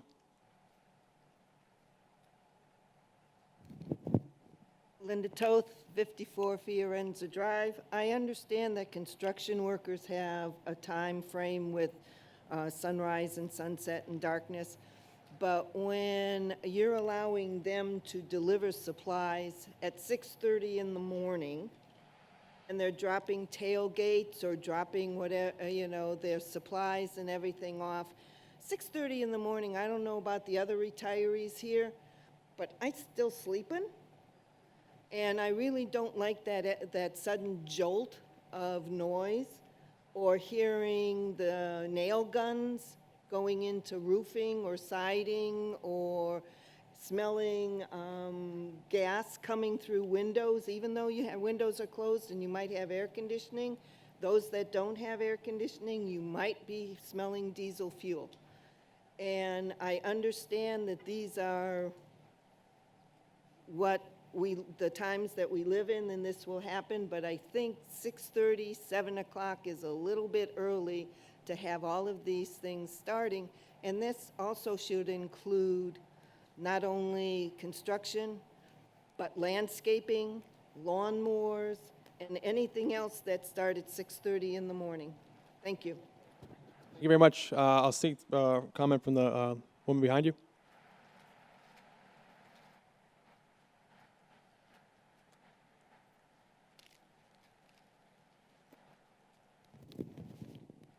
Thank you, Mr. Moderator. Kristen Cacciatore, 4 Emerald Avenue in Wilmington.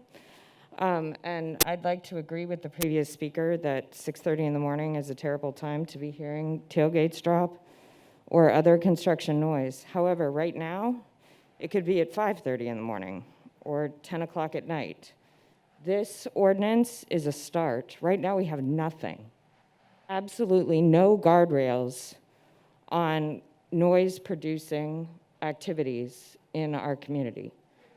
And while, as the chief of police said, the vast majority of construction companies or individuals are very reasonable and would not start doing construction at 5:30 in the morning or make other unreasonable noise without purpose, if someone does, and that does happen on occasion, we have absolutely nothing right now. If we need to come forward at a future town meeting and make a more expansive noise ordinance that includes things like lawnmowers or restricts hours further, we can certainly do that. That is what this body is for. But for now, what we have before us is an excellent start that will provide us with common sense guardrails without impeding the kinds of activity that are going on in our community with good reason, like the development and the new projects that we all want to happen and support our economy. This ordinance makes sense for us right now, and I strongly support it. Thank you, Mr. Moderator. Thank you very much. I'm going to seek Mrs. Galazzo or Mr. Martinson. I'll go Galazzo, then Martinson, whoever you want to goes first. Thank you, Mr. Moderator. I have some issues with this bylaw. I think it puts a burden on our police department. Last year alone, the building department had over 2,000 permits issued just for new buildings. I can't see that the police department's going to have to field over 2,000 permits for this every year, and we only have 137 complaints in 2 years. I just feel at this point we need to come up with some better structure. The police department shouldn't be giving out over 2,000 permits each year just for a noise ordinance. I really am strong favor of disapproving this article just for the stress it's going to put on our public safety. Mr. Martinson? Lee Martinson, 99 Marion Street. What's the rationale behind restricting me as a homeowner to do work with a contractor on a Sunday and a holiday, where those are only the typically only the days I'm actually home and able to do things? Chief? My understanding of this provision is you would be okay to do that unless it reached a certain noise level. You wouldn't need a permit to do that. My reading of this is that it would only pertain to, some sort of level where it reached a noise that was loud enough to get people to complain about it. So that's not how I read it. The way I read it is if I want to work on my deck on Sunday with a friend who's a contractor and I want to run my skill saw, I have to ask you permission to do so in advance. Is that the intent of the article as written? Yes. Okay. In a I am nutshell, that would- strongly in disagreement with that. In the back? Hi, Jackie Santini, 38 Glen Road. I agree with that last comment. Not that I disagree with the intent. I just think it needs more work before we actually vote on the details for time. There's more work that needs to be done on this, and so I disagree with voting on it today. Thank you very much. I'm going to seek comment from the gentleman behind you.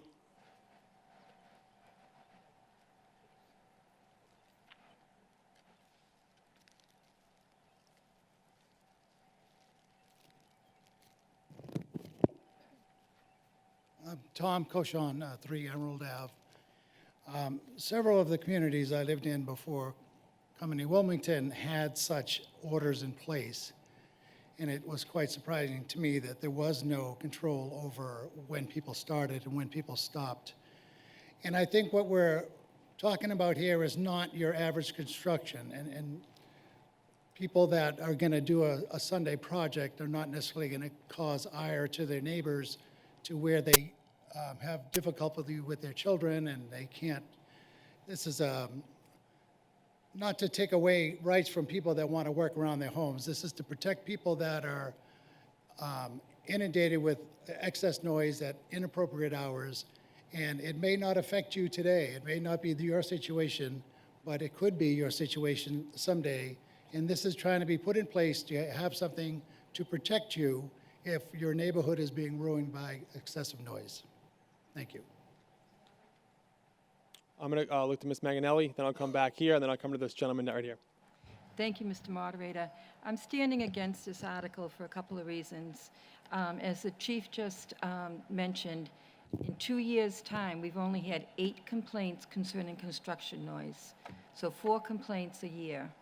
I hardly think that's enough to put in such a broad bylaw. We've already mentioned a couple of times probably expanding this to even include mowing your lawn or blowing the leaves in the fall.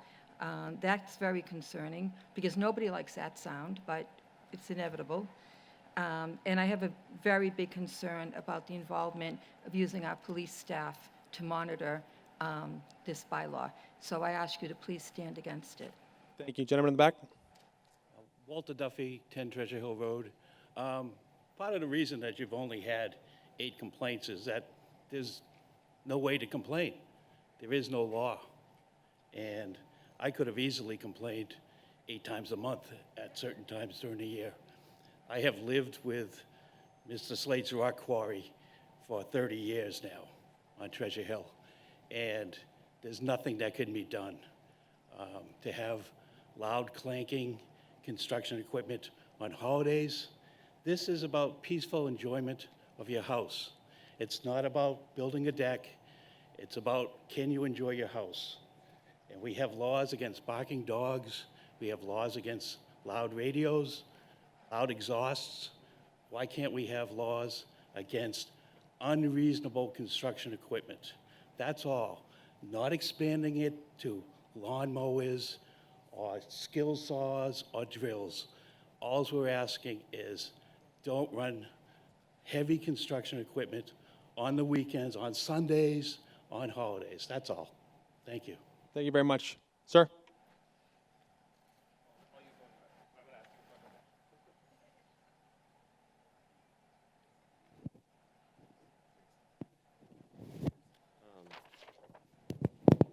2 points of clarification. Stephen Turner, 59 Washington Avenue. 2 points of clarification. The permit piece says only if it's an exception to the noise, the police would need to issue a permit in that case. So it wouldn't be $2,000 a year for them. They would only be the exceptions, is the way it's written. That's what it says here, where it says police may, in reasonable discretion, issue a permit authorizing applicants perform construction during hours other than.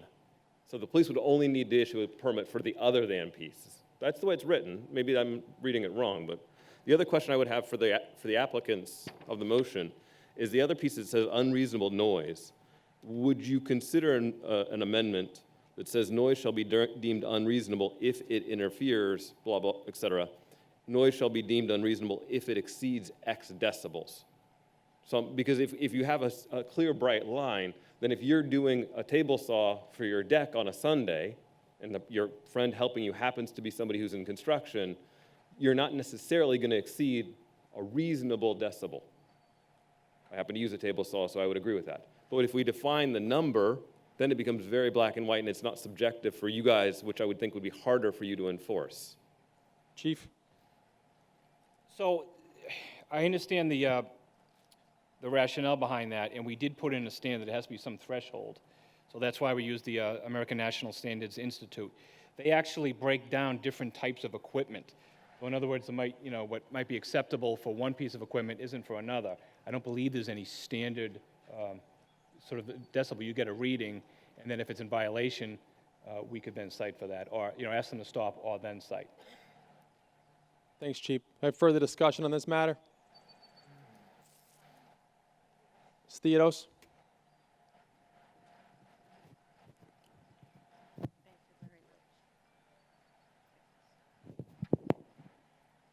I'll see the gentleman in back first because he's got his cover on, so then I'll come back to you, Mrs. Theodos. Sure, Brian Landry, 20 Boutwell Street.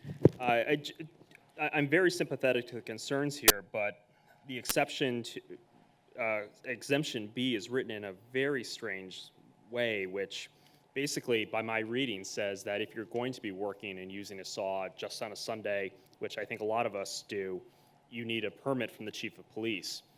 Again, I'm very sympathetic, but this does seem to be quite broad. Thank you. Ms. Theodos? Well, I agree with him about that. I think that we need some protection. I live on Clark Street, and we've had a lot of traffic changes and things, and we've rolled with a lot.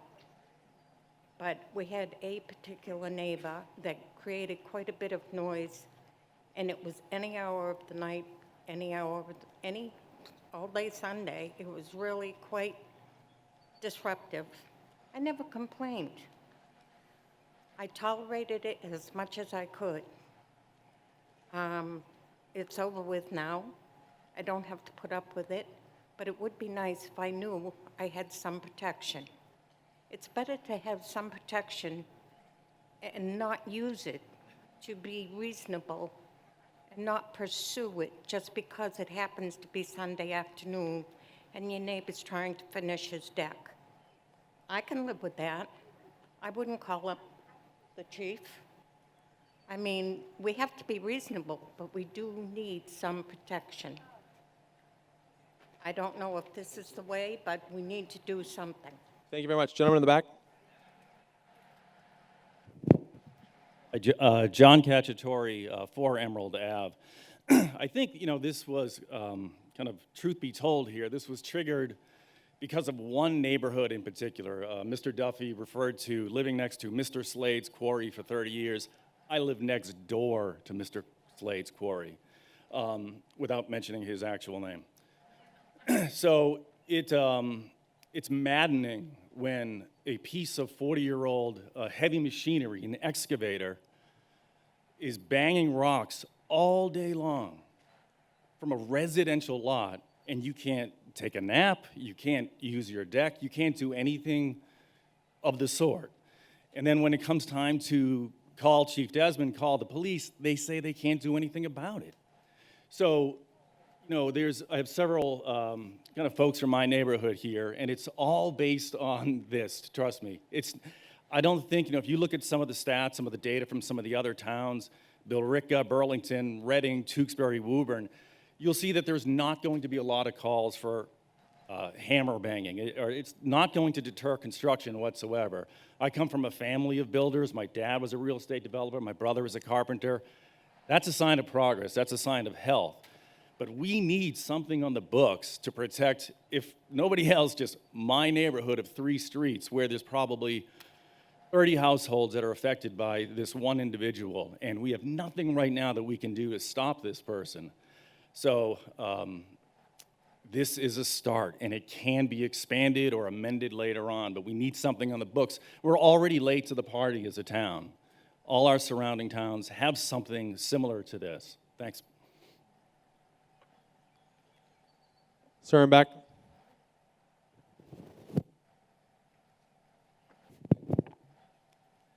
Brian Kane, 17 Lucaya Circle. Mr. Moderator, point of clarification. Is the Board of Selectmen the petitioner of this article?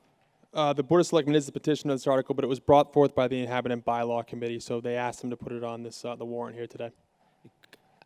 Would they have a comment on this, or is that appropriate? Because I feel like the chief is, you know, the only one by himself here, and I don't know if get him a little bit more support. Mr. Bendel? The petitioner.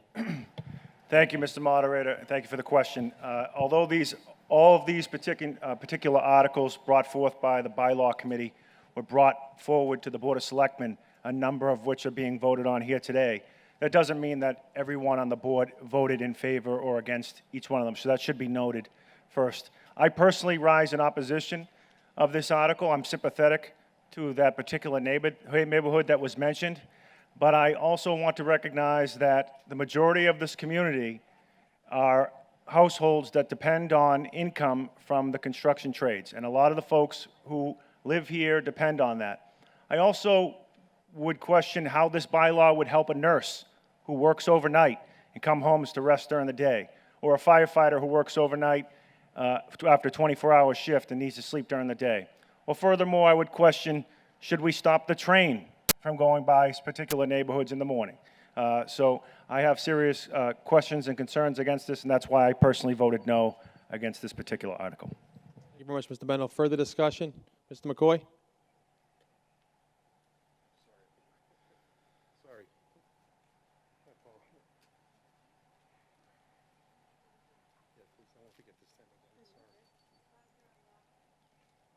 I'll actually go to Ms. Galezo first because she does need the cover. Actually, a question for Town Council. I'm looking at a Mass Department of Environmental Protection law.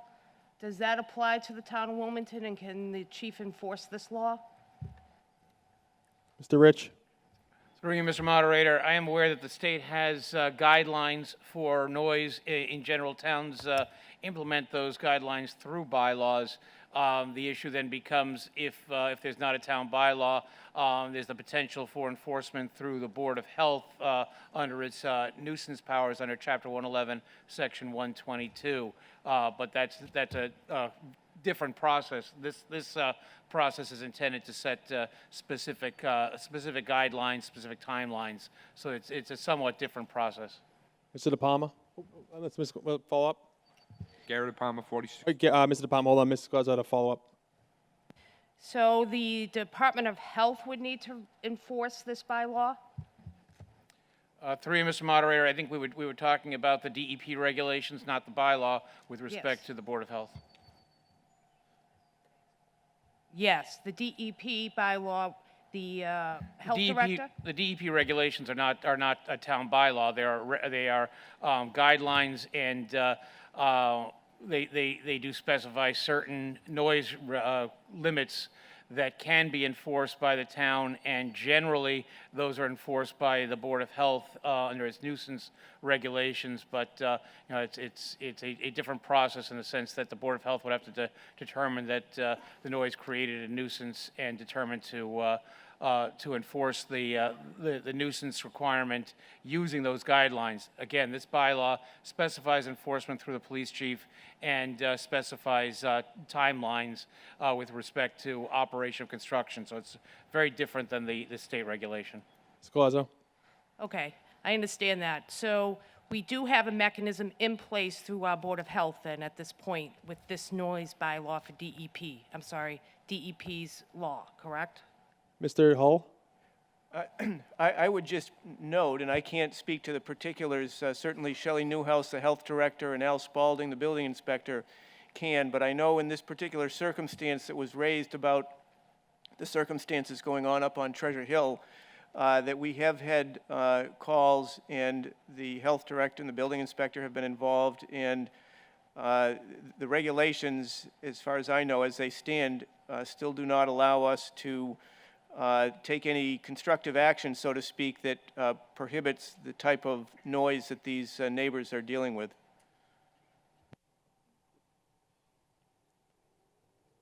Mr. McCoy? Thank you, Mr. Moderator. I'm not going to just sit in the audience and let the chief take all the heat.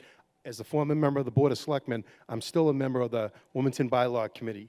You need to give the law enforcement the teeth they need to enforce some of these new bylaws. I also live at 11 Treasure Hill Road, and it's not targeted at one neighborhood. Being a selectman for 30 years, I've always dealt with constituent service. Many folks would give me a call. There's something happening in my, like on a Sunday, there's a noise. And Shelley Newhouse does an outstanding job. Unfortunately, she has to borrow a gun that shoots decibels from the DEP to actually go out to see this loud, the noise of this, relative to the decibels of the noise. I think you should pass this article. We're not against construction or development. We want to make sure it's done in an orderly way. We want to try to eliminate the Sunday, because people that do come home that work a day shift or an afternoon shift should be entitled to be with their families on a Saturday night and a Sunday. That's not asking an awful lot, folks. This is not isolated in one neighborhood. It is throughout the whole community. That's what's happening. And it's about time that we do give the police a little teeth in this bylaw. It's a good bylaw. I think you should pass it. And you're protecting the community as a whole. It's just not one neighborhood, folks. Thank you. Mr. De Palma? Thank you, Mr. Moderator. I'm on the bylaw committee, and I'm very much in favor of this. It's not to attack your neighbor because they're out there putting a fence in, they're out there putting a deck on, they're putting replacement windows. It's for the contractors that are out there all hours of the night and weekends. And I can attest to it because in the neighborhood I live in, there was a jackhammer out there at 5 o'clock in the morning on a Sunday and on a Saturday. You're a resident of the town. I don't think everyone wants to hear loud noises while they're outside playing with their kids or working in their yards. And it's not, this was not done to say you can't do anything on Saturdays and Sundays. It's common sense. And also to give the police the opportunity to be able to say, knock it off or we will cite you. That's all I have to say. Thank you. Any new discussion here? I'm going to bring it to a vote if I don't see any new discussion. Oh. I'll go to Mr. Martins and then I'll come back over there. I appreciate what the bylaw committee is trying to do, and no one is saying that these aren't good steps. But you have to actually read what you wrote, okay? You have to understand the implications of what the words say. And this broad definition of construction says anything that requires a permit. And in Wilmington, if you want to change your faucet in your house, you have to get a plumbing permit, okay? This definition of construction covers anything. And if enacted, does give your neighbor the right to call the chief if you're using a loud piece of equipment on a Sunday to clear the leaves out of your lawn. So I do not have a problem with the intent of the bylaw. I have a problem with the way it is written. Further comment in the back? Hi, Kristen Cacciatore for Emerald Avenue again. I just wanted to ask the chief of police if you're concerned that you're going to be overwhelmed by either permit requests for exceptions, which I think it's already been pointed out that you would only be involved in making exceptions to these hours or calls for infractions or potential infractions against this based on your experience, because my understanding is that you support this bylaw being enacted. So if you could just comment on those two things. Thank you. Sure. So what I did was I called Chief Clark over in Reading. They have a similar bylaw, and he is also the, I guess, exception authority in that. He averages about 1 or 2, maybe a month. So I didn't think it was outrageous. That doesn't necessarily mean I won't be getting 100 a month, but from what we can tell, it looks like that's about it as far as that. And as far as the bylaw, you know, understand that we didn't invent this wording. This is wording we took from other bylaws that have been established for many years in different towns. I'm going to look to Mr. Allen unless there's any more conversation that brings something new to the floor. I'm going to look to seek get a vote on this one. Mr. Allen? Thank you, Mr. Moderator. George Allen, 7 Stonehenge Drive.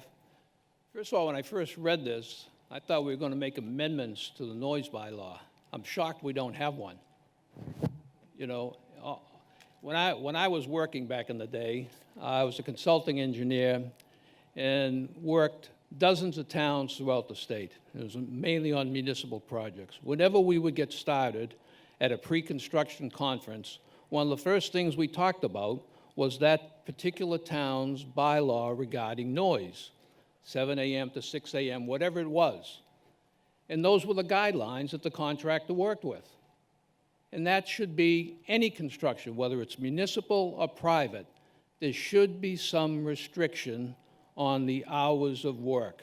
So I would vote in favor of this article. Thank you, Mr. Moderator. Thank you very much. Again, anyone has something new to add to the conversation, I'm more than willing to entertain it, but I think we've vetted this out pretty good. Mrs. Sorrentino? Sorrentino, 1 Curtis Street. I think the problem with the bylaw is the word construction. It should just say noise bylaw. The community doesn't have a noise bylaw, and then it could be enforced for not only construction, it can be enforced for businesses that operate outside of the hours that they should. I also think there's a couple of flaws in here. Which, you know, noise is based upon the operation at so many decimals at so many feet. I think it should be kind of spelt out. I think maybe if you had called Cambridge or someplace like that, where it's a little more Boston, you could see that it's spelled out a little bit better. And in construction, you know, the previous speaker and I were colleagues for a while, and he knows I do a lot of construction. Sometimes construction needs to be done at night. If you're striping the lines on one of the roadways, you can't really do that in the morning. You can't really do it during the day. You can't do a major intersection. So sometimes you have to work at night, and the biggest noise is from the backups of the machinery, which is an OSHA requirement for protection. So I think it really needs to be, this really kind of needs to be vetted a little bit better, and I think it should be more of a noise protection and not specifically say construction. Thank you. Lady in the back. Linda Toth, 54 Fiorenza Drive. Just a clarification. On there, you're talking about blasting as one of the noise construction. Is that residential blasting or is that town-wide blasting? Because I live on Fiorenza Drive, and they're blasting either at Lynch or Benevento's, and my house shakes at times when they blast. And so that's why I'm wondering if it is company, you know, or just blasting in the residential area that you're talking about. Chief? I think with blasting, we're crossing over into a different thing. I think that's permitted by the fire department. And you're talking about vibration, not necessarily noise. No, noise. I don't know if that would. You can hear the noise when they blast. You can hear the noise when the trucks are going by. I'm just trying to figure out what you mean by blasting and where in the area. Is it just Wilmington in a certain area, or is it where you can hear it from outside of your residence? Right, we would only have the authority to, you know, obviously within the confines of the town of Wilmington, this bylaw, if passed, we could only enforce that. Okay. You're talking about North Reading, no. Well, I think Lynch is still in Wilmington, isn't it? Yes. By Shea. So I don't know which one of them are blasting. So that was my clarification. Chief Kavanaugh. Chief Kavanaugh, Wilmington Fire Department, 2 Jones Ave. Ma'am, Lynch does not blast. They just process. Benevento's blasts. There is different state regulations for blasting. I have dealt with a blast complaint up in your neck of the woods in the last couple of weeks, and they're working with your neighbors. Put some seismographs up there. We are very proactive anytime there's a blasting complaint. Also, they are considered a quarry, so they fall under different rules as residential blasting. So it would be a totally different set of circumstances, and I don't believe this bylaw would apply to them. Thank you very much. Any further discussion? There's further discussion right here. I'd just like a clarification, because the way I read it, it sounded like if you want to do something on Sunday at home, you can do it, but you have to get a permit first. Is that true? The way I read, I mean, you know, sometimes you don't necessarily mean to do something, but you've put it in the thing, into the writing. And the way I read it, and I just want some clarification. I'll ask the chief to clarify that.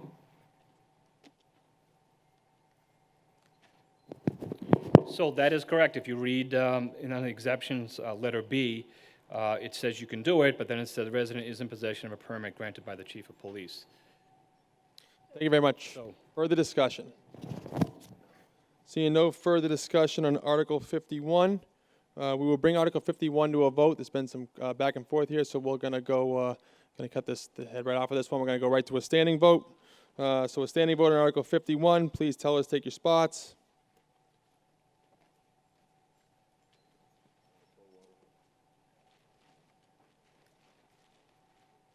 All those in favor of Article 51 passing. So if you're in favor of the passage of the article, signify by rising in your seats.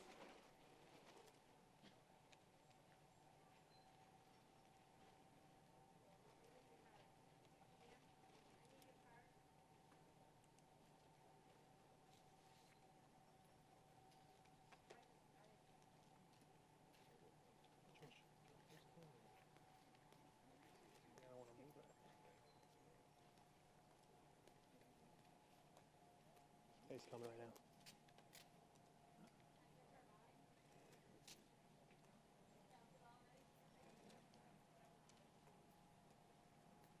You may be seated.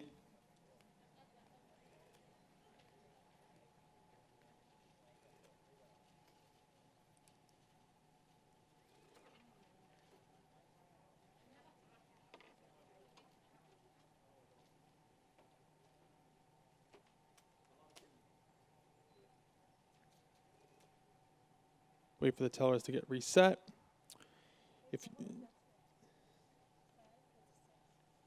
If you are opposed to the passage of Article 51, signify by raising in your seats, standing in your seats, holding your yellow card, please.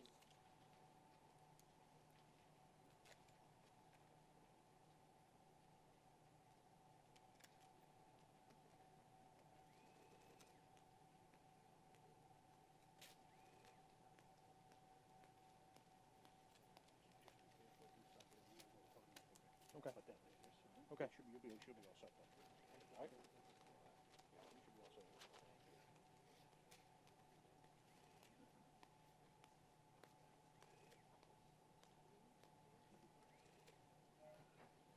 Inhabitant bylaws majority.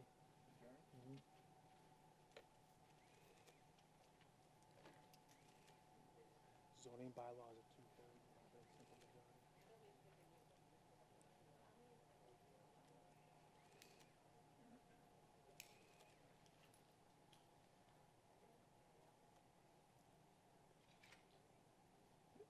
There was 57 yes votes, 57 yes votes, 82 no votes. It fails.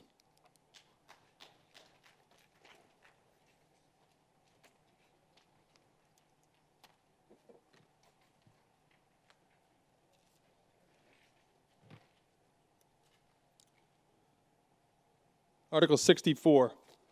As stated earlier, I am recusing myself from Article 64, so I will call up Selectman Shampoo to take position as the moderator for this article and this article only. Former Selectman Shampoo.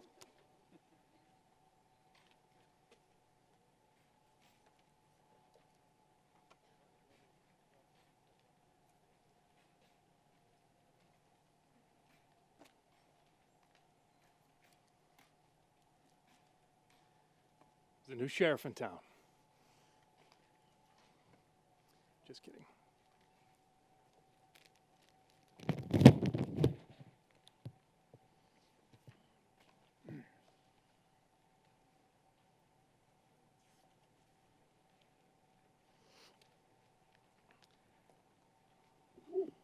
Article 64 reads, to see if the town will vote to rezone from general business and general industrial to neighborhood mixed use the following property.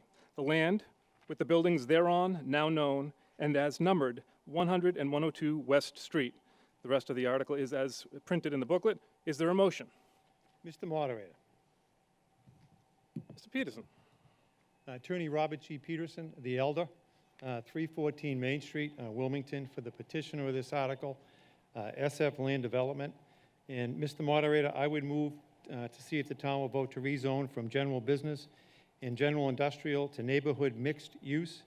The following property, the land with the buildings thereon, now known as and numbered 100 and 102 West Street, Wilmington, Middlesex County, Massachusetts. Mr. Peterson, does the rest of your motion read as is printed? Mr. Moderator, it does. I'll accept that as a made motion. Is there a second?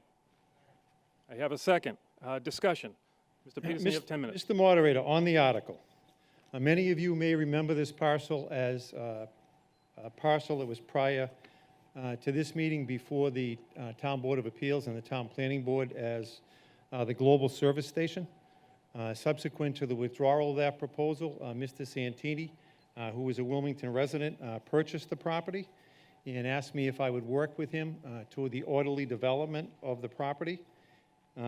We met and we discussed that a better use for that property would be a mixed-use development involving some type of residential development and some type of retail development. Mr. Moderator and members of this body, that is the best use for that site for many, many reasons. This proposal, if voted on today, would significantly reduce the number of vehicular trips to that site that were proposed in the prior development proposal for that site, and in fact, for any of the prior development proposals of that site. For example, if you look at your handouts today, there would be, if this article is approved, 50 multi-family residential units proposed for this site, and that would generate on a weekday 270 vehicles. It would be higher than that on a weekend, but that portion of the site would generate significantly less motor vehicle traffic than any prior use of that site has generated. There will be additional traffic with the proposed retail use. This would be a multi-use site if approved. It would have a residential component and a retail component in the form of 2 restaurants. After the subsequent proposal for this site was withdrawn by Global Petroleum, I did meet with Mr. Santini. We have discussed this matter with the Planning Department. We have discussed this matter with the neighbors. We have done everything right with this project. It's a very orderly development of this parcel, and it's a parcel that I have a personal interest in seeing developed in an orderly manner. Not only has Mr. Santini and his family been a client of mine for many years, many of the residents in the West Street and surrounding neighborhoods are also clients of mine, and we thought it very, very important that we reach out to them prior to coming to this board to propose this rezoning. And we have done that. We had a meeting back in March at Tremezzo with the neighbors, and I honestly don't recollect there being any objections whatsoever to this proposal. I was actually very surprised to find that most, if not all, of the neighbors were in favor of the retail portion of the site. So mixed use in these sites is the way to go today. That's what we're proposing. It has a minimal impact on traffic. And this proposal, if approved, would also add between 7 and 9 affordable units to the affordable housing stock in Wilmington, because there is a required affordable component to that. So I would ask you to consider, as members of this board, the redevelopment and the rezoning of this parcel as presented by Article 64. Thank you, Mr. Peterson. We welcome additional discussion.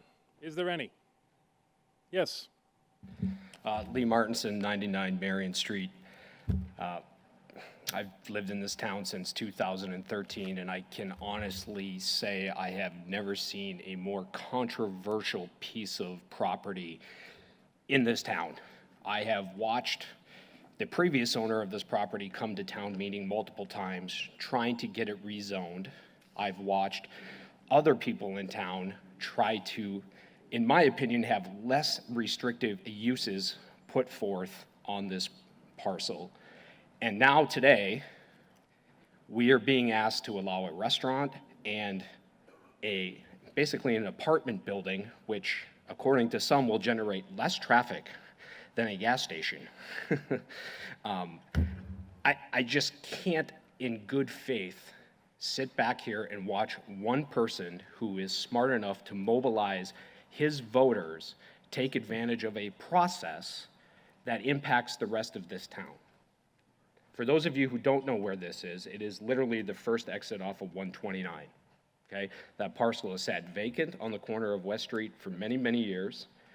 There have been other people who wanted to put in developments there that were denied because of the process in place here. Now, Mr. Santini, to his credit, is doing it the right way, okay? And I am completely in favor of developing that parcel of land. I am not in favor of the manner in which this has gone down. This is an affront to the people of Wilmington, and you should all be upset by this process and how this has played out. I have nothing further to say. Thank you.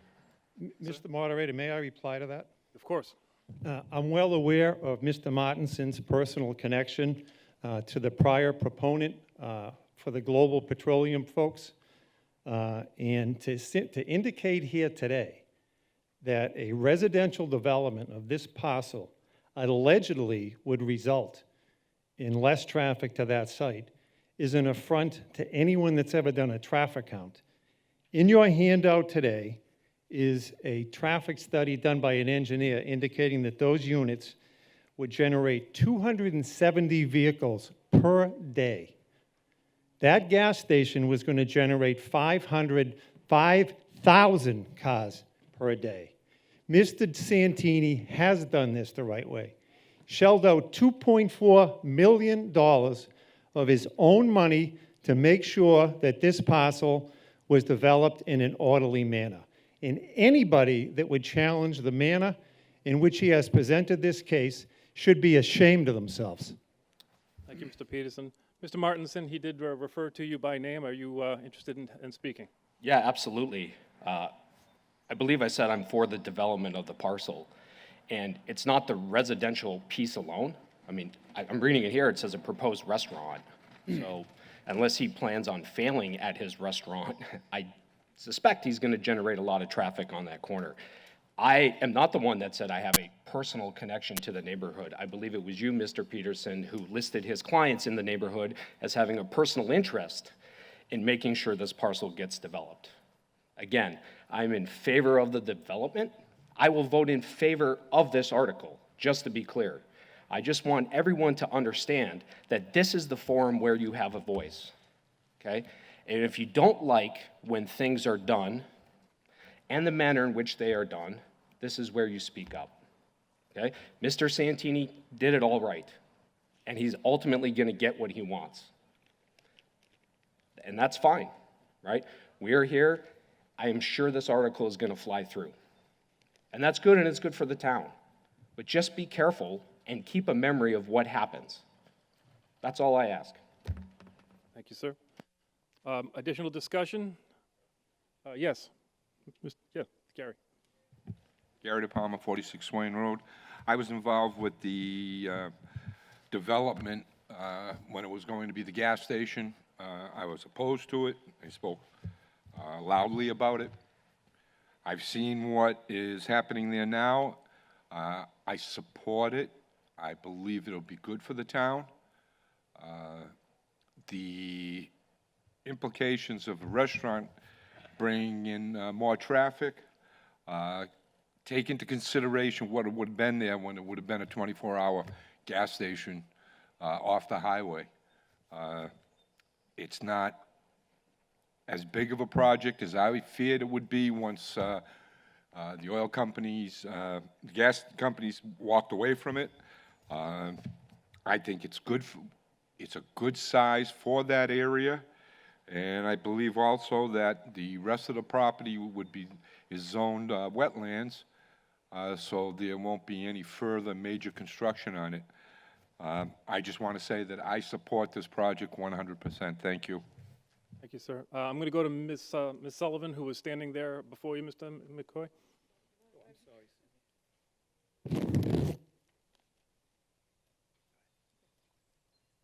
Wow, that's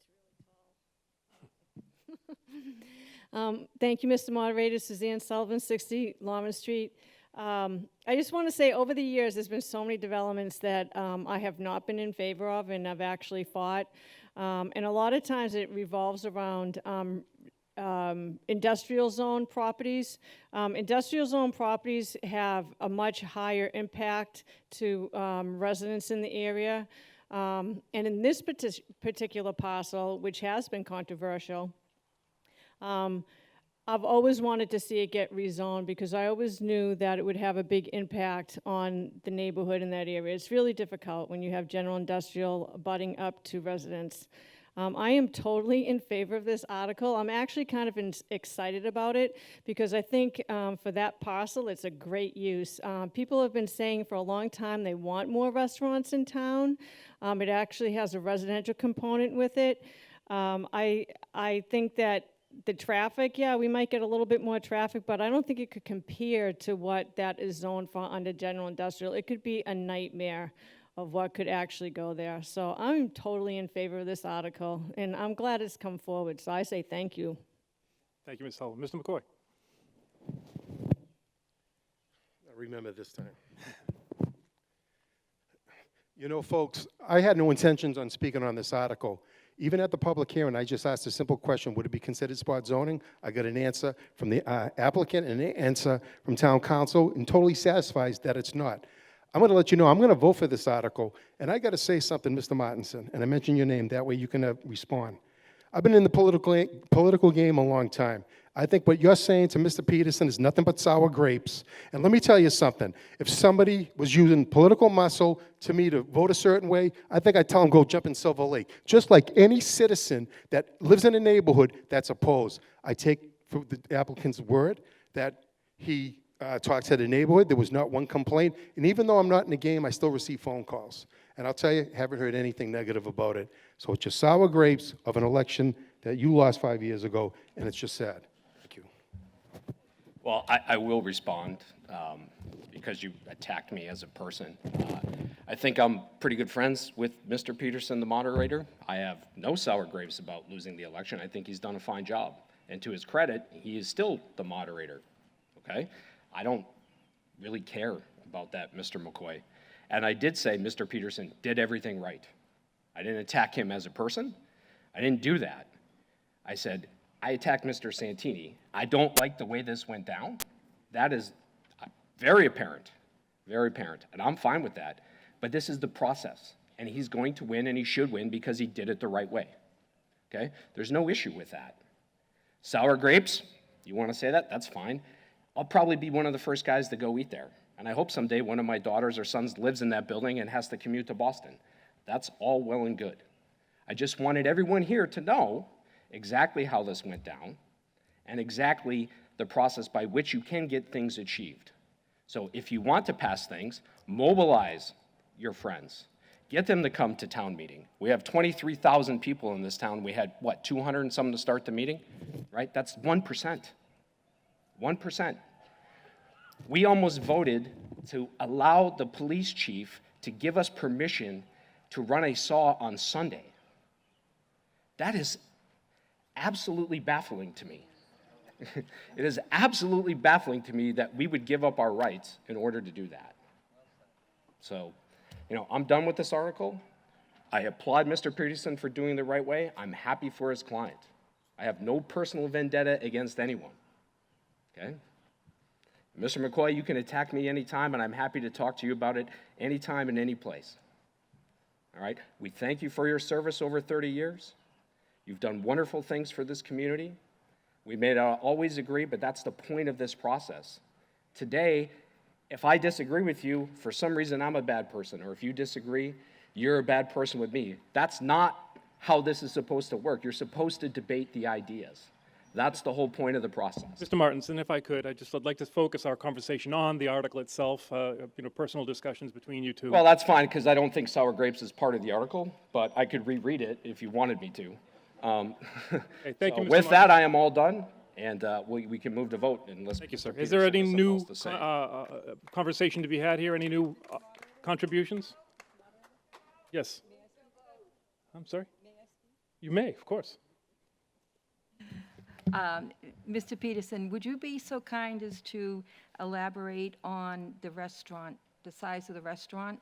Yep. So are we looking at like pizza shop size or sit-down dinner size like we've recently had a few come to Wilmington, which has worked out great? Yes, I would be happy to answer that. And I'd like to elaborate on a point that was made by somebody earlier. We're not talking about the restaurants here today. They're really not a part of this article. The only reason for this article today is to rezone this property would allow for the inclusion of the residential portion of the development. The restaurants are allowed whether this article passes or not. So the passage of the article is going to significantly reduce the traffic in that area because a significant portion of that parcel is going to be taken up by the residential aspect of the development. And the answer to the question is they intended at this point, there is a preliminary drawing on the plan showing 10,000 square feet of retail and restaurant space, and they're intended to be full service. So I will take, Mr. Peterson, you're I am satisfied? done, Mr. Moderator, in more ways than one. Thank you.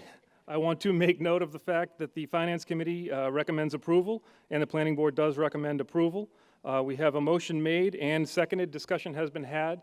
This is a change of zoning and requires a 2/3 vote for passage, so I'll ask the tellers to take their positions, and in just a moment, I will ask for the vote.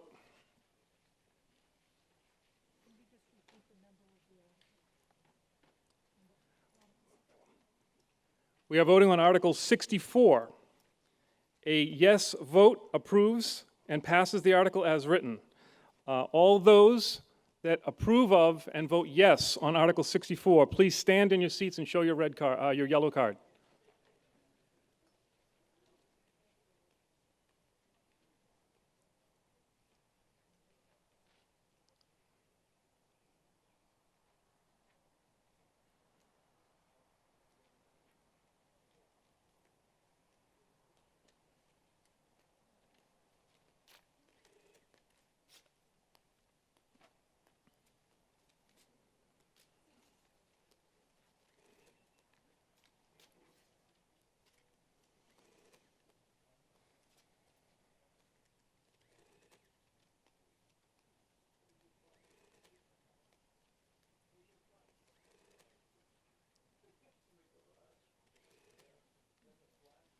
You may be seated.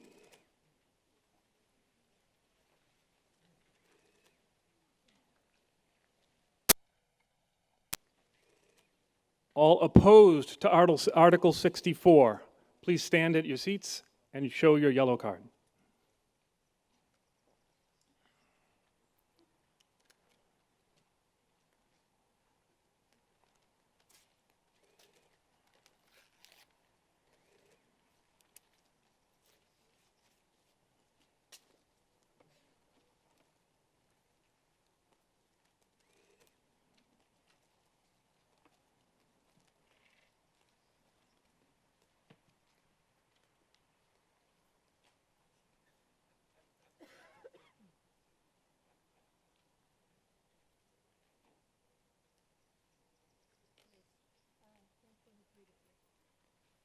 $123 yes, 3 to the no. This marketing guy doesn't need anyone to do the math for him. The vote does pass. Mr. Peterson, Jr., we welcome you back to the podium. I'm not sure when your term is up, but you might have some competition next time. I like it up here. Thank you all.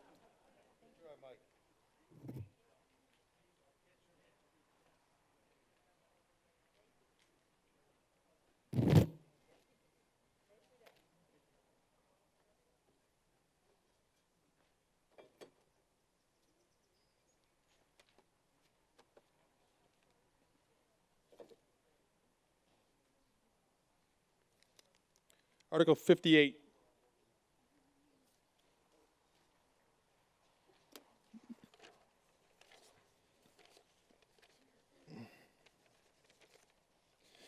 See if the town will vote to amend the bylaws of the inhabitants of the town of Wilmington revised by amending section 51 comprehensive stormwater management bylaw as follows, or take any other action related thereto. That goes on from page 24, 25, all the way on to page 26. Do I have a motion?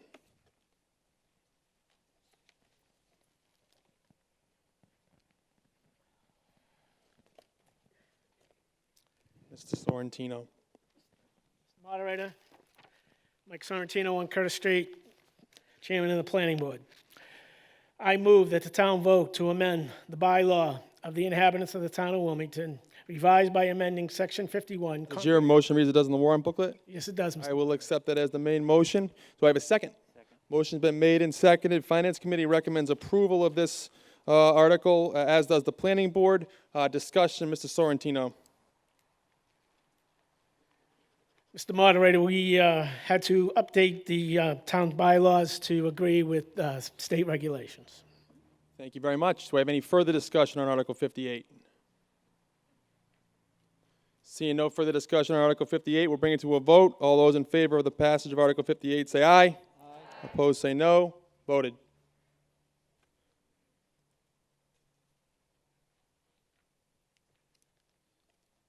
Article 47.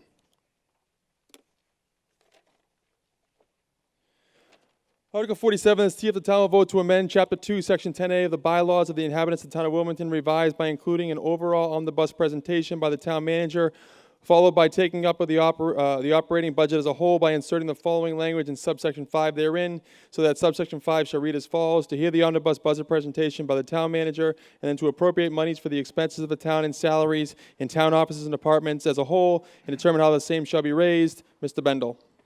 Thank you, Mr. Moderator. I move that the town vote to amend Chapter 2, Section 10A of the bylaw. Does it read as it does in the warrant booklet? Yes, sir, it I will does. accept that as the main motion. Do I have a second?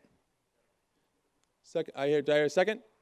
Second. Motion's been made and seconded. Discussion on Article 47. I'm going to turn this over to, I'll give Mr. Doherty the first crack at this because it's relative to the budget. Thank you, Mr. Moderator. The committee voted disapproval of this because currently there is no mandate or bylaw as to how the budget's presented. And it should be up to the Finance Committee to realize what years, like we did this year, an omnibus budget, but other years we might want to do it by either by line item or by department. So I'd urge you to disapprove this article. Thank you. Further discussion? And just to clarify, we actually did use this type of procedure in this meeting, and again, it was done by motion. It can be done by motion. The purpose of the article, it being added to the warrant here today, was to codify it, so it would have to be done moving forward.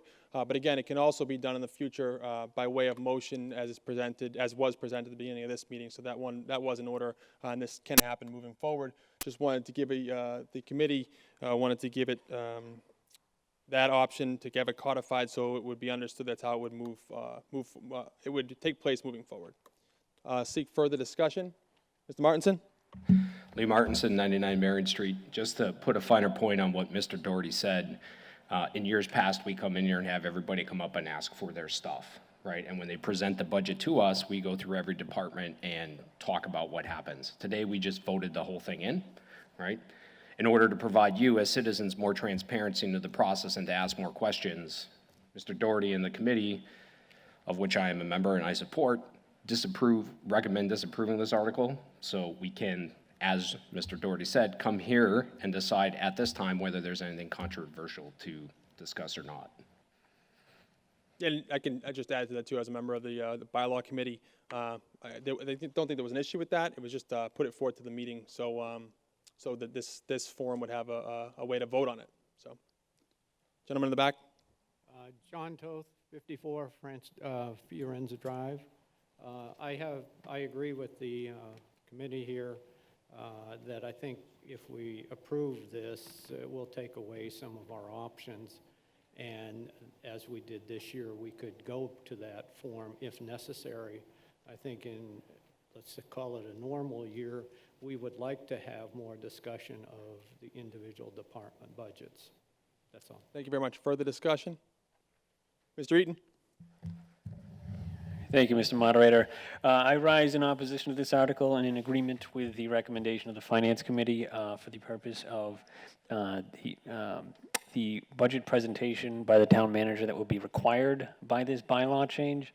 The town manager does present his proposed budget to the Board of Selectmen in late January every year, and usually that's about an hour to an hour and 15-minute presentation.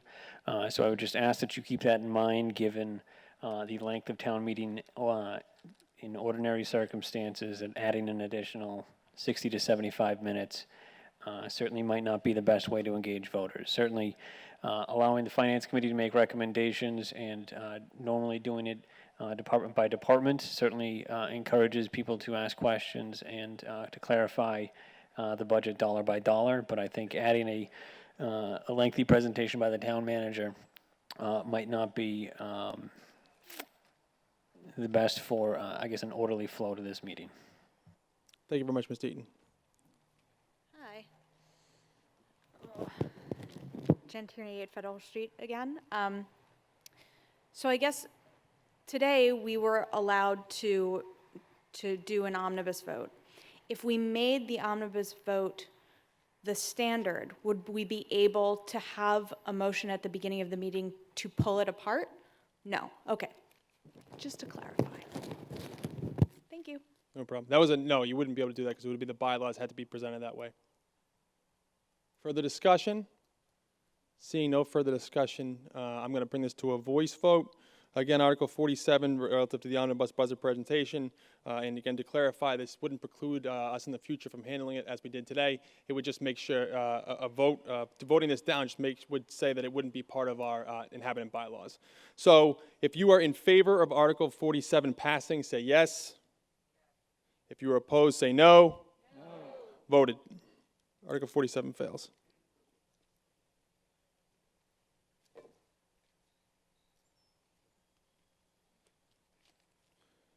Article 52.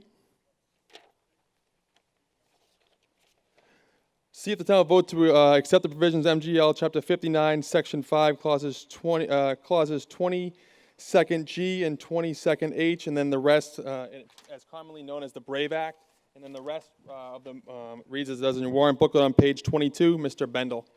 Thank you, Mr. Moderator. I move that the town vote to accept the provisions of Mass General Law, Chapter 59. Does your motion read as it does in the booklet, Mr. Bendel? Yes, sir, it does. I'll accept it as a main motion. Do I have a second? Motion been made and second. Finance Committee recommends approval. Our assessor is here to speak on this matter.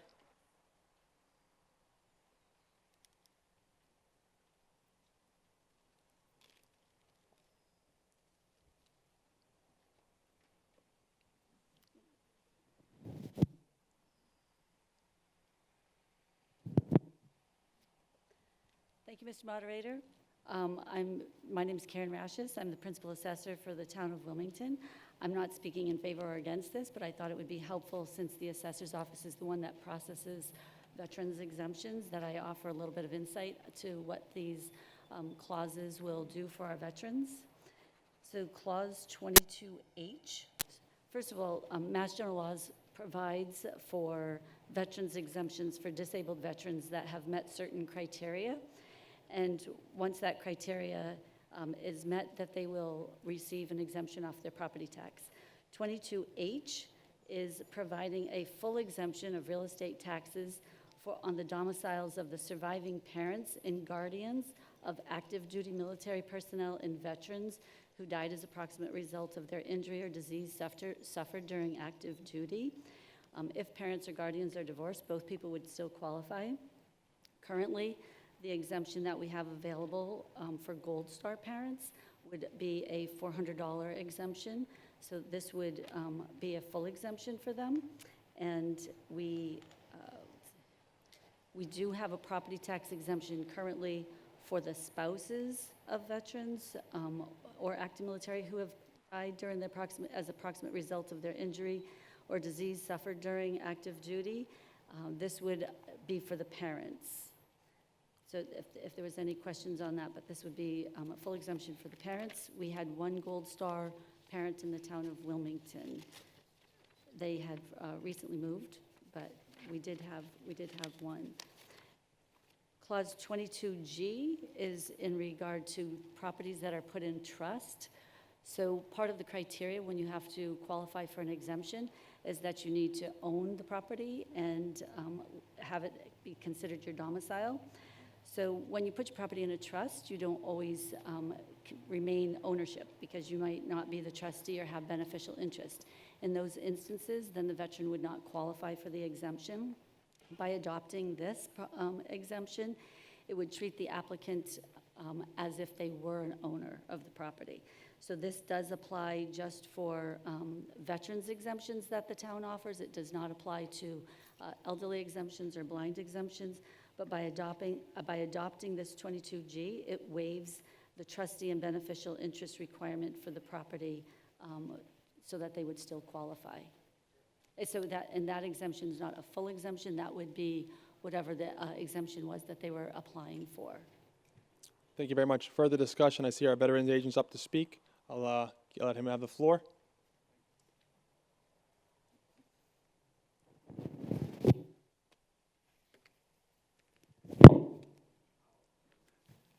Good afternoon.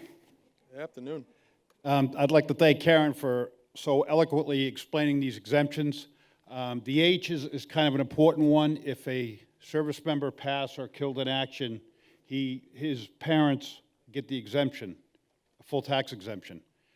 Also, the ones that we have in place now, if you're a disabled veteran between 10% and 90%, you get $400 off your property tax.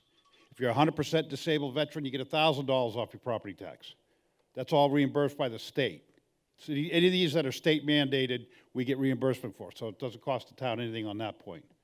But as far as the Gold Star parents, or if somebody had died of a service-connected disease or disability, I think it's the least we could do if a young man or a young woman from Wilmington was killed in action, is give the 100% tax exemption to the parents. A lot of these exemptions that are in place now to include widows, they're Korean era, Vietnam era, and even some World War II era. So if their parents were still alive, the veterans' parents were still alive, they would get the full exemption, but obviously they'd be, maybe in their 90s to 100. So right now, we currently do not have any Gold Star families, and I pray that we don't have one ever again. But thank you. Thank you very much, Lou, and thank you for your service as well. Any more further discussion on Article 52? Seeing no further discussion, we Article 52 for a vote. Again, Finance Committee recommends approval of Article 52. All those in favor say aye. Opposed say no. Voted.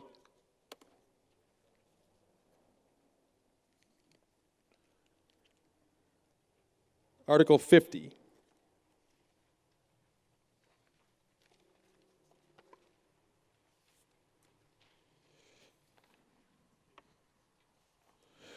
See if the town will vote to amend Chapter 5, Section 27.5 of the bylaws of the inhabitants of the town of Wilmington, revised by deleting the language "or town property adjacent to the water therefrom," or take any other action related thereto. Ms. O'Mahony. Mr. Moderator, I move that the town vote to amend Chapter 5, Section 27. Does your motion read as it does in the booklet? Yes, it does. I'll accept as a motion. Do I have a second? Motion's been made and second. Finance Committee recommends approval of Article 50. Discussion. Mr. Hall, can you just explain to us briefly what this does? Yes, so the language in the bylaw currently reads, "No dog shall be allowed on a public beach or town property adjacent to the water from May 1 to October 1 each year." The new language, as noted, indicates no dog shall be allowed on a public beach from May 1 to October 1 each year. So as I understand it, as you know, Silver Lake is the principal body of water we're talking about. Currently, it's within these timeframes, dogs are not allowed on the town beach or any property abutting the lake that the town owns, which would include Fullerton Park and some of the property along 38. The new language says no dog shall be allowed on the public beach.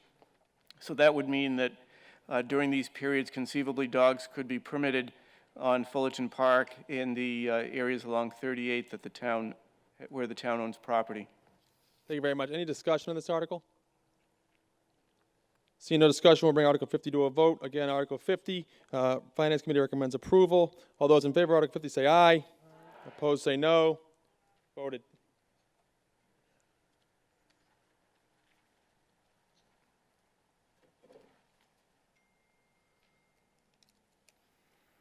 Article 60.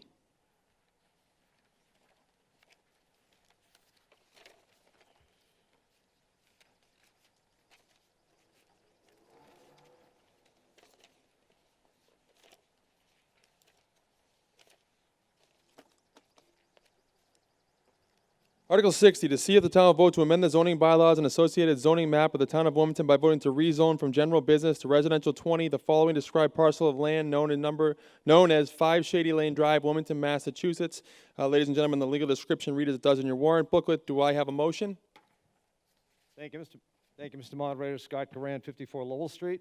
Mr. Moderator, I move that the town vote to amend the zoning bylaw. Does your motion read as it does in the warrant booklet, Mr. Grant? It does, Mr. Moderator. I'll accept that as a main motion. Do I have a second?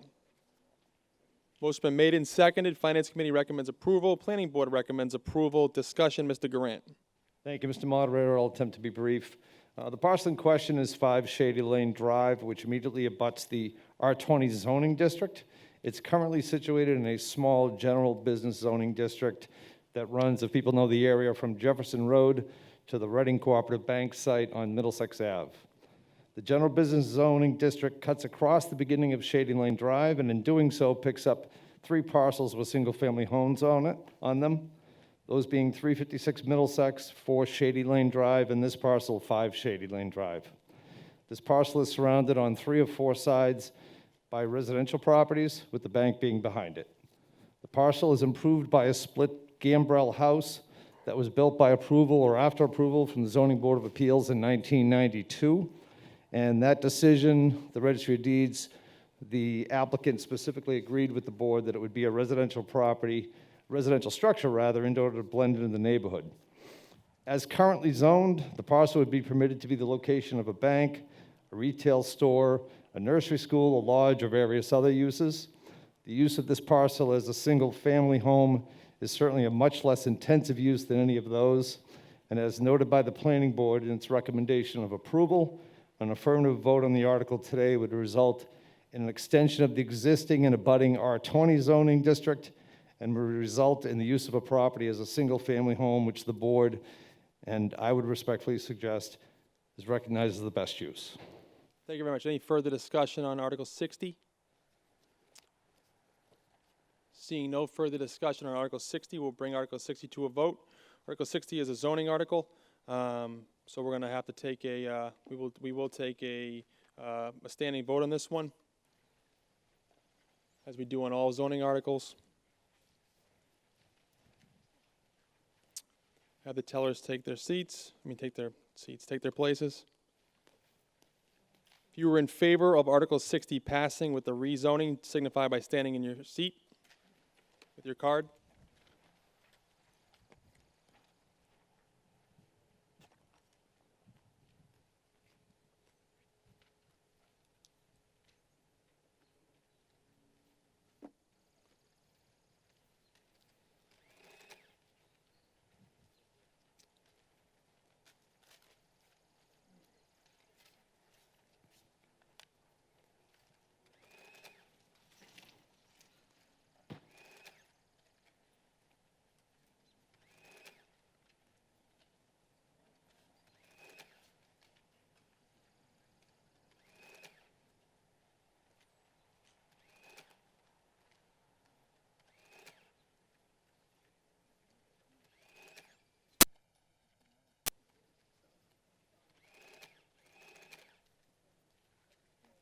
You may be seated.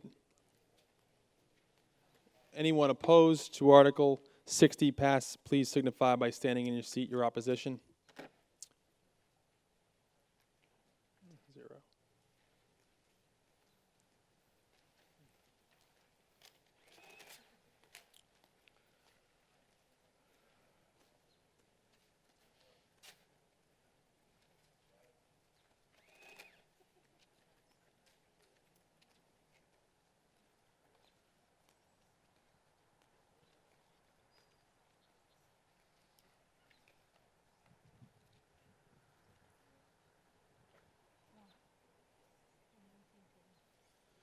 Article passes 119 to 1.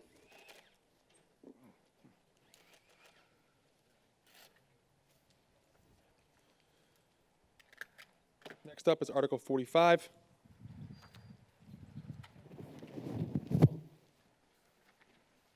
Article 45, to see if the town will vote to amend Chapter 2, Section 1 of the bylaws of the inhabitants of town of Wilmington revised by changing the date of annual town meeting to the last Saturday in April, and the annual town election to be scheduled for the Saturday prior, so that said section shall read as follows. Annual town meeting last Saturday in April, and annual town election Saturday prior. The annual town meeting shall be held on the last Sunday of April each year, and the annual town election shall be held on the Saturday prior to the annual town meeting, or take any other action related thereto. Mr. Kyra.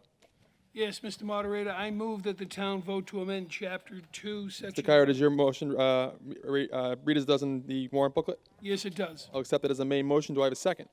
Motion been made and seconded. Finance Committee recommends approval. Discussion on this. Sir?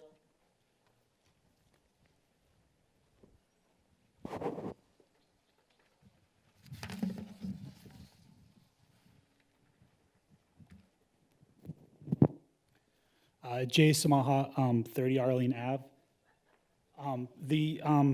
Moving the date of town meeting and the town election would put it during April vacation, school vacation week.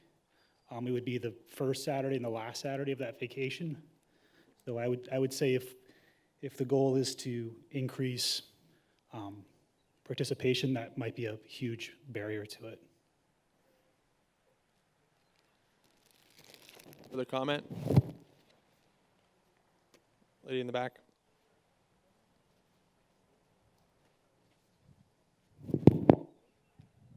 Thank you, Mr. Moderator. Suzanne Sullivan, 60 Lawrence Street. I'm really kind of disappointed in this article, seriously. I mean, I went to the Board of Selectmen and I asked the Board of Selectmen to do something to review the bylaws and the town charter to maybe increase participation at town meeting.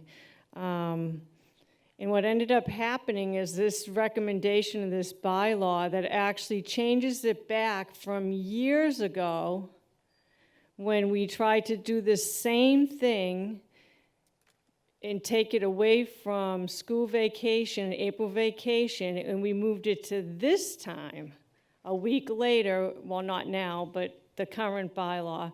And so to drum up more participation, we decided to move it back to where we were. What was that? I don't know, 15 years ago? I don't understand that. It's really disappointing. I know it's probably just going to pass unanimously. There's 120 people here, and no one's really going to take any thought besides that. But it's really deeply disappointing, and it makes citizens like me feel like we have to go out and actually go and do our own work and maybe start passing our own articles, maybe passing our own town charter bylaw committee. I mean, this is deeply disappointing. I'd like somebody to explain to me how this changes anything from the current situation. In fact, I think it will make it worse. Can you explain that? Mr. Bendel? Thank you, Mr. Moderator. Just first of all, I would respectfully take exception to your comment about people actually putting thought. I want to applaud everybody who's still here 6+ hours into the meeting, and I would think that everybody here has put in a lot of thought to all the votes they've taken. That's not the point. The point is that this is a recommendation, and it's just going to make things worse. And a lot of people in this body don't understand that.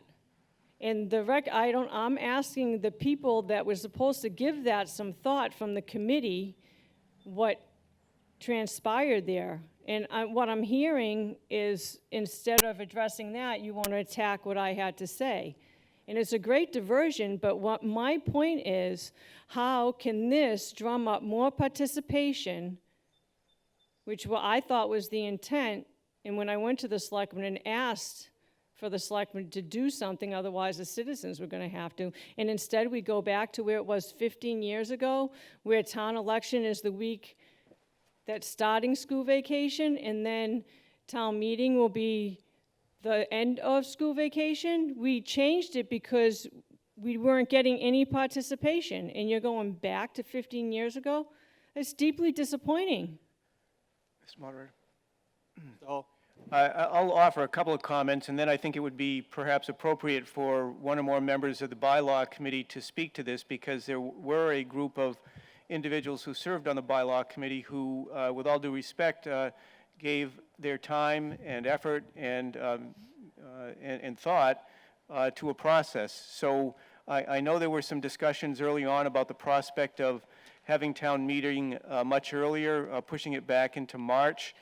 Quite frankly, I was opposed to that, because that means that the budget needs to be started much earlier.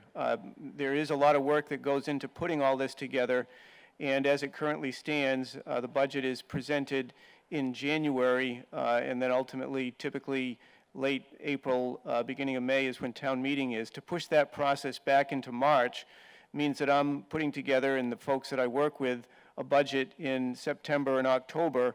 It's challenging enough to make forecasts when you're doing it in December, January for the upcoming fiscal year. To do that work in August and September for the next fiscal year just makes it more challenging. And so I had some concerns about pushing it back into March. Again, I think the committee took comment from folks that attended those meetings, and it's my sense, although they can speak for themselves, that ultimately this was the decision, but I would defer to members of the bylaw committee. Mr. Hall, I sat in and a member of that committee for sole purposes of giving insight to town meeting, and this wasn't our recommendation. So, I mean, I'm sure someone else on the committee can expound on that, but our recommendation, we didn't recommend any solid dates. So I don't understand who wrote this bylaw, and where's this bylaw change come from? Because this has the potential, whatever you said, Jeff, okay, fine, you don't want it in March. There's a lot of other options. I don't know. I mean, I didn't sit on that committee. I was hoping to maybe sit on that committee, but I didn't. So there's a lot of other options. So instead, what the town is choosing to do now is to set it back to where we were 15 years ago. You were assistant town manager at that time. I'm sure you remember that time.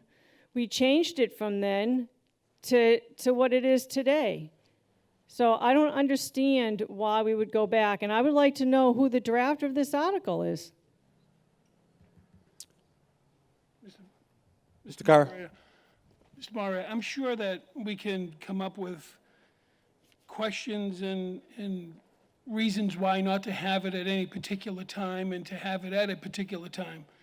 I'm not sure when school vacation is. I know that it rotates from time to time, but I think looking at the last Saturday in the month for town meeting seemed to be the best option. And then you'd have the election the prior Saturday. With the idea of there's absentee balloting, there's over-the-counter voting, there shouldn't be any excuse why a person cannot go and vote at an election. So that seemed to be the impetus behind this bylaw. Can I just ask, Mr. Chairman, I don't know, maybe it's a point of order. Is there some type of disclosure that has to be made about who the petitioner of an article is? Yeah, I can answer the question. The petition of this article, it's a Board of Selectmen petitioned article, and to run you through the logistics of what the Inhabitant Bylaw Committee was set up for, it was to report to the Board of Selectmen. They gave a report to the Board of Selectmen, which brought forth the recommendations to this meeting here today. So maybe I missed it. So there was a vote and discussion of the Board of Selectmen to put this article forward and to draft it the way that it's drafted?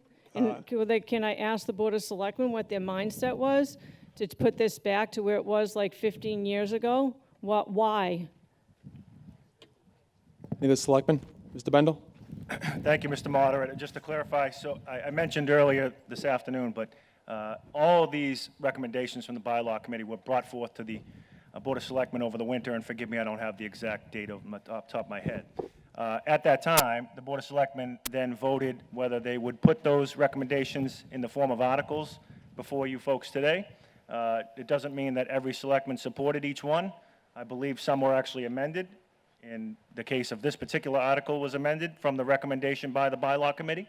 But ultimately, the articles that we are taking up now were the ones that were brought forth and had a majority vote from the Board of Selectmen to be here today. So I'm having a really hard time getting an answer, and that's a concern. My question is, why?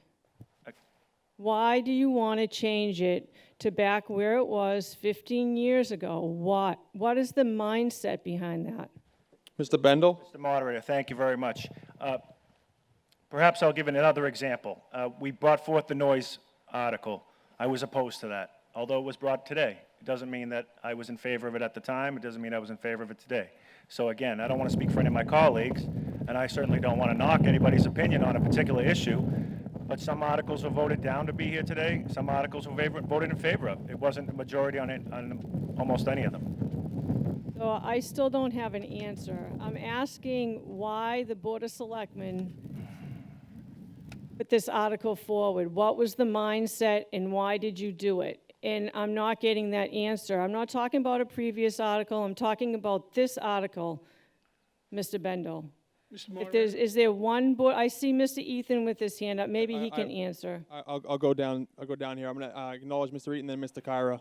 Yeah, I believe after it was vetted and discussed extensively, it was the best option that was presented. Why? Mr. Eaton. My mic's out here. Mic's out. No, I think it's working. Yeah, I think I confirm that it's working. If I can try and go back to November, because we did have a pretty decent discussion on this. I believe, Mr. Moderator, that the recommendation was that the election would be the last Saturday in April, and that the town meeting would be at a date that was to be set by the Board of Selectmen. I think there might have been some time frame, I think in the fall, that we would have to set it. The difficult juggling act is to try and set it on a Saturday where people are available. So with first communions, with confirmations, with things like that, I think we are all mindful of the town meeting that happened last year, and our moderator very rightly at the very end of that spoke to the fact that for the most of the town meeting, he was speaking to an empty room. And I think, I know myself, I'll speak on my own behalf, I viewed that as something that required changing.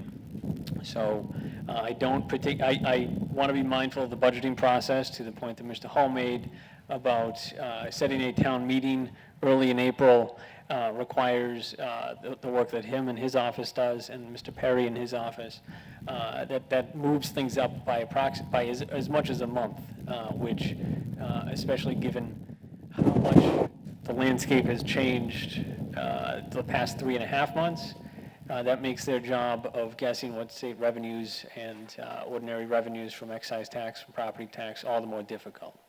So for myself, this was a vote that was done with the best of intentions to try and increase participation in town meeting, understanding that we have certain non-municipal events that occur around that time, and everyone is starting to go back out into their yards and get things ready.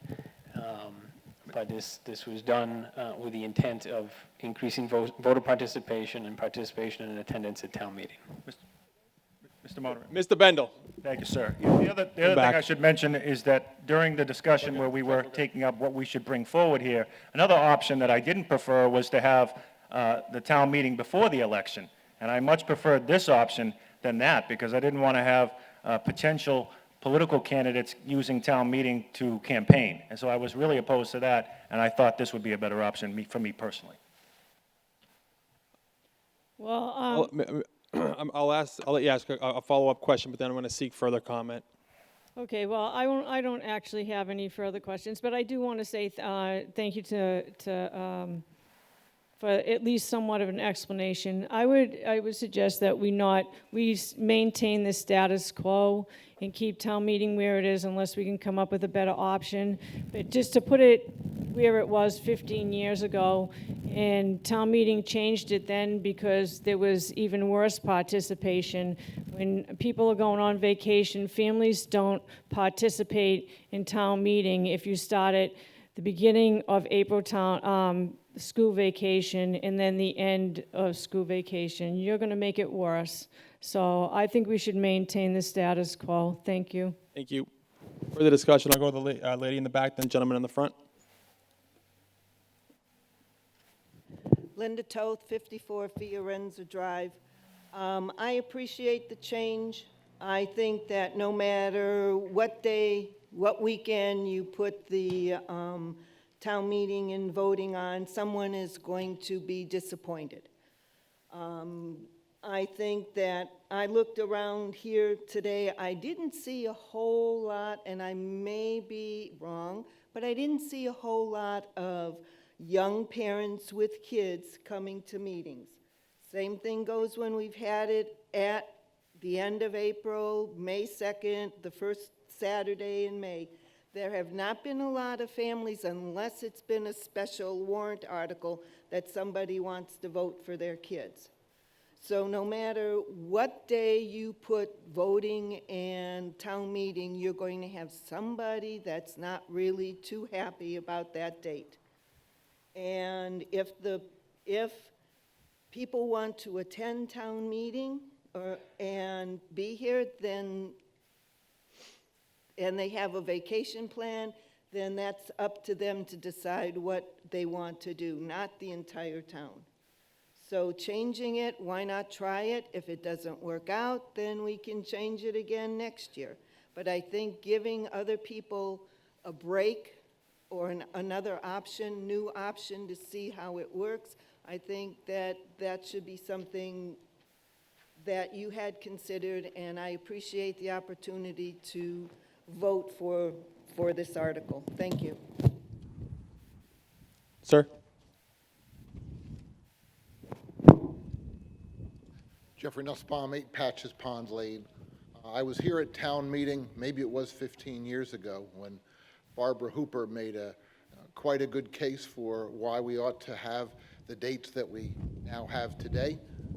In particular, at town meeting, there is no absentee voting. You have to be here in person. I'd like us to keep it the way it is today so that we don't have school vacation interfering with voting at town meeting. Thank you. Thank you very much. In the back? Jenna Glazier, 3134 Evergreen Drive. I'm a teacher, and April vacation is kind of like my time to relax and shine. And I'm really happy that I was able to be here today. School is obviously out, and this was a good time for me. Looking around here, I think I'm probably the youngest voter. I'm 23, and I'd really like to see more of me. And I just want to make sure you're making it more accessible to everyone. So I don't know if there's a way to reach out to the public in a format that isn't this. But I don't know. I just think that if it is April break next year, I won't be able to come. Thank you. Look at the gentleman in the front.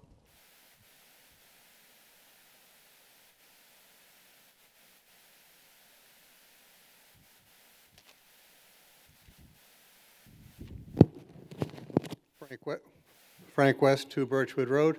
Just have a quick question. It sounds like the bylaw committee together a vote on this, and the selectmen are taking a different approach. Is that what I'm gathering? That's correct. So what did the bylaw committee recommend? Someone on the bylaw committee here today want to speak on that? Mr. McCoy, want to speak on that matter?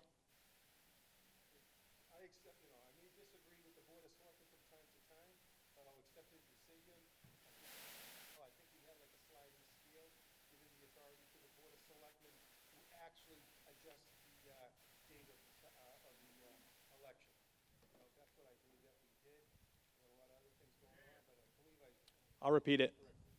So Mr. McCoy said that the bylaw committee made a recommendation to the Board of Selectmen that the dates, and I'm actually going off the top of my head here, but I believe it was the dates for the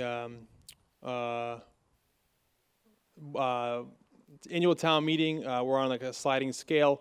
We gave them, I think it was from the first weekend in, or last weekend in March to the final weekend in April, so they could assess that on a year-by-year basis. I'm not really sure. I'm actually drawing a really big blank at the current moment. And Tina, you can correct me. But we had fixed the date for the town election. So in our recommendation that there was the town election was going to stay where it was, but we would have we'd have the ability to move the selectmen would have the ability to set the meeting date for town meeting. And there was concern brought up about having a town meeting after or before a town election for the purposes as the Selectman Bendel had previously brought forth.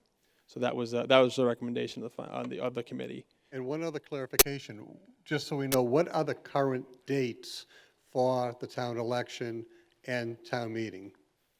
Town election is the last Saturday in April, and the town meeting is the immediate following Saturday.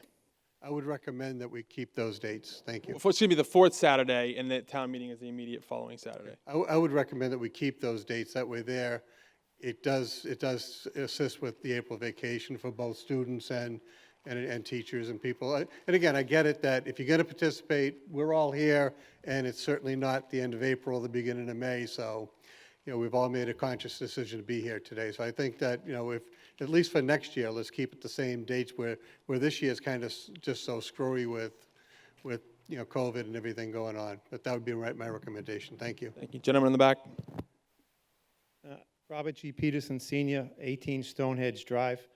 I was a member of the school committee here back in the 80s, and we were discussing these very matters, with all due respect to the matters, to the members of the Board of Selectmen.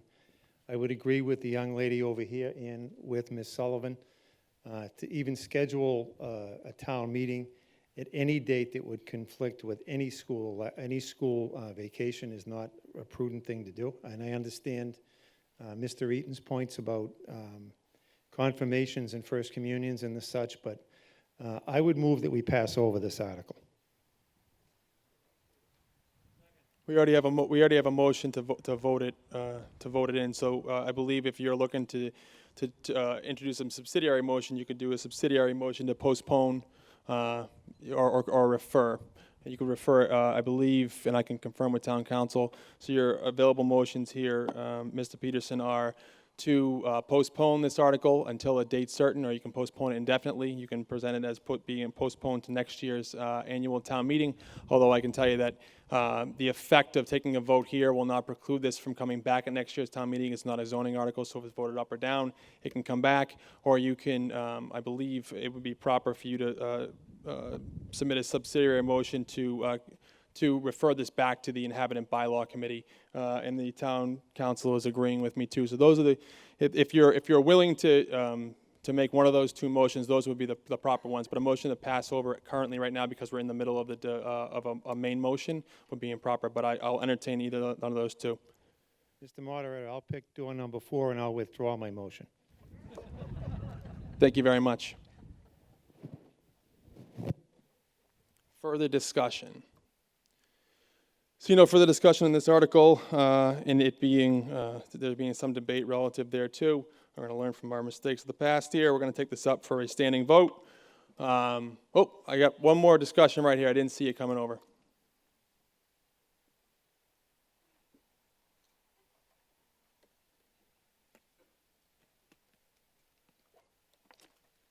Sorry.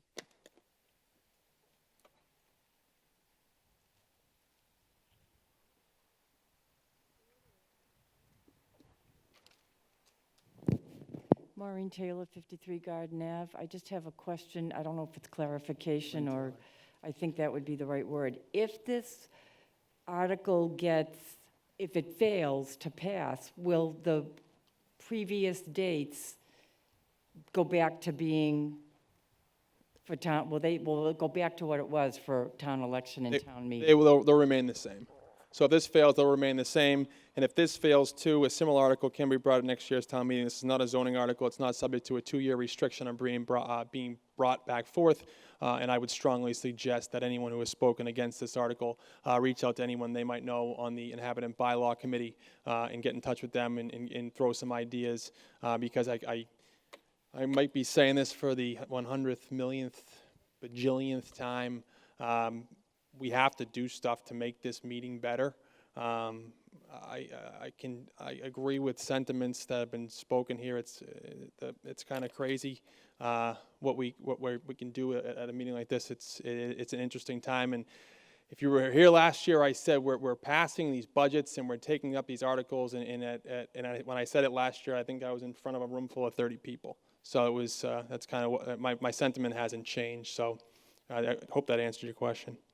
So they'll remain the same. So if this doesn't pass, The voting would be the fourth Saturday of April, and the following Saturday would be the town meeting. correct, unless we're in the middle of a pandemic, which if that's the case, I'm moving. Thank you. Thank you. Further discussion, lady in back.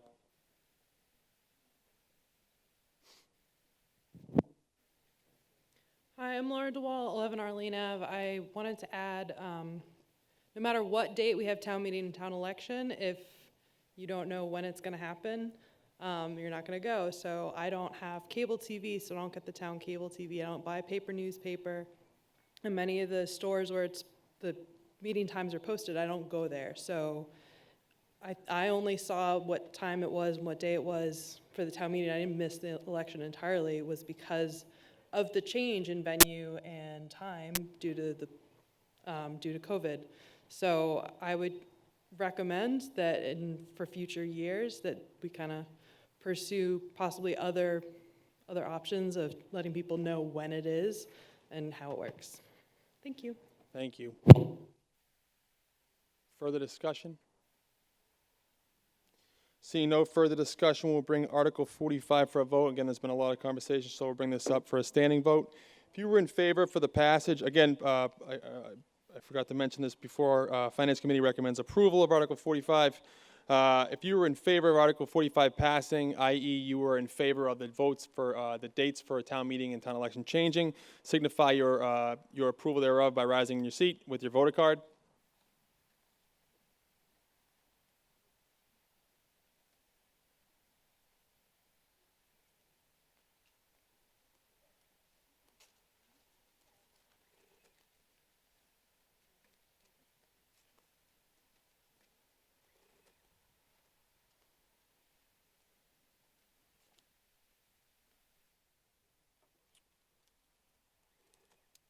You may be seated.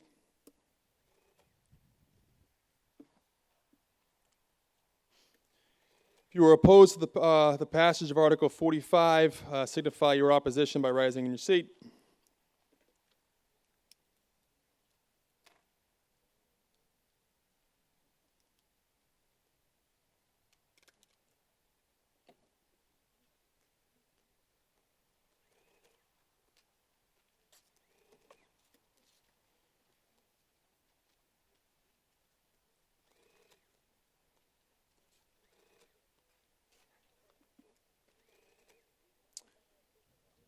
You may be seated.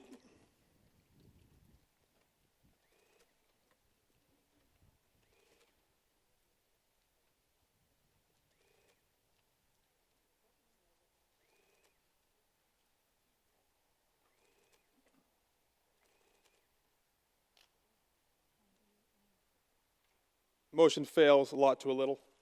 98 to 9. Article 45 fails. And before I pull the next one, that was the most conversation I've heard about that, and I was on the bylaw committee, and so if you have any vested interest in when we should be having these meetings, please reach out to anybody. There's myself, Mr. McCoy, Mr. De Palma. If I'm missing anybody else who's on the committee, please reach out. Again, you can always contact the town clerk. Actually, you know what? Contact the town clerk. Leave us all alone. Contact the town clerk and let her know your thoughts and feelings on dates and anything you'd like to see to make these meetings go along as better or better than we have now. Article 54. Article 54 was part of the consent agenda. The moderator will accept the action on Article 54 via the consent agenda as the action taken on the article.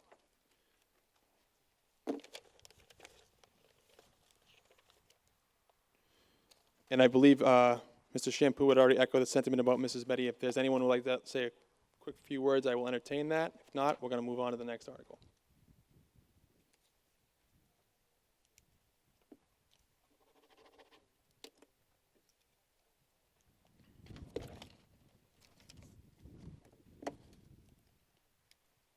Article 56. Article 56 was also on the consent agenda. Article 56 is relative to the Peggy Kane reading guard, and the moderator is going to accept the vote of the consent agenda as the vote of the meeting, and that'll be the action taken thereon. Anybody like to say anything relative to Mrs. Kane? Sir? Again, this is not for a vote. I'm just giving the due respect of a person who's going to have their name memorialized at a town location. Mr. Moderator, if I may, Jeffrey Nussbaum, 8 Patches Pond Lane, and Chair of the Library Board of Trustees.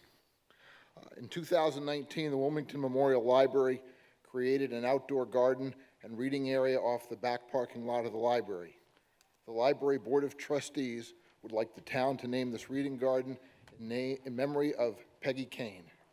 Peggy was a longtime school committee member, library trustee, and president of the Friends of the Wilmington Memorial Library.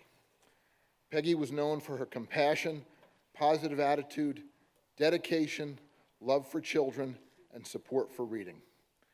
Peggy and the library helped by raising money over 2 years to help pay for this reading garden to benefit the entire town.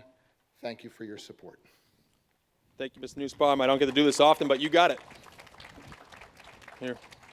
Motion passes.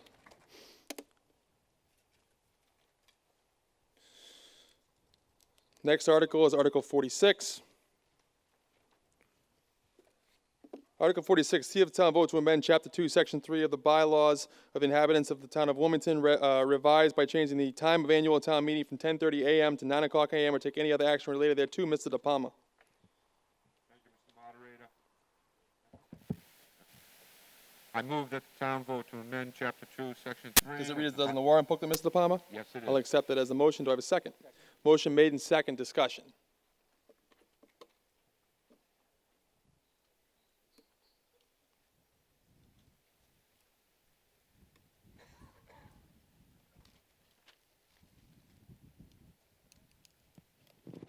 I'm going to try not to throw a wrench in things. It's Jen Tierney, 8 Federal Street. If anything I say is just totally out of order, you let me know. You got just it. say, just sit back down. All right. Hello again. I would like to propose an amendment to Article 46. As the mom of 3 small kids, I've faced some hurdles when attending town meeting in the past because it can be a challenge to coordinate childcare for a full day on a weekend. And I know for certain that I'm not alone in this experience, as it is one of the most frequently cited reasons I've seen for people not attending on the community board. And I think based on the people who've been here today, is true. I think that we should take whatever steps possible to remove hurdles that may stand in the way of residents attending. So I'd like to amend Article 46 to not only change the time the town meeting starts, but to also make available resources to provide childcare for parents who would like to attend. So like if we were at the high school, to have the gymnasium used to put kids into play and have some high school kids maybe watch them and get a little bit of money, whatever. But something, I know there are other towns that do this, and somebody else just brought up, I don't see her now, maybe she left. Oh, no, there you are.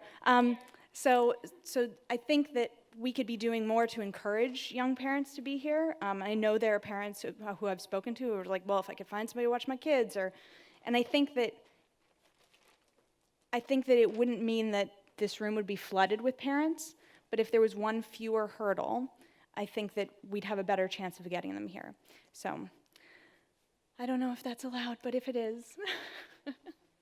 Yeah, so I appreciate your sentiment. I know you haven't, we'll take it as you haven't offered your motion yet, because the motion itself wouldn't be necessarily in order because this is relative to a time change. That being said, I agree with you. Yeah. So I'll make an article for next year, man. Don't worry about it. I don't think it needs to be an article. I think it just needs to be something you can have offline. We can talk about it. We can bring it up to the selectmen as well. That's not something that needs to be accomplished via an amendment to this article. That's something that can just be done. Great. Thank you. Thank you. Your microphone cover. Thank you. In the back. Hello, Jackie Santini, 38 Glen Road. My comment about time, I think, yeah, 9 o'clock is fine. You could start at 8 o'clock. I think really what we should be considering is limiting how many articles are actually per this meeting, because we're still here. It's 3 o'clock. And I think that's why people don't come, because it's literally endless. So that's my 2 cents. So I appreciate the sentiment. Again, that is something that you should take up with members of the Cabinet Bylaw Committee. It was discussed. We vetted out, I can say this as a member of that committee, we vetted out if spreading it over multiple nights, having it during a weeknight. We looked at, and our town clerk did some great research for us, and the evidence didn't show that doing that necessarily increased attendance.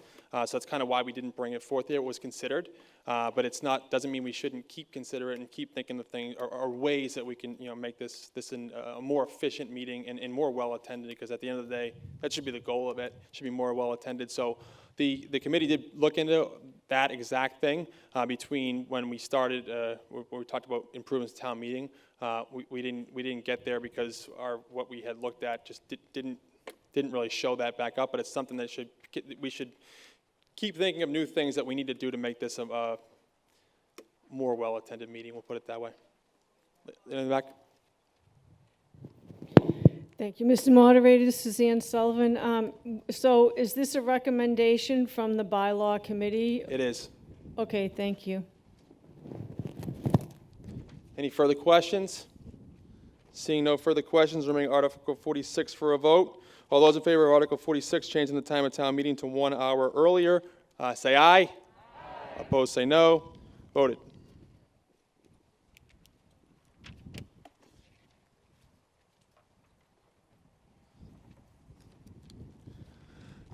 Article 53.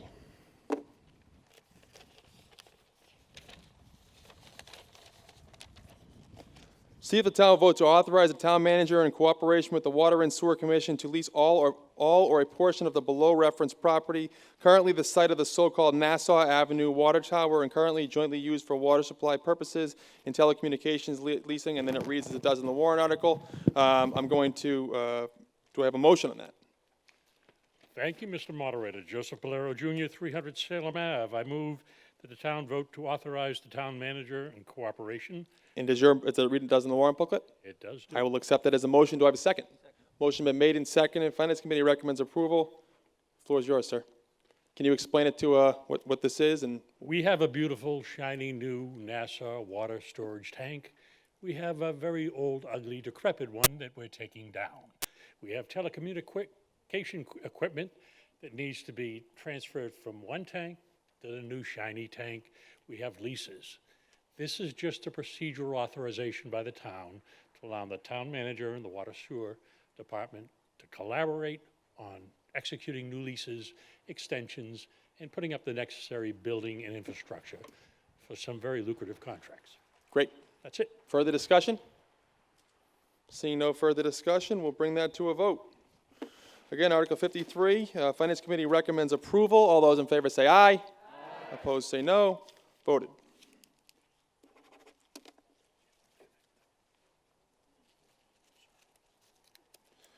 Article 57.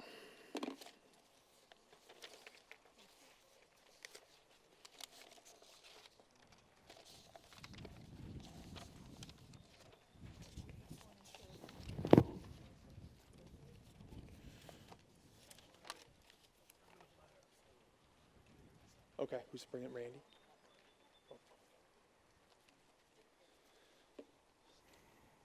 Article 57, to see if the town will vote to amend the zoning map of the town of Wilmington by rezoning the following parcels from residence 60 to residence 20, or take any other action related thereto. It lists the map and parcels thereunder. Do I have a motion? It's on pages 23 to 24. Do I have a motion? Just state your name and address for the record. Yes, Rondi Holland, 28 Glen Road, member of the Planning Board. Thank you very much.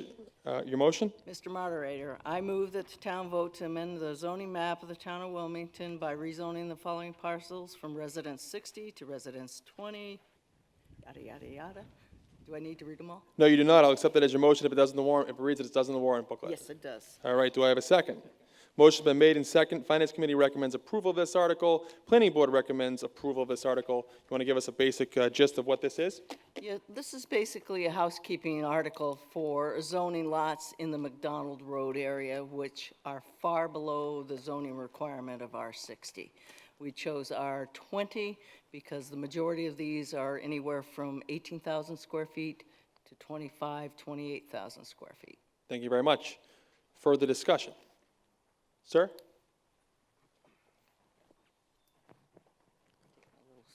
Squealy dig here. Hi. Kevin O'Grady, 9 Harold Ave. In reviewing the map for this article, I could not locate the following parcels.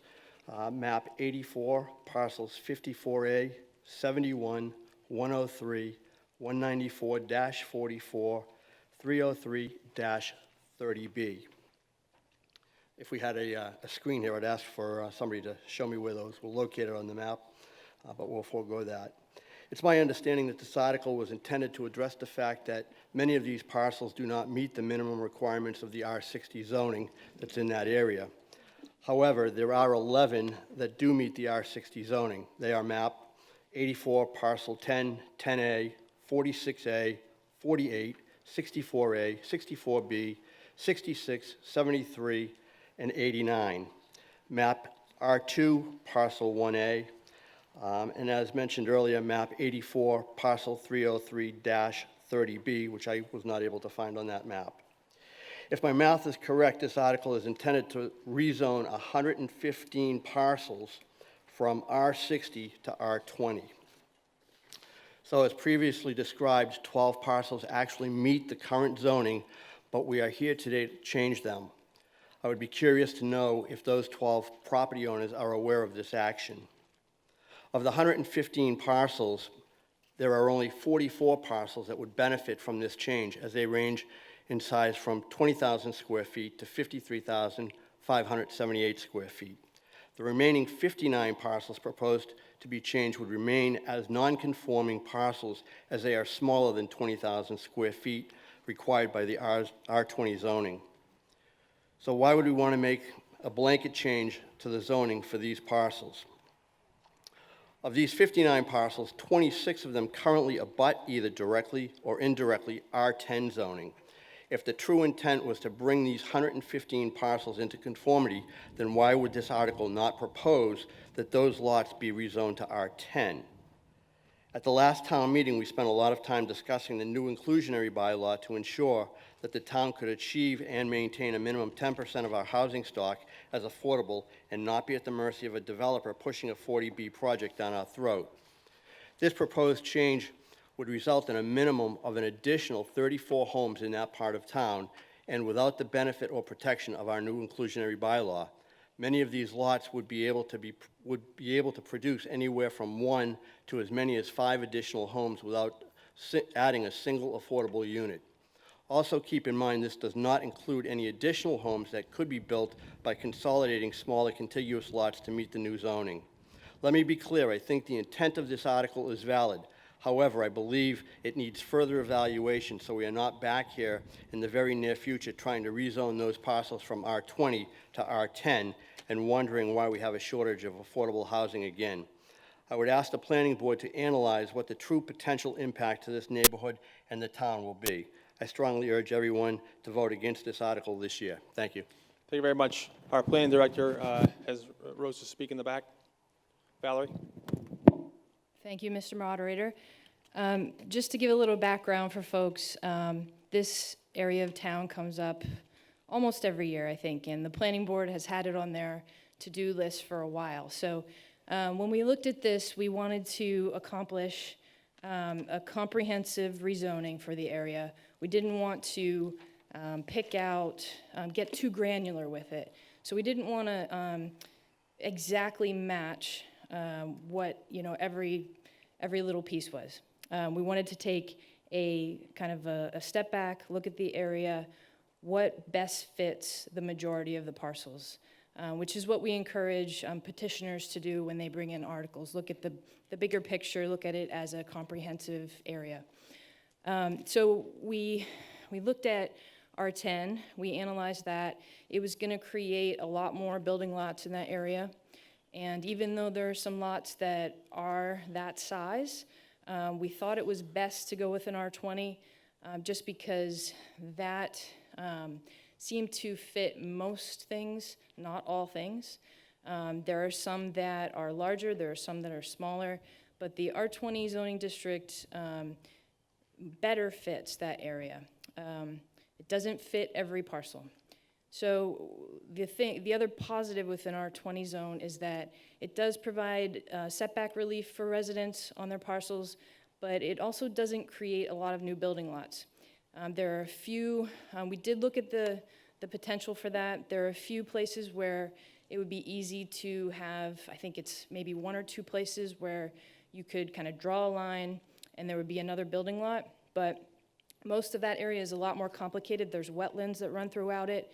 There are roadways that would need to be built to get a house on a lot. So I figure there's probably 6 other places or so that you would have to do a lot more work and do a lot more investment to maybe put in a house in addition to what's there because of the new zoning. So we thought this was a good balance of providing some relief for folks who have parcels that are very much smaller than their zoning, but also not create a lot of new development in that area.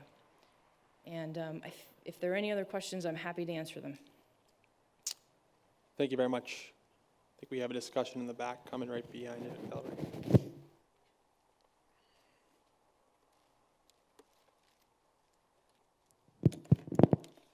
Thank you, Mr. Moderator. Suzanne Sullivan. I just have a question. I don't really understand why you would include the R60 parcels that are in compliance with R60 into a rezone to R20. I'd like an answer to that. I don't understand that. Ms. Gingrich, can you answer that question?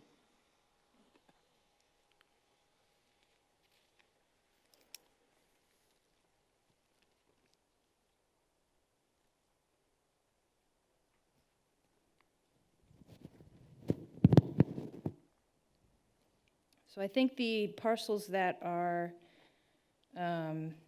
referred to, it would be 6 Tanner, 5 Tanner, and then the 3 parcels on Summer Street. Those are the larger parcels.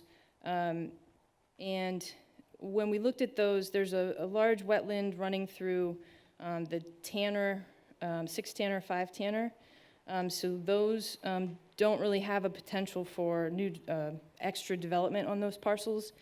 And then the Summer Street parcels are hammerhead lots, so those can't be further divided either. So really with those parcels, even though it would be zoned to a 20,000 square foot lot,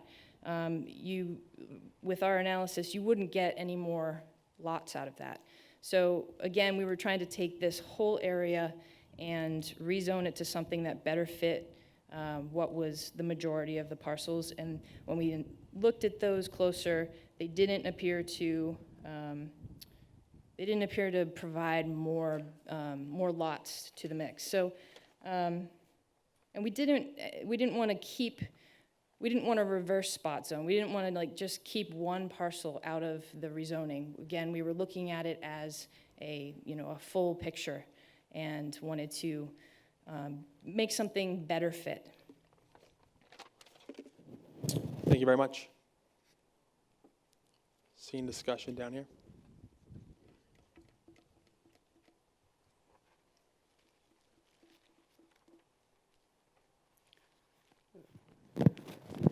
Sorry about that. Frank West, 2 Birchwood Road. Just curious, were the affected property owners notified that their property is potentially being zoned, changed in zoning here at town meeting? Ms. Gingrich? I should probably just keep this on. I would agree. They were. So we, in the fall, I forget the exact date, but we sent out letters. I sent out a letter to all of the property owners in this area, and we invited them to a planning board meeting. And actually, a lot of folks showed up. They had questions. They wanted to understand what we were proposing. And we got a good turnout. And we got phone calls So they were very much in touch with us about what was happening, and we had a good discussion. We heard positive feedback. Thank you. Thank you. I just wanted to make sure this wasn't done in a vacuum. Thank you. Further discussion? Seeing no further discussion, this being zoning articles, can the tellers take the places, please? Okay, we're voting on Article 47 to rezone from R60 to R20, the aforementioned map and parcels.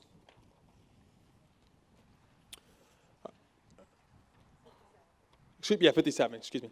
Article 57. All those in favor of Article 57 passing, stand and hold up your voter card if you approve of the zoning change.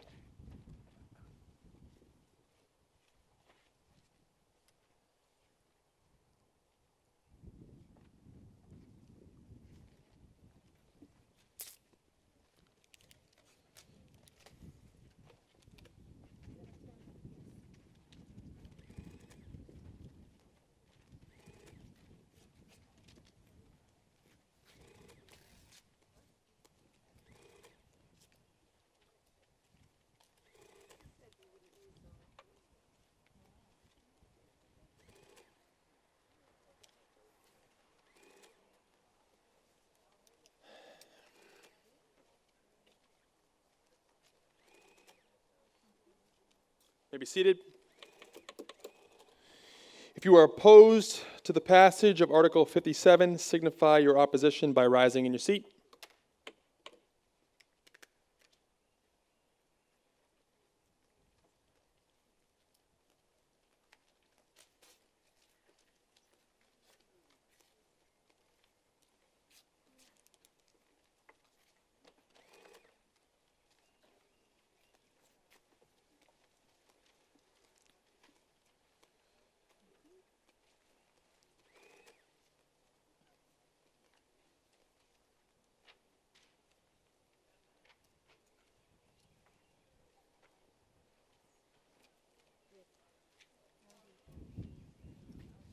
Article passes 90-3.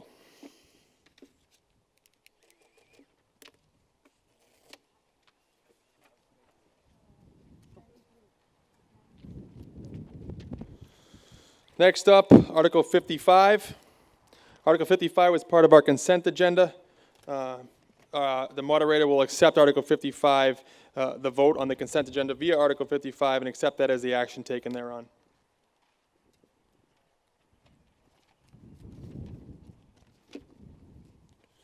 Next article, Article 44. Article 44 was also part of our consent agenda at the beginning of the meeting. The moderator will accept that vote of the consent agenda as the action taken on this said Article 44.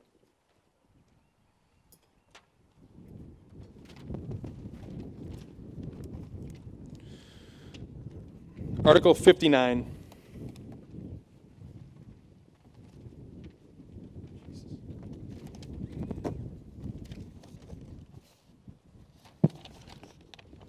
Article 59, to see if the town will vote to transfer the care, custody, management, and control of the following town-owned parcels from the board officer having care and custody and management and control for the purpose which they are currently held at the Wilmington Conservation Commission, and that is map 7, parcel 83A, map 8, parcels 86, 86A, and 87. Do I have a motion? I'm Laura DeWall at 11 Arlene Ave. I'm representing the Conservation Commission. I make a motion that the town... And does your motion read as it does in the warrant booklet? Yes. I'll accept that as the main motion. Do I have a second? Motion is made in second. Finance Committee recommends approval. Planning Board recommends approval. Floor is yours. I just wanted to add that this is basically the town, it's town-owned property, and we're putting it into the care of the Conservation Commission. It's mostly wetlands, and so it'll be protected land. Thank you very much. Any further discussion? Seeing no further discussion, bring Article 59 to a vote. All those in favor of Article 59 say aye. Aye. Opposed say no. Voted. Moderator, Yes. can you please declare that a unanimous vote? That is a unanimous vote. Thank you. Sound like you were paging me down there.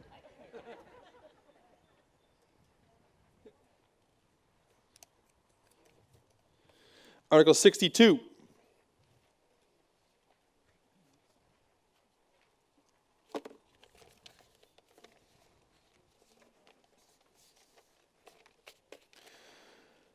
Article 62, to see if the town will vote to appropriate $12,650,000 from the Board, for the Board of Selectmen to expend for feasibility studies, engineering, financial design, permitting, construction, and construction administration of a Town of Wilmington Senior Center to be constructed on land located on map 15, lot 142A, which is 5.53 acres, address Main Street.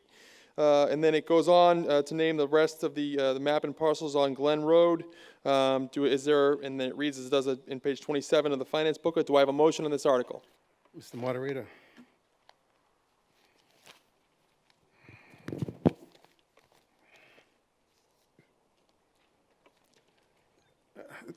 Thank you, Mr. Moderator.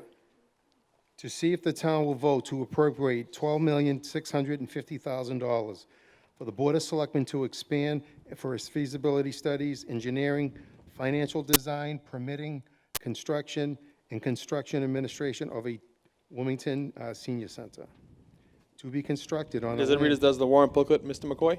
Thank you for stopping me. Yes, it does. I will accept it as a main motion. Do I have a second? Do I have a second to Mr. McCoy's motion? Motion has been made and seconded. Finance Committee has recommended disapproval. Mr. McCoy. Thank you for that second. I just want to say, if I could, I just didn't take $12,650,000 out of the sky. That is the number that the town manager used for his capital assessment project. I believe that estimate is going to be a lot less. I think it's going to be $8.75 million, shy of $9 million, to construct a senior center. And if anybody on the floor wanted to make an amendment to that amount, I'd be happy for somebody to do that. I mean, I know deep down this is going to be a very tough article to pass. I'm going to talk a little bit more in the close. But let me just start off by saying, while I may be the person who brought forth the articles, and by the way, I did put an Article 61 at the town hall site, which I gave to the clerk's office. My wonderful wife brought it down to withdraw without prejudice. So I've kept a word to a group, and I'll talk to them about that later. While I may be the person who brought forth these articles, this has been in the making for the past 4 years. But it appears that many people in town have been asleep right up until the time I wrote these articles and brought them forward, so we could finally take action rather than just talking about it. This is a public information. There have been dozens of public hearings. There have been discussed publicly with the school committee, the Board of Selectmen, the Permanent Building Committee, and the Master Facility Plan Committee. Now let's talk about the proposed senior center. In December of 2015, a Facility Master Plan Committee was created. On June 20th, 2017, the Master Facility Plan Committee voted unanimously for alternative M2. The M2 scenario includes a new senior center that would be built at the current town hall site on Glen Road.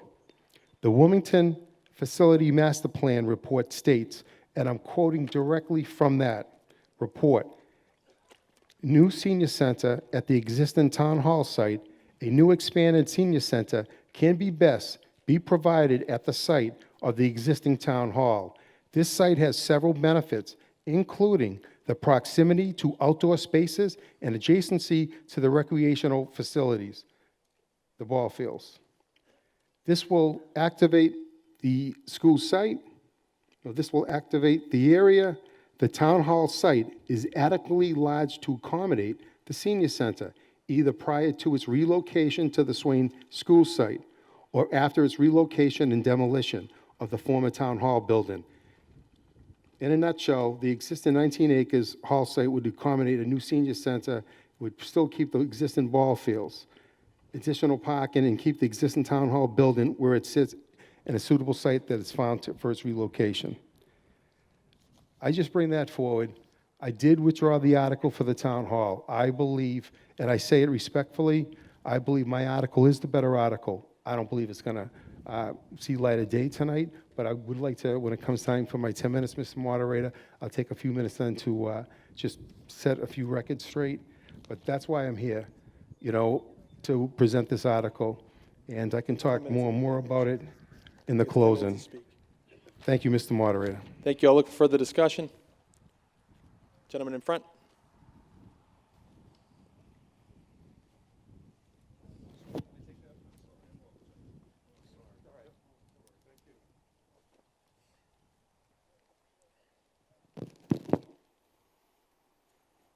Hi, Quinn Jones, 126 Grove Ave.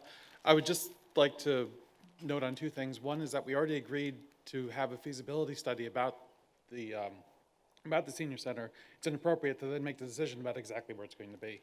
And I also believe, and I might be wrong on this, that an expenditure this large should be taken not from free cash, which is our rainy day fund, but as a bond issue paid for over generations that are going to be using the senior center. That's all I want to say. Thank you, sir. I'll look to the further comment in the back. Then Mrs. Theodos, you can come up. I'll get you next after the lady in the back. Joyce Dalton, 48 Grove Avenue.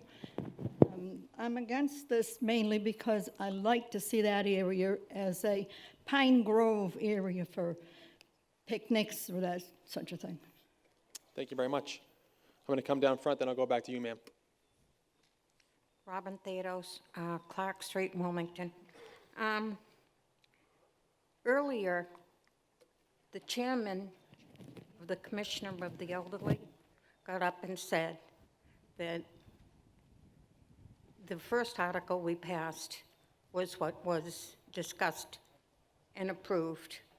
And being a commissioner myself, I know there was a lot of preparation, a lot of questioning. We had people go out and canvass areas. We had input. And we were not ready to choose a site because we wanted the feasibility study to tell us what was the best site.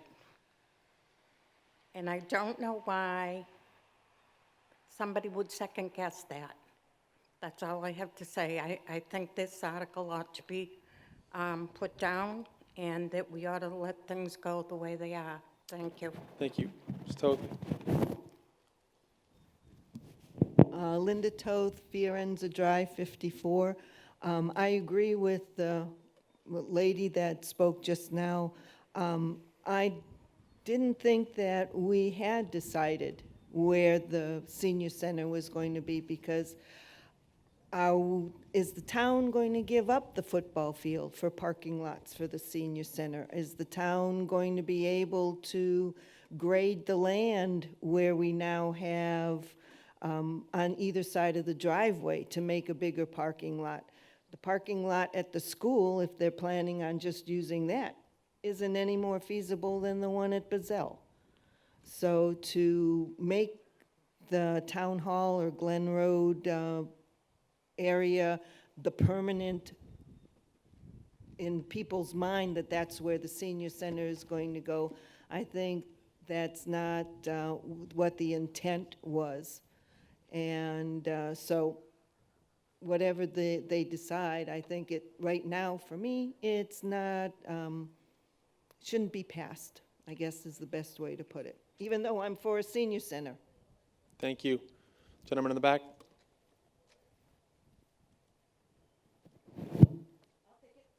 Oh. You have to get another one. Too slow. Yeah. Jim Monet, 25 Shady Lane Drive. So I guess I'll just say that I'm opposed against this article because we voted for Article 14, which is the feasibility study for the senior center. I'm in favor of senior center. But I want to make sure that the due process is followed in terms of consulting with experts, getting schematic designs, getting some exactness to the process before trying to appropriate over $12 million from free cash, which I agree should not be used for one-off capital projects without due diligence being done to make sure that it's appropriate for the current size and projected size of the use of the community for, I mean, we've had our senior center for I'm not sure how many years, but the next one we build, I would imagine, would be in service for 30 years. And certainly the location would probably be fixed for at least 15 years. And all those factors should be considered. And I think that's within the boundaries of Article 14. And I don't think that this article should supersede that. So I'm not in favor of this article. Thank you, sir. Gentleman in the back. the same thing.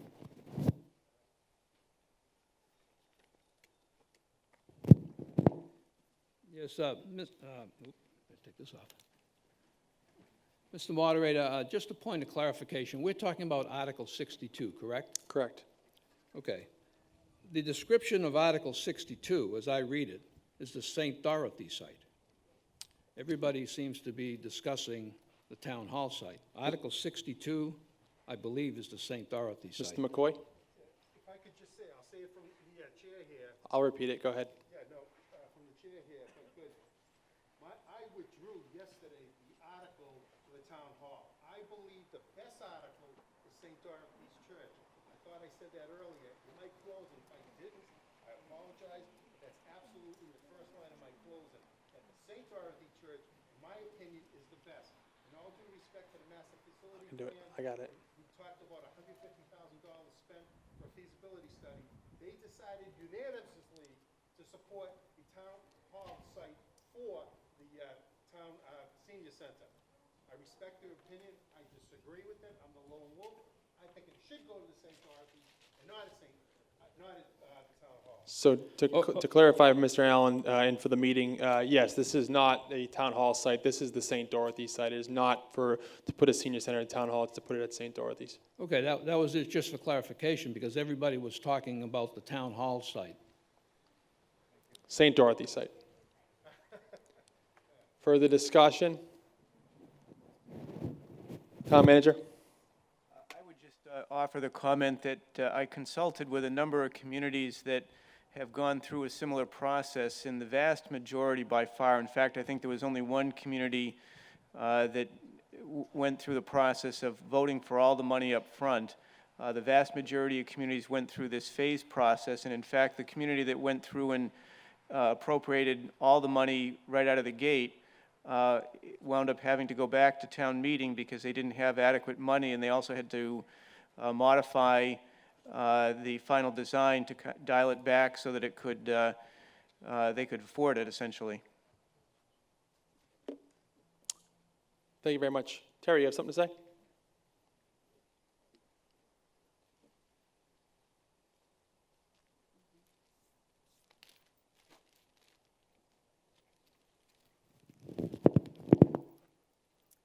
Hi, thank you very much, moderator. I just wanted to stand up and say...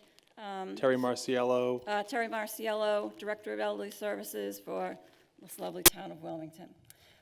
In due respect to Michael McCoy, through this whole process, the Elder Commission has been very active, and they very strongly supported the selectmen who wrote the article for the feasibility study, and that it got passed. And I feel strongly that it would be the best advantage that we go through the feasibility study, just as the town manager mentioned, as to the looking into other towns, all the history, and looking into this deep research with the commission and with the assistance of Diane Allen. I feel strongly to maintain the feasibility study. Thank you. Thank you very much. Further discussion?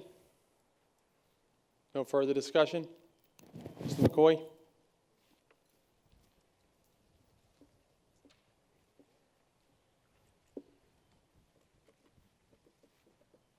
I got it every minute. If I can put it right here.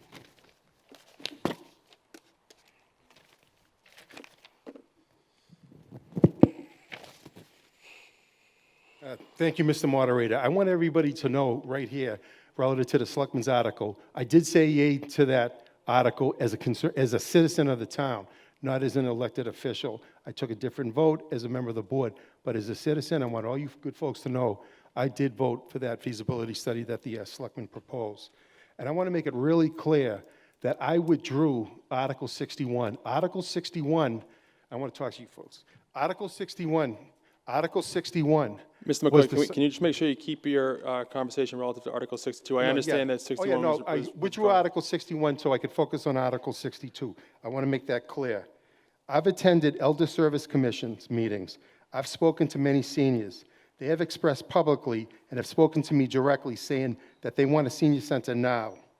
I'm doing what the seniors wanted me to present, these articles, because they asked me to.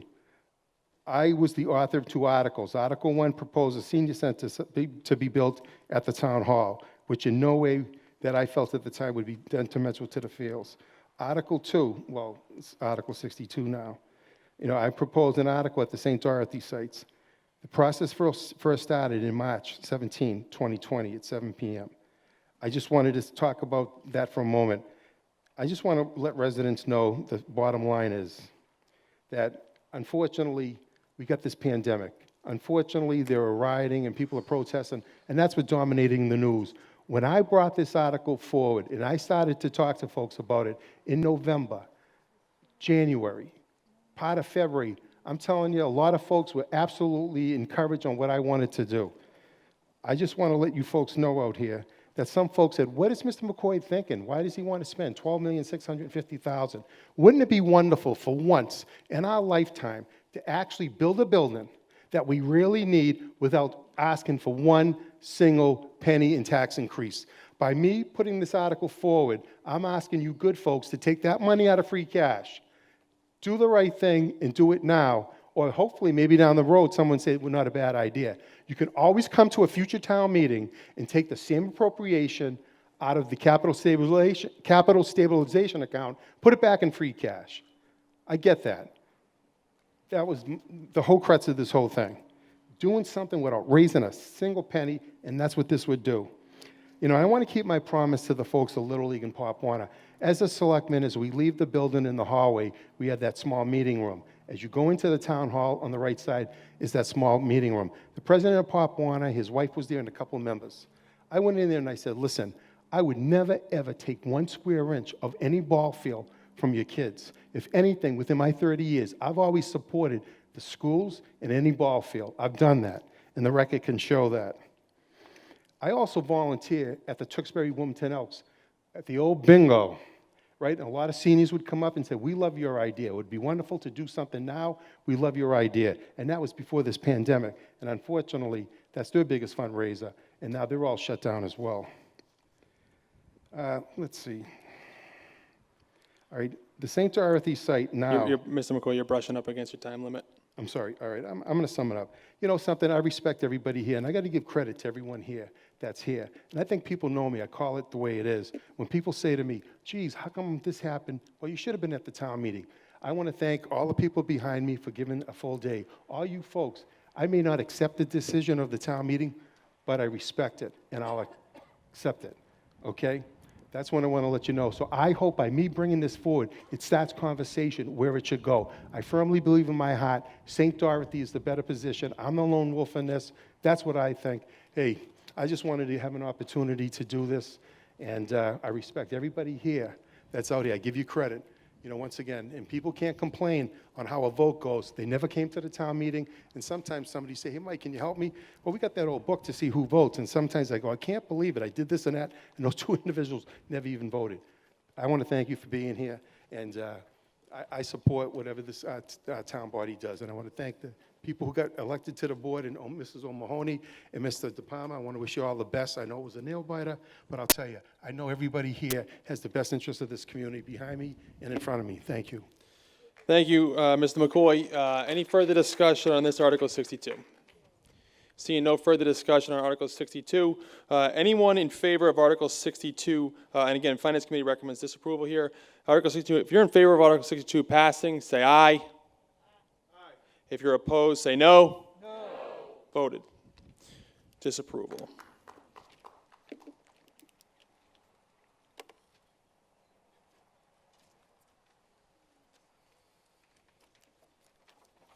Article 43 was part of the consent agenda. Article 43 will accept the action of that article as the vote of that as the action taken on Article 43. 48. Article 48. Article 48.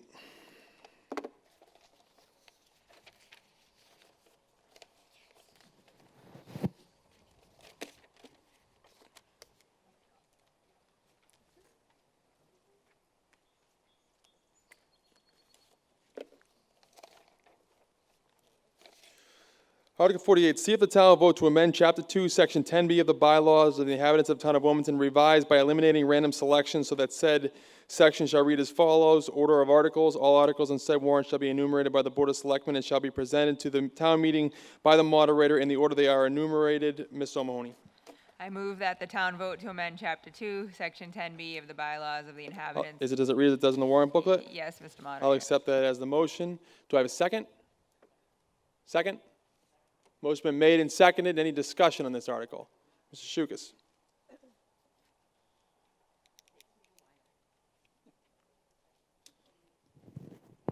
Joanne Shukas, 7 Cedar Street. The reason you're voting on this is years ago, we had by numbers. It did not work. People would actually, I'm talking 20, 30, 40 years. I've been going to town meetings for 63 years. I only missed one. People would not come to town meeting. Thank you. My husband doesn't think so. He's home.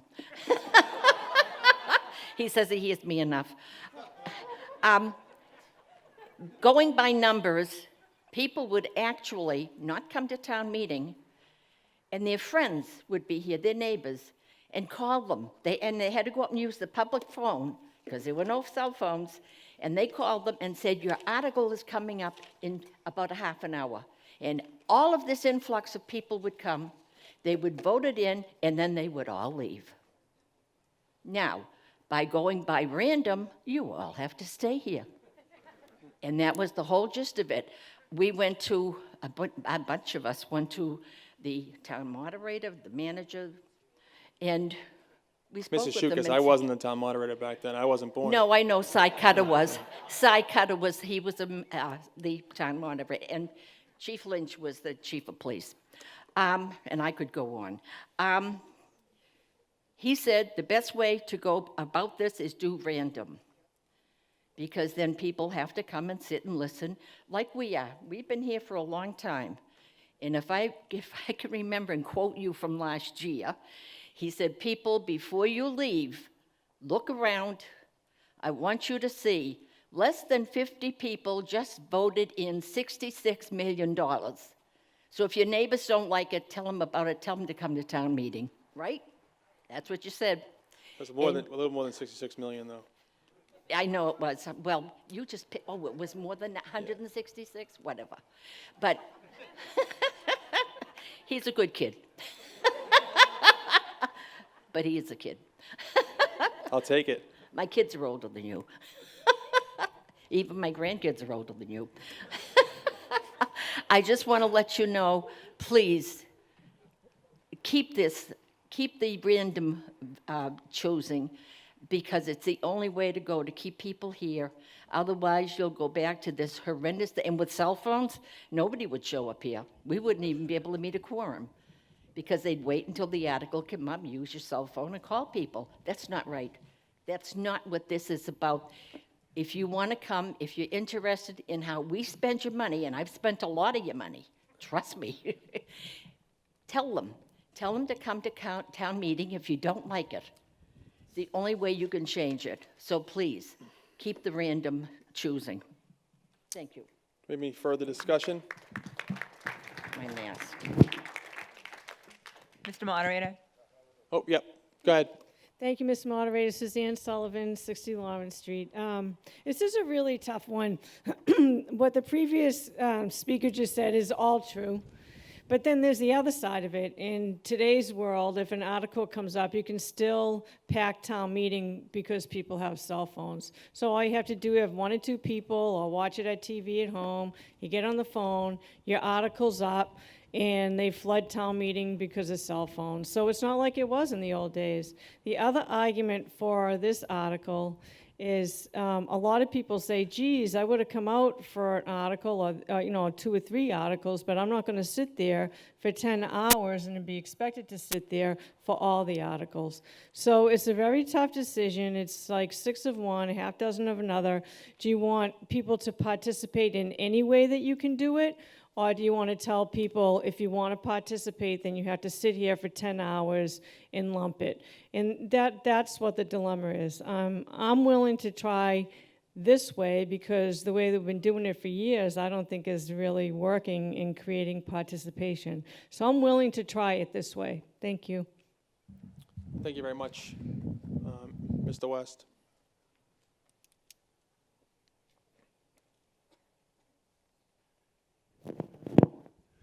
Frank West, 2 Birchwood Road. I don't have Mrs. Chuka's record. I'm not even 63 yet, but I've been going to town meeting for, gosh, good 30-odd years or so. No, you said you've been going to town meeting for 63 years. I said, I don't have your record yet because I'm not even 63, but I've attended many a town meeting here, special town meeting, et cetera. And I think, I hate to say it, but I think this is the best way we have it. If it ain't broke, don't fix it. If people are going to attend town meeting, they're going to attend town meeting. If they're going to use the cell phones and watching on TV, whatever, texting, whatever it is, they're going to do that anyway. But I think we got a good system that for the people that actually, are here for the entire meeting or the bulk of the meeting, it seems to work. So I'd encourage people to vote against this article and leave the random fishbowl. Thank you. Gentleman in the back.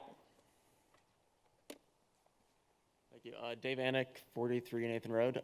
This is my first town meeting, and this is amazing. I appreciate what's going on here. I'm new in Wilmington. I'm curious, if we do by the numbers, how is it chosen what the order is? So the selectmen would enumerate the order. So the warrant is the property, for lack of a better word, the property of the selectmen. The selectmen put forth the warrant to be acted upon at the meeting today.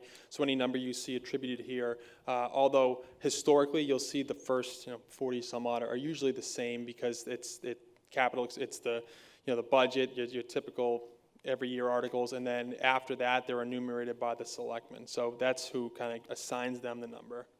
Okay, cool. Because it seems like the randomness would help minimize sort of political, chance of maneuvering it. I don't know. The randomness seems great, so I appreciate that. That is all.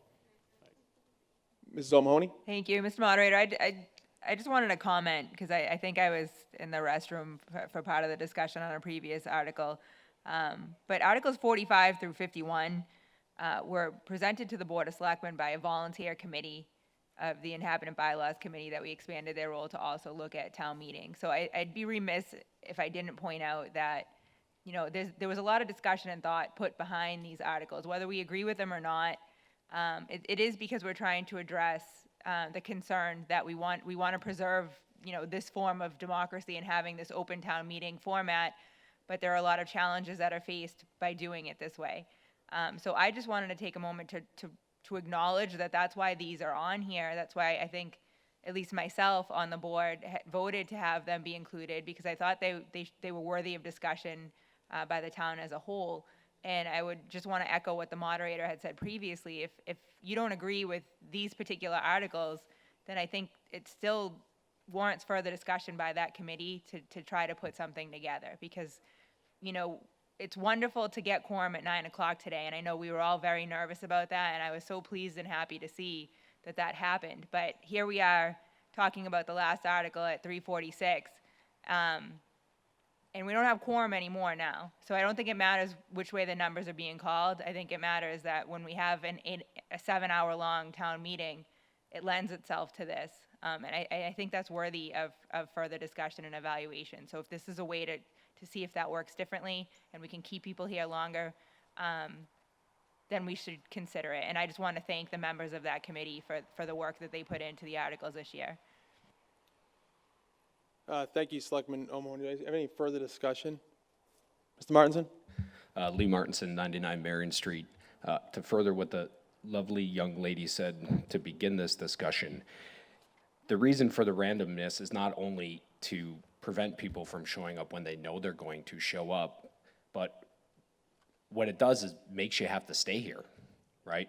We haven't had one of these motions today, but for example, if you voted for Article 65 and now you want to have the circus come to town, you can stand up and ask to reconsider that motion and then have the vote retaken. And if people know when that's going to happen, they can vote in an article, ask for reconsideration while all their family and friends and cohorts are still here, and then the discussion is closed and they can go on their merry way, right? So having the randomness, I believe, actually allows people and makes people stay if you're interested in an article. You know, Mr. McCoy has used this mechanism before, I've used it, everybody here has used it, and that's the purpose, right? So if you're in for a penny, you're in for a pound at town meeting. That's the goal, right? Further discussion? Mr. Nally. Point of information on this. Every 10 years, we have a bylaw committee that reviews all the bylaws. And I was on the bylaw committee that established the random selection.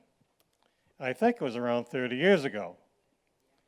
And we've been doing it ever since. The purpose of it was, as these other people have stated, was to get people to come in and stick around for the entire meeting. Many of us have to do it, and before I was on the finance committee, I had to stay too.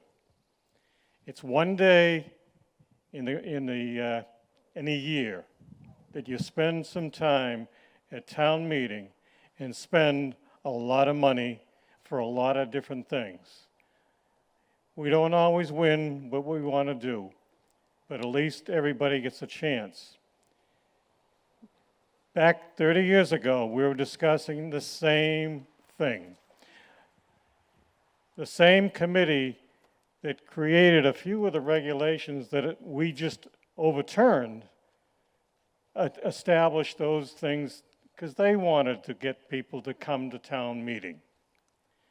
Now, I haven't got up for the rest because they weren't too important, but I liked the random selection, obviously, because it does force people to stick around. And it was a number of times that I sat in town meeting, saw a whole bunch of people come in for one article and leave after the vote. Well, now you could still do that.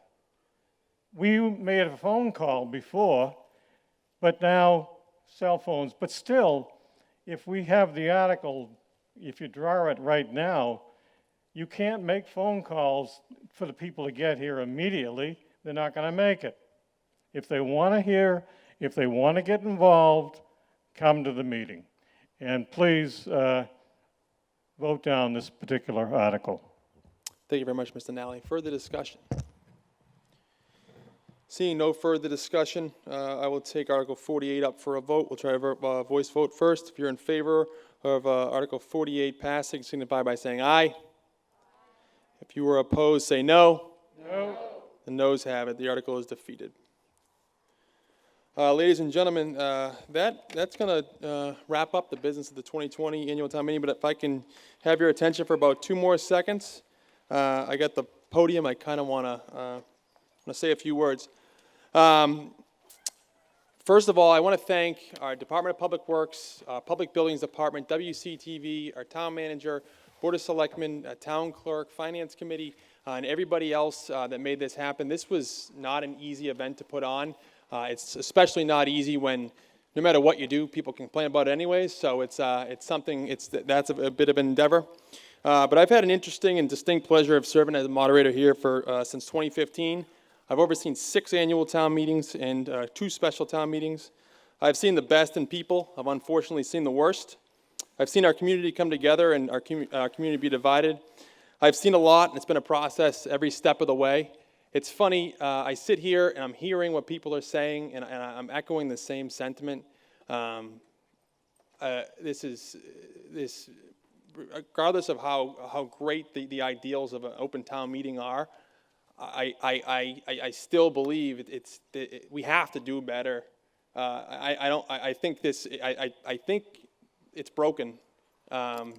It's crazy that this is kind of what happens.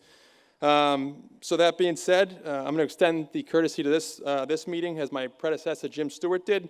I won't be seeking re-election as moderator next year. So I'll have this seat through 2021 if any special town election comes up. However, with that being said, my interest in town meeting and in our town form of government hasn't waned a bit. It's quite the contrary. It's actually intensified. However, I've been thinking about this over the past, actually, probably the better part of 6 months, and I think some changes we need here at town meeting and across the town, I can't accomplish by holding on to this seat, and I wouldn't be able to properly advocate for them if I had this elected position. I know you did, Mrs. Shukas, by calling me a child, but that's okay. So I'm not going anywhere. I'll be around. We've taken great steps in the community. It's abundantly clear this year more than any other year that we need some stuff to be done. So again, I'll continue to serve as moderator through the next year's town election. And I'm not saying I won't serve in the town in one way or another, but I can assure you I will be around, and I can overly assure you that I'm going to make sure these meetings look a lot different in the future, whether that's by petitioning the selectmen or getting it done myself with a group of citizens, because I really think some things need to change.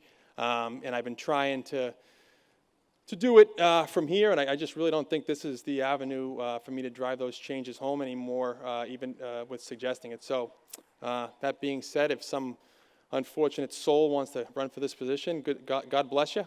But I'll be here to help whoever it is along the way to try to make some reforms here, so we're not, as Ms. Shuka said, we're not sitting here talking about hundreds of millions of dollars with a bare minimum people in here, because we, like it or not, we got to get more people here, and continually failing isn't going to do it. So, gentlemen in the back. Thank you, Rob. You've done a wonderful job. Thanks, Lou. So with that, I will accept the motion to adjourn from Mr. Doherty. Do I have a second? Motion made and seconded. All those in favor? Opposed? Voted.